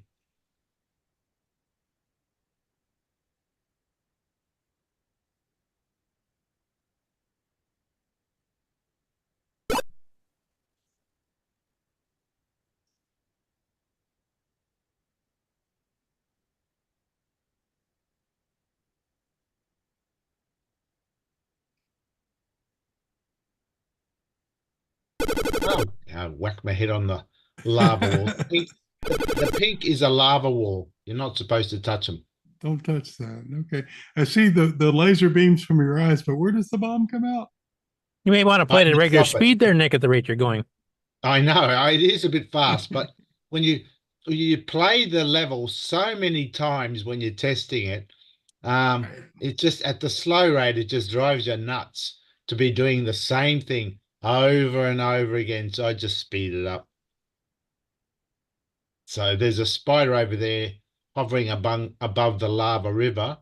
Well, I mean, I could fly over there and kill it if I want, but like so. But you're blowing your fuel, so. I'm blowing my fuel. My jetpack is using fuel whenever I fly. So I won't go into any detail about the game. That'll be for when we do our little thing. This is the lava river is at the bottom. To get across the lava river, you jump on that little raft down there, and the raft will take you across. This is the one Erico's been waiting for. Yeah, that's right. I'll just kill. Obviously, got to kill that. No, you won't. I killed it. So anyway, I was almost there. It was only one more screen, and that would have been the end of the level. But yeah, I screwed up. but anyway, that's it. It's largely working. There are bugs. If you do all the right things, it generally works. But you know, with all these sort of games, if you do things which are, yeah, you're not supposed to do that, or you're not supposed to go there. Oh, rats! I didn't take into account that stupid move. You know, putting all these checks into the game to make sure it covers your character, no matter what you try to do, legal or even if it's something stupid. If you put being in basic, the more checks you put in, the slower the game goes. So it's a fight. In a way, I find the basic is actually harder than machine code because it's so more unforgiving in that I have to. The challenge is that you're trying to get as much speed from basic, so you're trying to minimize the amount of checks you have to put in that would slow it down. In machine code, of course, that's not a problem. You can put all the checks and make sure it's okay, no problem. But yeah, in basic, it's what you can cut out of the game to get the speed up is where the problems and the difficulties come in. So, and this actually matches up quite well with what Mark was talking about, one of the possible CoCo texts, which is about talking about how to do checks for conditions and figuring out which ones you don't need to do. Like if you do this one check, I don't need to do these other 4 because automatically this can't happen. That's right. You've really got to analyze the logic of the checks. Do I need to check all these 5 things or do them in a certain order? Because there's no way the second check is going to be needed if the first check fails. And this one's really expensive, so yeah, we'll do it last or maybe skip it. You really do have to work out exactly the bare minimum things that you have to do. It's not just about making the character move on the screen, but there's so many other checks that have to be done. You know, can I stop him from walking off the screen or walking into certain blocks, or he's got to die when he touches a certain thing. All those are checks that has to be done. And the more checks there are, the slower the game goes. And in basic, that really shows. Yeah, because everything numeric is floating point. Yes. That's the main killer. Well, yeah, and we're not using any machine code or modifying of the basic. I do turn off the break key. That's about the only real feature I do to speed things up. But yeah, it really makes a game. Basically, the game is probably more challenging being an arcade type game that it is. Basic will be fine if the game wasn't so meant to be an action game. You know, if you're doing more of a board game type thing or something that takes turns, yeah, you can get away with it fine. But when you're trying to do an action game, yeah, you just don't have enough speed there. So, mind you, this graphic technique that we've done with Curtis here to get the graphics using the get and put statements has given it a lot of extra speed, because doing all that from basic normally it would be flickering, it would be carrying on, you know, look terrible. But yeah, the get put does give us an advantage, and that was the whole purpose of this project, to prove that you could use basic using these techniques to do games. So originally it was just to be a demo, but then it became a big bloated full-on game. Yeah, I mean, in your case here, you've got multiple things to check. You got, you know, snakes coming out of walls, and you got spiders bouncing up and down, and bats flying back and forth, and lava pits, destroyable walls that you have to check for. Well, I was only going to a raft. Like, you've got a lot of things. It's a fairly complex set of conditions that you have to check. Where if you were doing like say a Space Invader shoot 'em up, where you'd basically just check position of an alien, you know, and a bullet, then I think you would actually keep the speed up. So it depends on the type of game you're trying to write. Or if you're doing a graphical adventure game using this technique, so that's animated. Yeah, that would work fine. You really got to pick your game. You got to you can't do anything. Pick the game and think about the speed that you will get from basic. Yeah, because if you guys remember my little demo flying the ship around, if I put in just regular double speed on a CoCo 1 or 2, or double speed poke on a CoCo 3, it actually runs at a pretty decent clip, but I'm not doing anywhere near as many checks as Nick's doing. I'm checking to see if you're going to go off the screen in one of the 4 directions, and I'm checking to see if you hit the fire button. I'm going to shoot a bullet, but it's going to stop at a certain point, no matter how far over I am when I fire it, and that kind of thing. So it's a lot simpler, and it runs a lot faster. It's the floating point, because every single variable in Extended Basic is floating point, which means you're taking 5 bytes with mantises and exponents and stuff here and calculating all that crap. When if you had something like a basic, like Microsoft has done this for some of their basics, where you actually have integer variables. Those are quick. Those are native registers in the 6809. It can do those in like 2 instructions instead of a whole multi-thousand cycle thing here to do it. So yeah, it's, you have to play the strings. That's one reason I like Basic 9, because we do have integer and byte variables in there, and they run nice and quick. Yeah, it does. And if your screen is less than a byte wide, go for it. Yeah.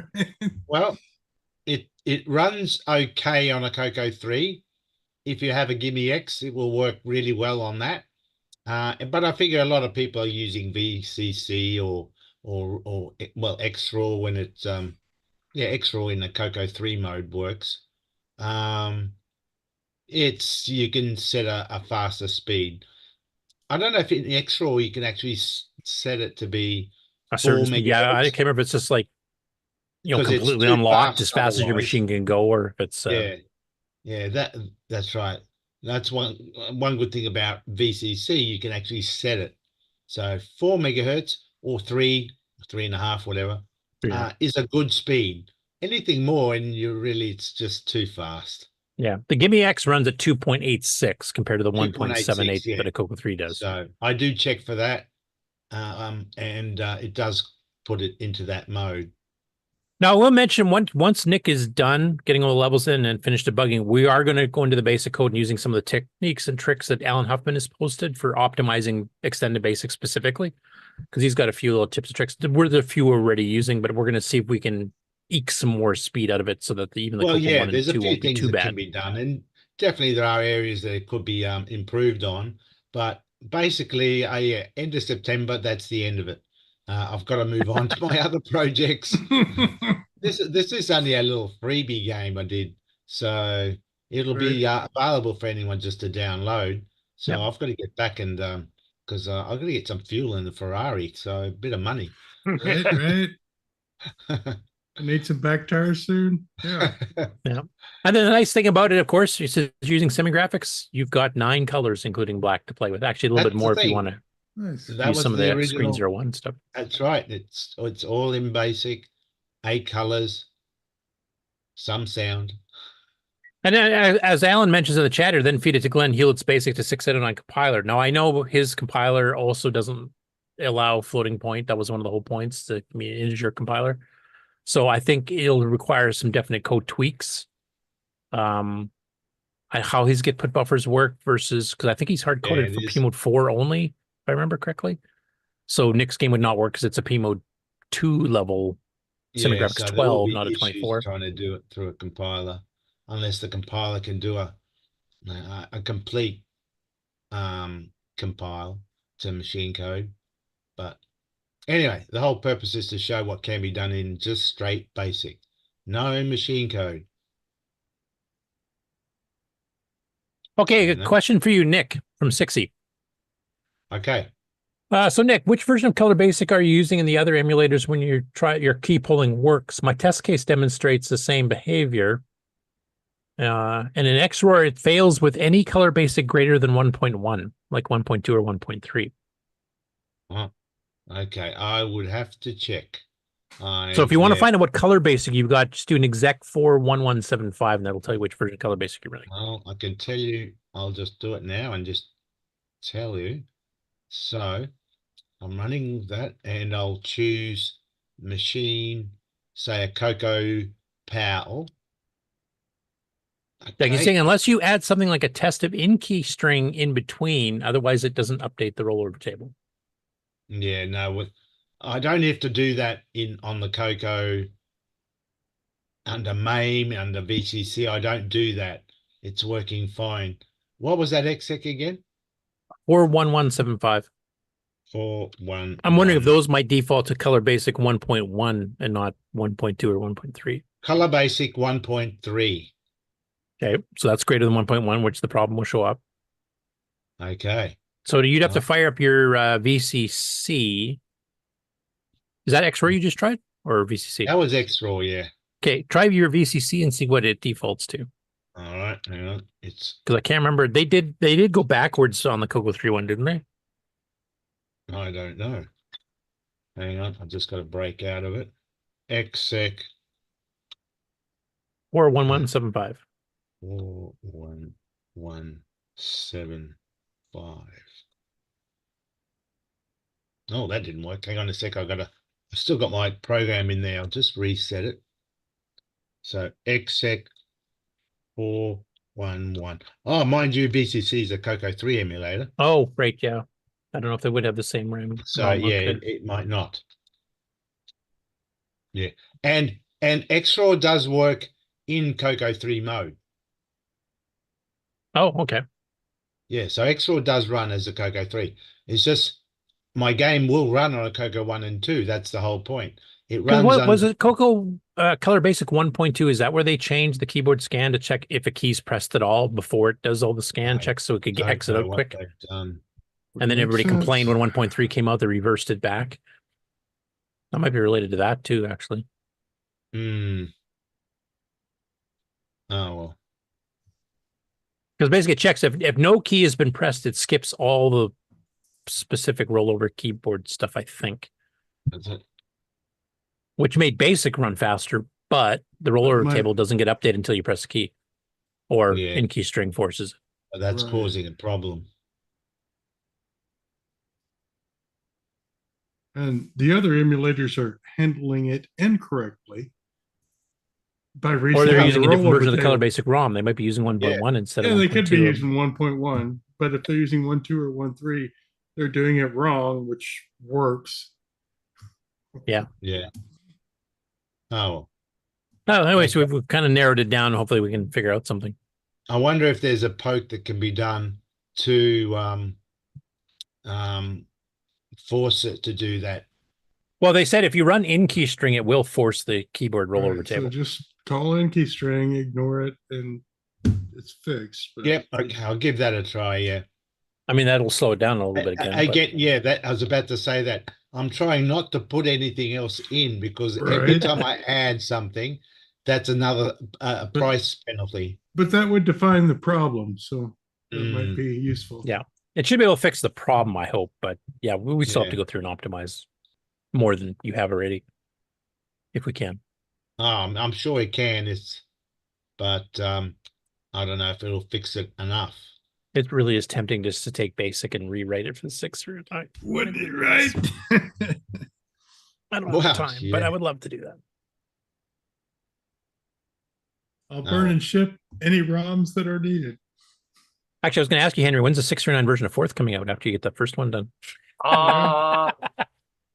That's going to be more math than I think anything else, because I'm not really sure what kind of speed optimizations I'll be able to do when it comes right down to it. I know I'd be able to support 32-bit words or 32-bit data stack. Yeah, the biggest thing we usually use it for is like you have the new ENF registers combined to W, so or accumulators. Right. So you can use them like in loops. If you have a deck that you have to put direct page for one of them because you have too many variables going on, you can actually just do them in registers, which is much faster.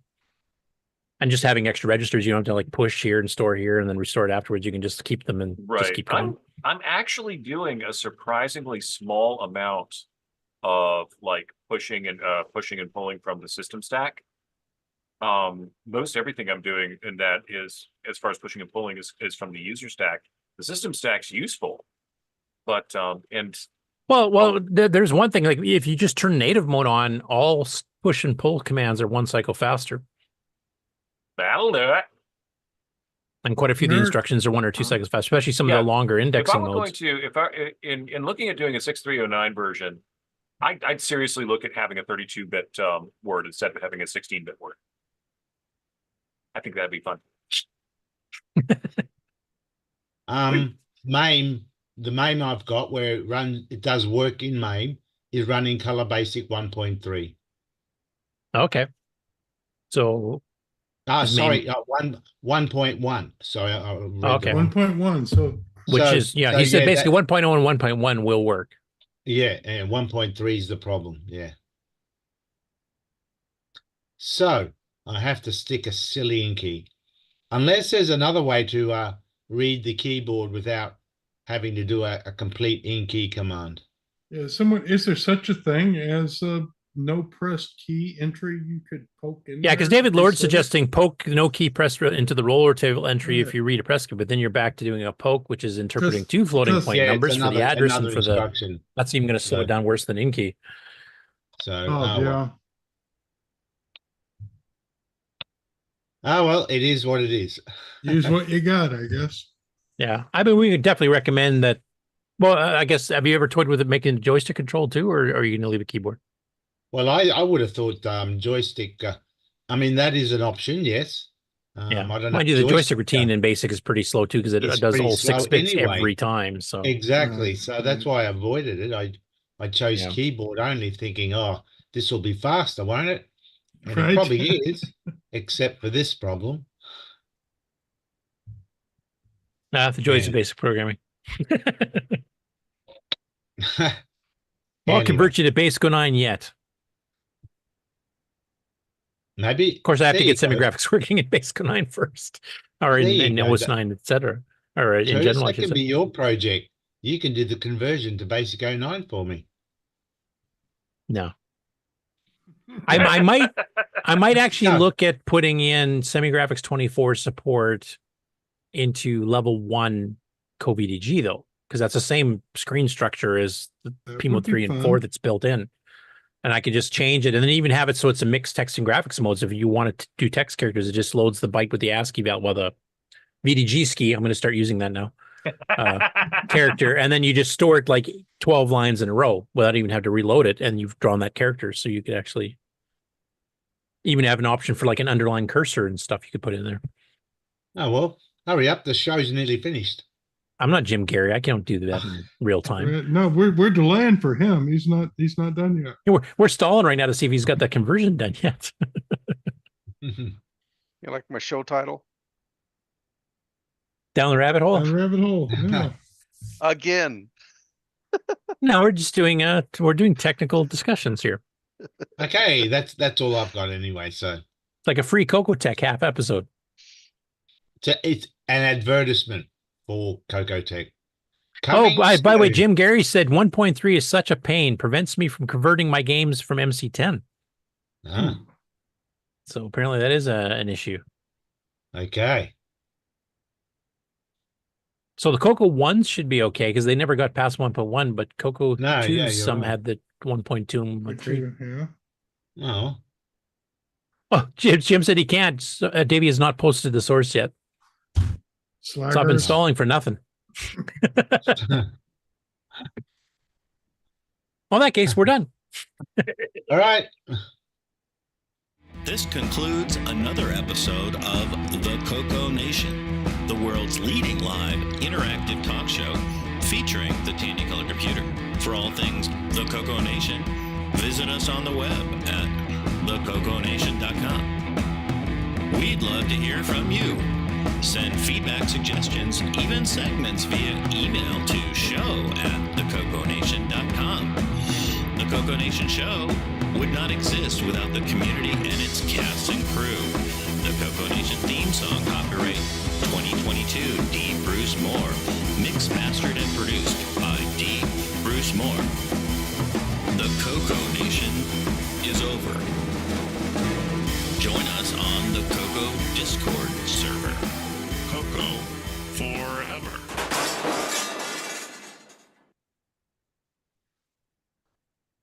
Okay, I guess that should do it for today. We're sorry. I look forward to these couple new games that have already come out, and next game that will be coming out next month, and a Coco Tech episode based on stuff we discovered during that next month as well. So it's going to be a busy September. I hope you guys all have projects going. All right. What's Ken going to write? Oh, by the way, we should mention it's not Coco really, but Ken did release his first video about a TRS80 Model 1. Yeah, I saw that. I did. And unfortunately, you can't go any further until you get back home, right? I'll see. I'm going to do a little bit of testing. See, maybe Well, I'll get really lucky. It'll be something that's easy to fix. Yeah, it does look like a signal's going out because when you turn the computer on, the screen does flash like it's getting a brief signal. So, so I'll have to watch the rest of it to see the problem. Yep. What, you only watched part of it? Jeez. Yeah, I'll watch part of it. I'll get it. Don't worry, you've got a hatchet. You can fix it. Exactly. The computer's level. I've got a hatchet. you've got coffee brewed now. You're ready to go. Coffee's I already going. drank all that. Start some more. So one of the most common failures of the Model 1, I haven't seen your issue yet, is the interconnect cable between the keyboard and the rest of it. It's more than just the keyboard. It's an active part of the of the bus. Right. So right. if you got a wire broken there, it won't. It'll just give you trash. Even before he plugged that, even before he plugged the cable in, it was failing. So even when you run the keyboard on its own, it was a blank screen. No. Like internally, you got the motherboard and you got the keyboard.